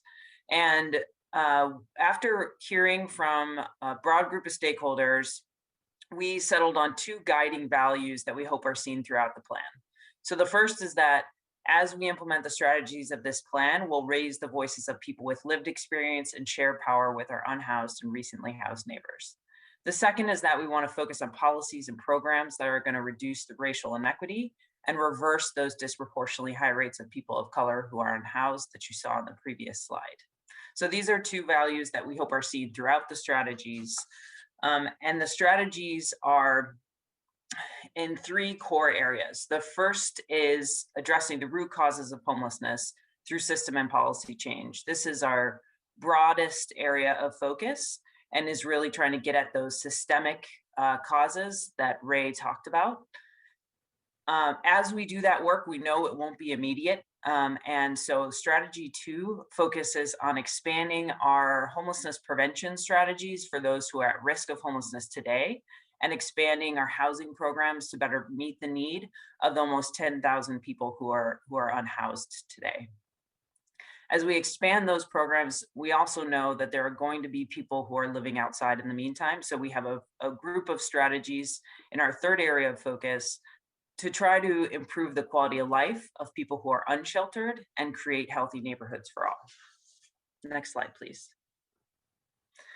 So the full plan, which was included in your agenda packet today, includes strategies under each of these 3 core areas, as well as sub-strategies that give a little more detail.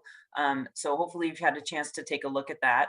But as I said in strategy 1, this is the broadest area of focus working on systemic issues. So for example, here we want to make sure that people accessing our safety net system, wherever it is across the county, they have the support they need wherever they're accessing services to obtain and maintain housing.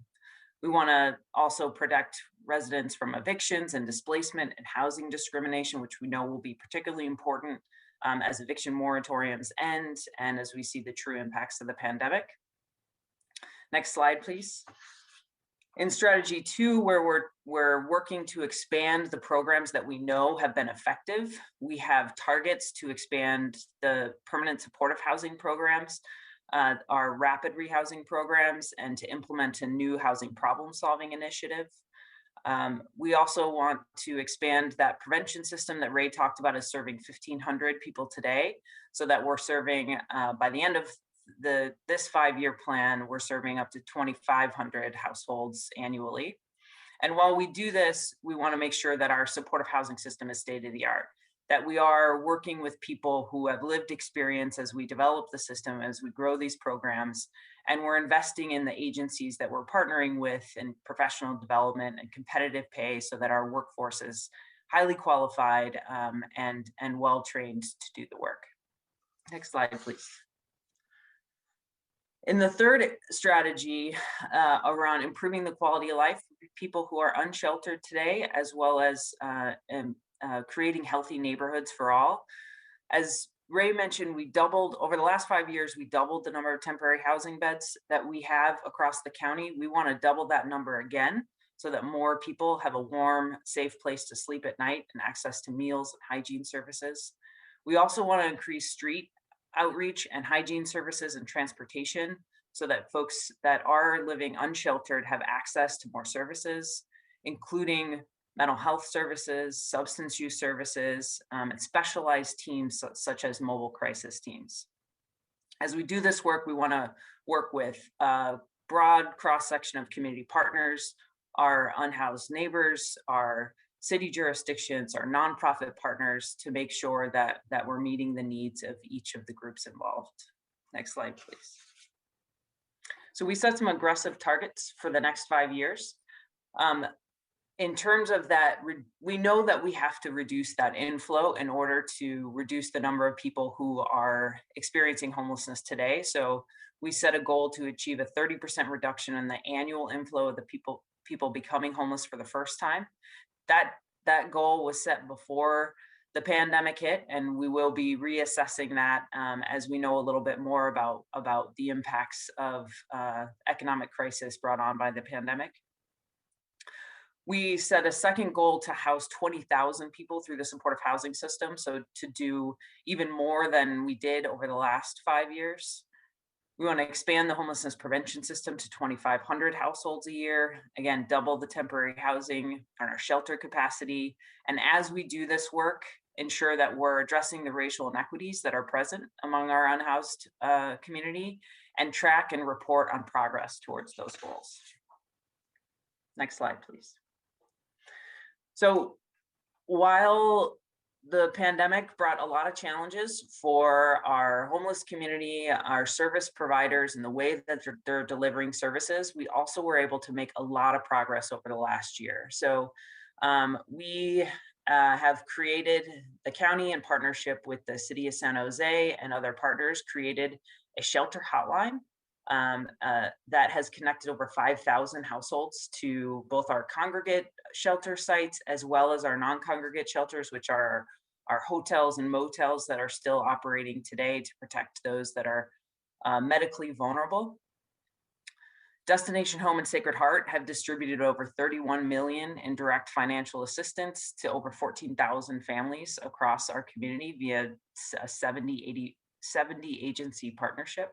And that work is expanding, and Ray will talk a little bit more about that in the next slides. We also distributed over 100,000 pieces of PPE and created new mobile shower and sanitation services for individuals and encampments. And what I am most proud of in our community is that while we were doing direct public health and safety response, the work to permanently house people who needed it didn't stop. And we actually, the updated number from last January to this to January 2021, we've connected over 3,400 people to permanent housing just in the last year. And some of the work adds to the permanent capacity, builds permanent capacity in our system.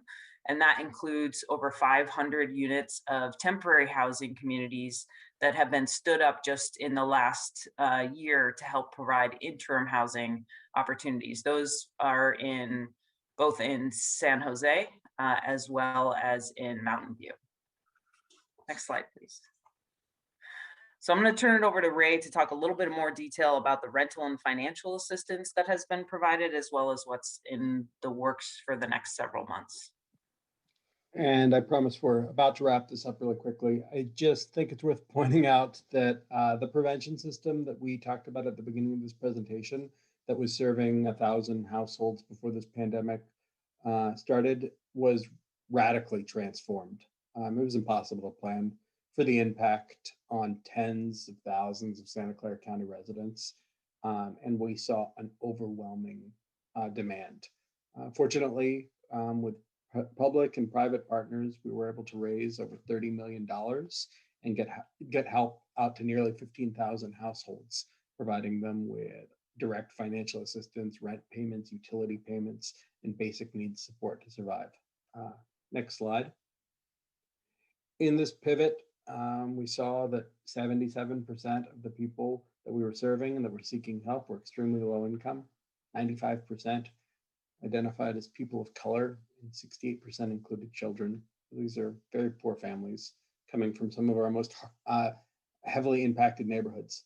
It's worth pointing out that Santa Clara was among one of the highest cities outside of San Jose receiving support. And that 1.5 million does not include the emergency rental assistance work that your staff did. Your staff had their own program. These are private dollars that we were able to bring in addition to continue to support Santa Clarans. Next slide. There's a lot more work to come in December, and I won't go over a lot. I heard some great statistics from your staff earlier in this presentation, but there was a $25 billion allotment in the December stimulus package. There'll be a similar one in the current package. And here in Santa Clara County, because we've prioritized with our partners at the county and the city of San Jose, the most vulnerable residents, we're going to be launching a very similar program. Together with the monies we've been combined, we'll have $57 million in federal funds that we'll be able to distribute throughout the county. Next slide. And we'll be able to help renters, help landlords, help the most vulnerable people in the community make sure that they're taking advantage of SB 91, which is the rental assistance program. We in Santa Clara County have created a hybrid program that is separate from the state. And while the state is primarily focusing on landlord assistance, we're going to be looking at the most vulnerable tenants. So we'll be stitching in private dollars on top of the state and county and city money that we have. And we think we're going to create a program that's really going to help the people who need it. So we don't have this tidal wave of homelessness at the end. Next slide. And we will, as I mentioned, we're going to keep building this program out.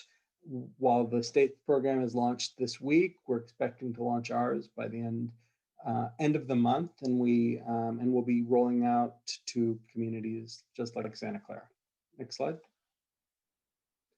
And lastly, I just want to give a shout out to your amazing housing staff. Santa Clara has continued to be a leader in identifying, and I listened to your El Camino Real specific plan, and I appreciated the notes from the mayor and vice mayor and council members about the opportunities for affordable and the desire to see more residential development. The 3 sites that we have listed here represent supportive housing developments and Measure A funded, where the city, in helping and working with local nonprofit developers, has identified places where they can leverage that county Measure A bond and build some really tremendous housing opportunities with both nonprofit and for-profit developers. So we're excited to see these go forward, and we're really grateful for the city's contributions to the Measure A goal of creating 4,800 units by 2026. Next slide. And so the next steps are, we hope the council will consider endorsement of the plan today. We are here to work with you on whatever specific implementation plans and goals that you as a council and a city would like to accomplish. We think the plan is broad enough and provides a good enough framework where you can find the needs that you have of Santa Clara in this plan, and we can do everything we can to bring support, resources, and manpower to help out with that. And then we'll continue to bring back reports and city-specific reports about our progress in Santa Clara, helping to get your unhoused residents into permanent, stable situations. With that, we'll end our presentation. And thank you very much for your time this evening. Thank you, Ray. Thank you, Ray and Catherine. That's an amazing report. And of course, I absolutely want to endorse it. I want to thank you also for the help that you've given to our community housing department here with Jonathan and his staff, because they've done a really amazing job. I know responding as quickly and as efficiently as possible to help with our homeless population and to get people housed. I mean, that's so important. So thank you for all the help you've given the city of Santa Clara as well. So I'm going to go down the line with the list of comments or questions. Starting with, I think, Councilmember Becker, I think your hand was up first. Go ahead. Thank you, Mayor. And thank you guys for your presentation. I'm really glad to hear that you guys are moving forward with this. And I mean, it's really kind of hitting close to home. I mean, if I look at those charts, I guess I'm considered very low income. If you take my income from my day job and this, I'm still considered low income. And it's people like me, renters and, young people, we're struggling. Seniors are struggling. And I think that's the biggest factors of homelessness.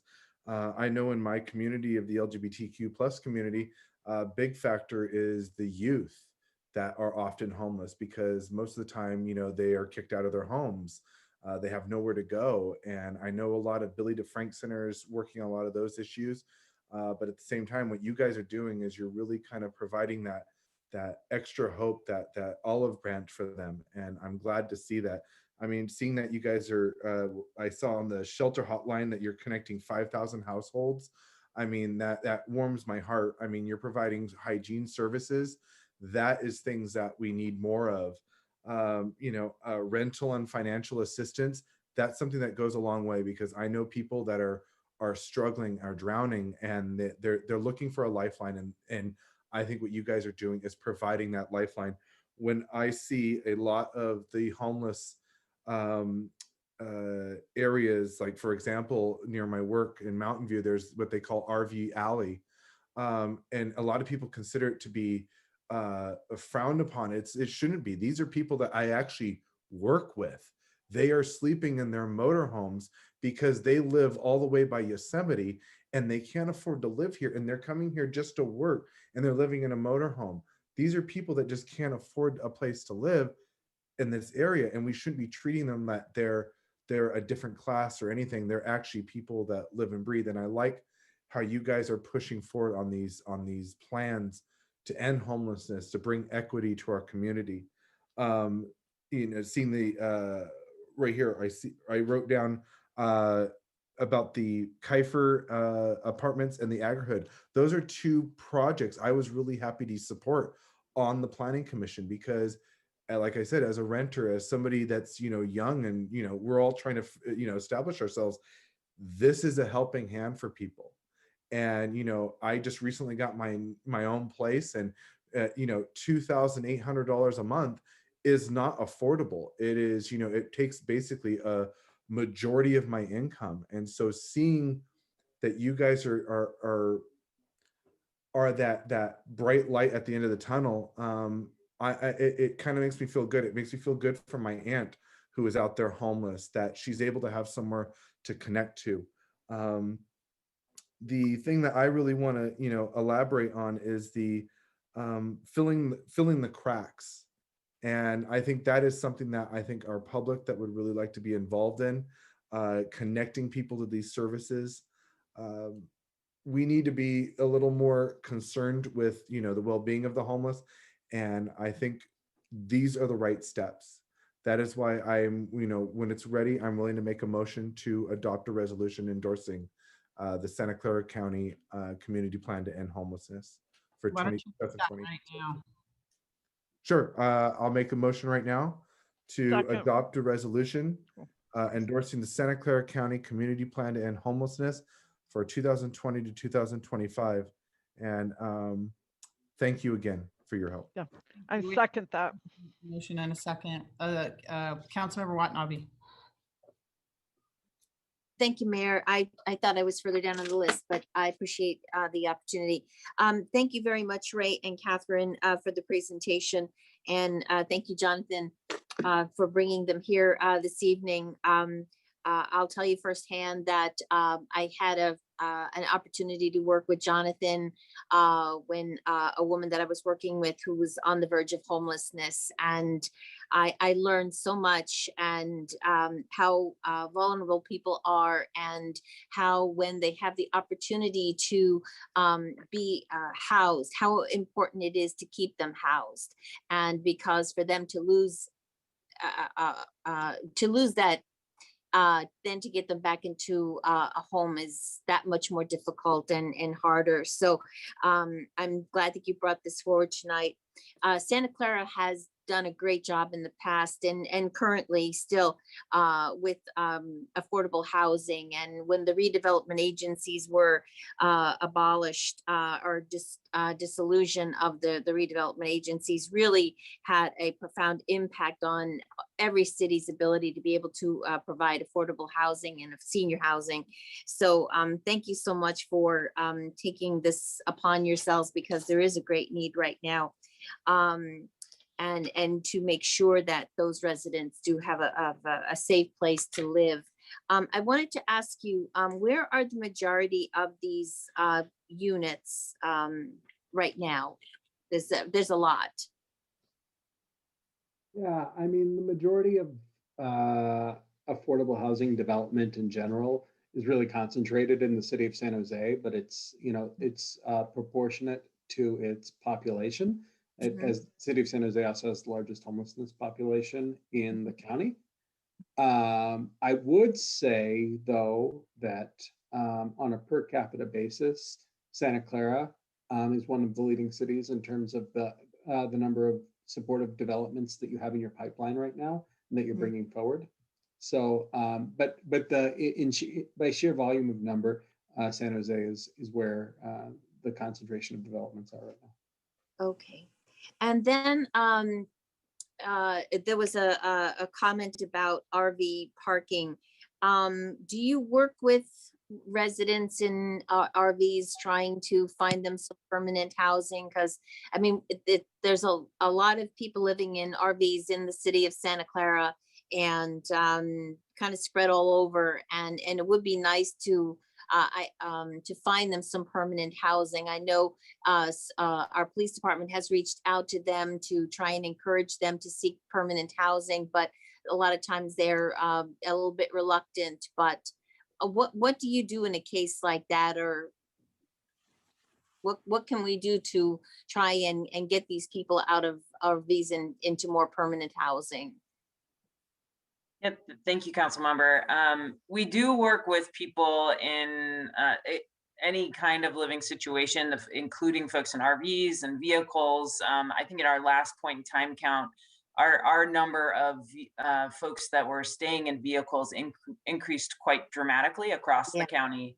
Yeah. So they're certainly eligible for housing programs. We work with them in a variety of ways, either through outreach teams that go out and directly engage with them. We also have sort of access to housing programs across the community at any kind of service provider. So you don't have to go to a housing service provider or a shelter to be assessed for housing assistance. It could be a drop-in center. It could be, a faith-based organization. We try to make that access to housing programs just as broad as we can. So we have over 75 agencies that are access points for our housing assessment and referral system. So hopefully folks are connecting through any one of those means or an outreach team that is working directly with them. Great. Okay, that's really good to know. Okay. Well, thank you very much again for the presentation, and happy to support the resolution as well. So thank you again for your time. Thank you. Vice Mayor Chahal. Thank you, Mayor. Thank you, Ray and Catherine and Jonathan, for presenting this thing, and appreciate your praises for our city, which has done a tremendous job during this COVID scenario, and we staff as well as whatever resources we could bring forward, we did our best, and thank you for acknowledging that. And I want to acknowledge one thing, like one of your strategy number 1, address the root cause. That is very, very important. Like sometimes we try to solve a problem in a micro way, one problem at a time, but if we can address that root cause, I think that can go a long way eliminating homelessness in our community as well as broader Bay Area, and hopefully one day whole country and worldwide.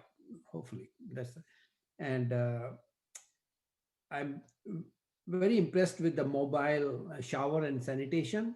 That's something I think is very practical and needs to be on the ground. And I'm not sure how many units you have. Are they stretched thin, or they are available on demand? How to resource those? So that's one thing for the community. It would be a good idea that these are available and how we can get hold of these. Eviction moratorium, yes, done a great job during all this period, but I think we will face a tremendous pressure on renters once the eviction orders are lifted. And that would be a time when we all have to pitch in, whether the city of Santa Clara or organizations like you and the county. So that is another one we have to keep in mind. It's coming, like no denying the fact. It will be a big impact to our residents on that. And boots on the ground. I understand. I know Catherine mentioned that you have people who can proactively go to the people who are living in RVs. And I recently, around a week back, I got a call from one of the businesses. They say, hey, on our street, there are so many RVs. What can we do for them? And I'm working something on that, but a team of volunteers from you who can go there and give them some counseling and give them some solutions, that will go a long way. Okay. So all the praises, thank you very much, and we'll be supporting the motion. Thank you. Thank you, Councilmember Jane. Yeah, so I just recently saw in the Mercury News that the average home price in Santa Clara is 1.25 million, and housing prices are still going up. I see that as a supply and demand issue. I really would have liked to see 7,000 housing units on the El Camino Real. I just heard about the Project Home Key on Leghorn and Mountain View. I'm very impressed by that interim homeless housing for 100 households. Great project. Perhaps we could do that in Santa Clara. I think on your list of supportive housing projects, you were missing the San Tomas and Monroe project. So I think we have 4 in Santa Clara. Finally, I wanted to say that I just heard that our emergency rental assistance program has unused funds in it, because those are HUD funds and they have very restrictive granting limits or rules.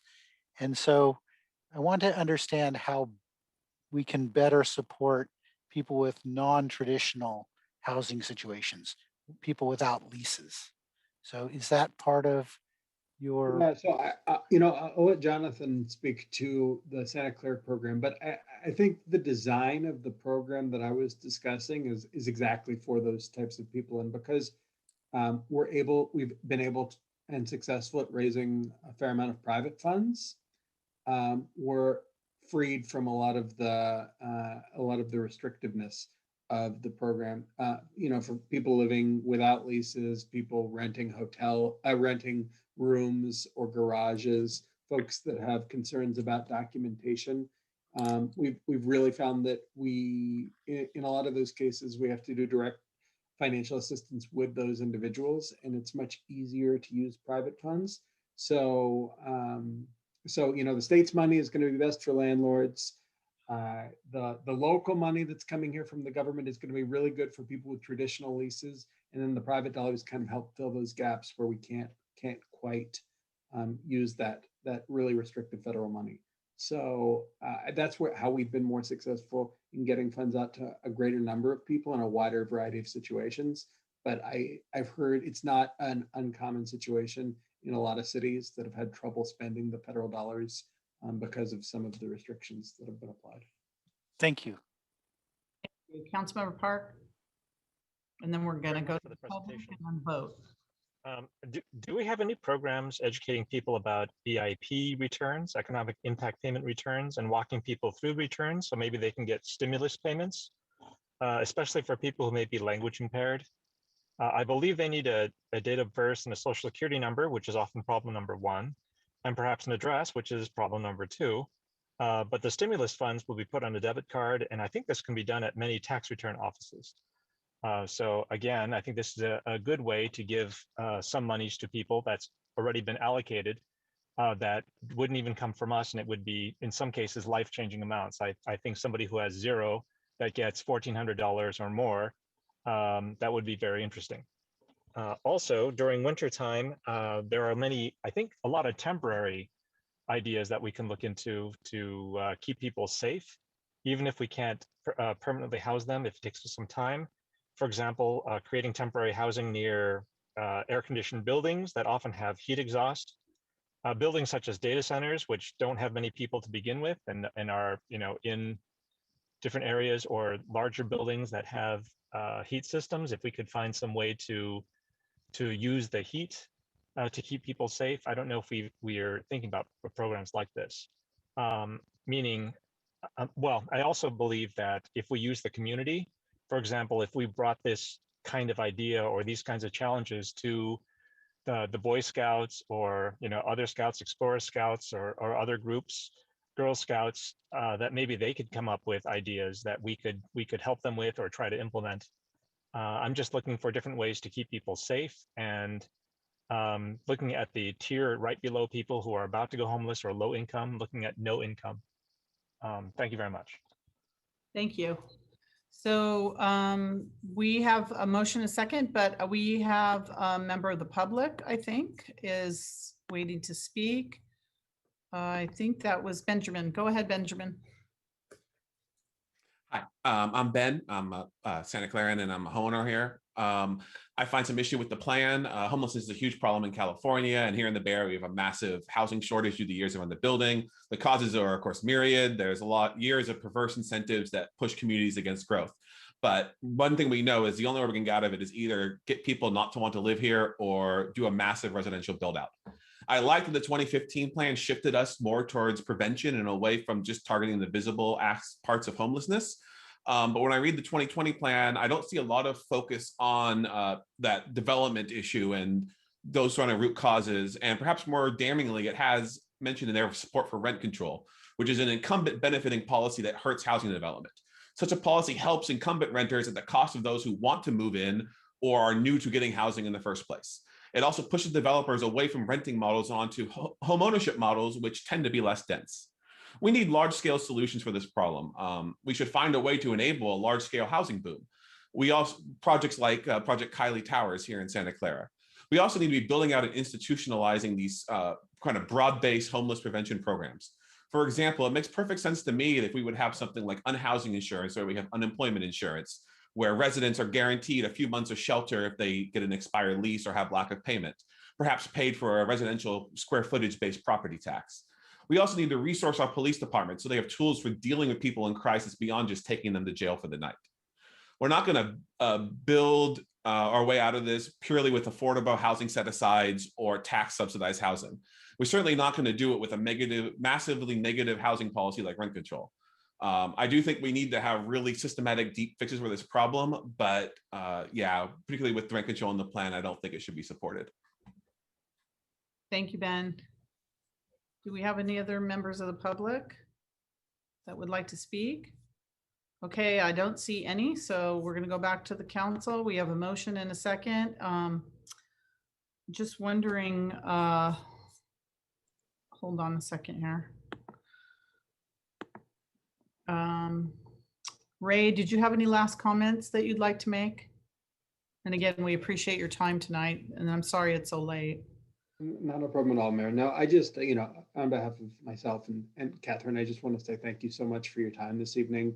I did hear some of the council members talking about interim solutions and ways to look at existing structures. The state's going to be coming out with another round of Project Home Key, most likely in the next few months. Probably going to be another $500 million in it. There could be an opportunity in Santa Clara. So we'd love to bring that back to you and your staff if that comes up and discuss further. But I do think there'll be there's some silver lining in the challenges and some resources that we can bring back and maybe help accomplish some goals together. Thank you. Thank you very much. Thank you for those last comments. So Assistant City Clerk, take a roll call vote, please. Councilmember Watanabe. Yes. Vice Mayor Shahal. Yes. Councilmember Hardy. Yes. Councilmember Park. Yes. Councilmember Jane. Yes. Councilmember Becker. Yes. Mayor Gilmore. Yes. And that passes unanimously. And again, thank you very much for joining us, and sorry it's late. I'm going to ask the council that we just go to item number 7, approve it, and then just continue because item number 7 is a timely item. We can continue item number 8, which would be our last item on the agenda, which is going to require some discussion to the next week's meeting. If we could take item number 7, we're going to be going on 7.5 hours here, and we have to let the staff go. Not to mention, I'm fading. I'm sure I'm not the only one. Got to work. So those that we have to go to jobs tomorrow, 7 o'clock. All right. So item number 7, action on resolution for an exception to the 180-day waiting period to appoint a retired annuitant, Kenneth Coates, to serve as temporary extra help in the electric department. I'm going to ask Araceli to cover the process for this exemption, and Manuel can answer questions about the services that Ken would be providing. Thank you very much. Araceli, you still with us?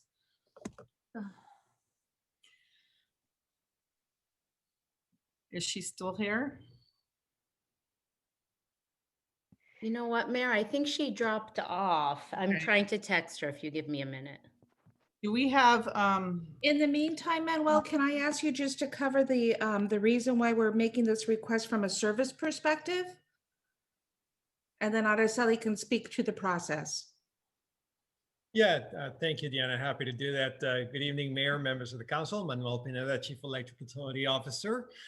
Yeah, so Ken, very happy for him to be able to move on, and also very happy that he's willing to come back and do some additional work for us, especially as we go through the recruiting process. He's a huge part of the SVP family and does a lot of great work for us, especially that's very important all the time, especially now as we're discussing with PG&E future growth plans for SVP, additional transmission that's needed into the city, other items with PG&E, as well as the CAISO related to load growth.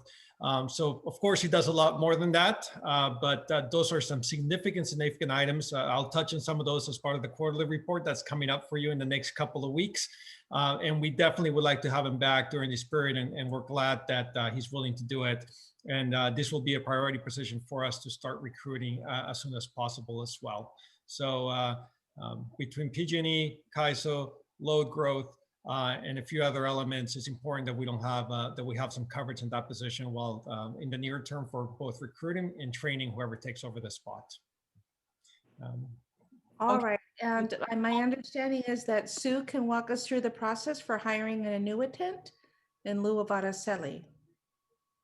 Yes, good evening, Mayor and Council. Can you hear me? Yes, we can. Go ahead.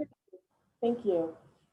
So the process is fairly well laid out in the RTC as well as in the accompanying resolution. In short, the public employment retirement law requires that when we have a retiree who we want to hire back, and we want to hire them back within the 180-day period following their retirement, we have to go through certain steps, certain findings, and to adopt a resolution that sets forth those findings in detail. And that's what we have for you today. I'm also happy to take any questions that the council may have about the process. Okay, is there any And we council? have Araceli back on the line also. Okay. Wait, let me ask, are there questions? Does the council want to, I know it's in our packet. If not, can I have a motion to approve the resolution? I'll motion. Yeah. Okay. Second. Okay, Councilmember Becker motion, Councilmember Watanabe second. So comments on that, Councilmember Park. Curious. I mean, I understand that Mr. Coates is going to retire soon. Are we doing this to simply put him as a part-time employee and limit the hours that he will work afterwards? I mean, what are the pros and cons of simply keeping him on for an additional time instead of retirement, or is that just not an option?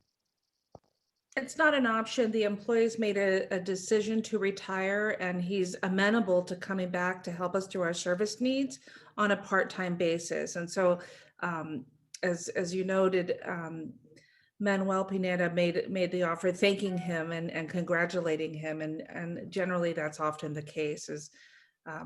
It doesn't always allow us the sufficient time to stabilize services, and in this case, the employee is amenable and doing us a favor to stabilize our electric needs. Okay, so we have a motion and a second. Do we have any member of the public that would like to speak on this issue?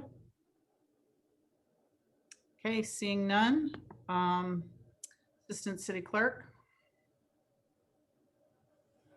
Councilmember Watanabe, Yes. Vice Mayor Shahal, Yes. Councilmember Hardy, Yes. Councilmember Park, Councilmember Park, Councilmember Jane, Yes. Councilmember Becker, Yes. Mayor Gilmore, Yes. Councilmember Park one more time.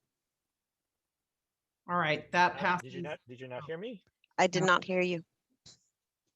Okay, I said yes. Thank Okay. you. Twice. Passes unanimously. Thank you.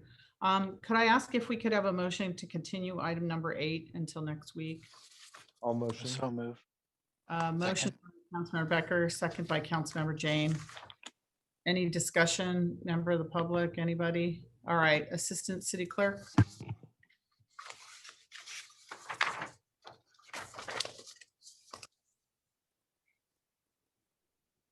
Councilmember Watanabe, Yes. Vice Mayor Shahal, Yes. Councilmember Hardy, Yes. Councilmember Park, Yes. Councilmember Jane, Yes. Councilmember Becker, Yes. Mayor Gilmore. Yes. Thank you. That passes unanimously. Do we have any short reports from members and special committees? Mayor, I had a short report. Very from- short. Yes, Cities Association. I just wanted to just state that there was a very important resolution that was adopted by the Cities Association regarding the anti-Asian hate resolution. And so I was very proud to represent Santa Clara and supporting that resolution. And also, I believe our Diversity, Equity, and Inclusion Task Force will be bringing something similar to their next meeting. I think it's March 7th. So I'm glad that we will be continuing these important efforts in the city of Santa Clara through the Diversity, Equity, and Inclusion Task Force. Actually, they're bringing it to the city council meeting next Tuesday. So Oh, okay. directly to city council meeting. Thank you very much for that. Councilmember Becker?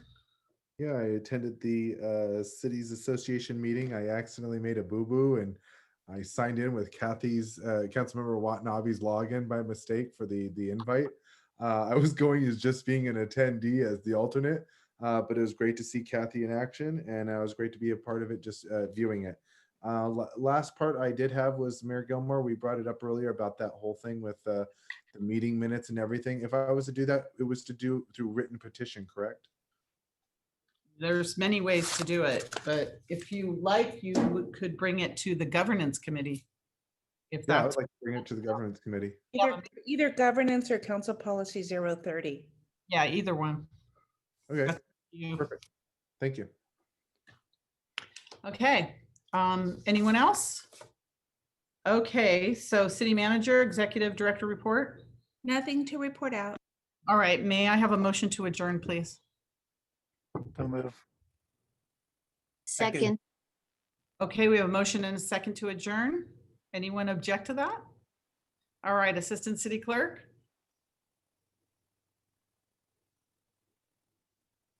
Councilmember Watanabe, Yes. Vice Mayor Shahal, Yes. Councilmember Hardy, Yes.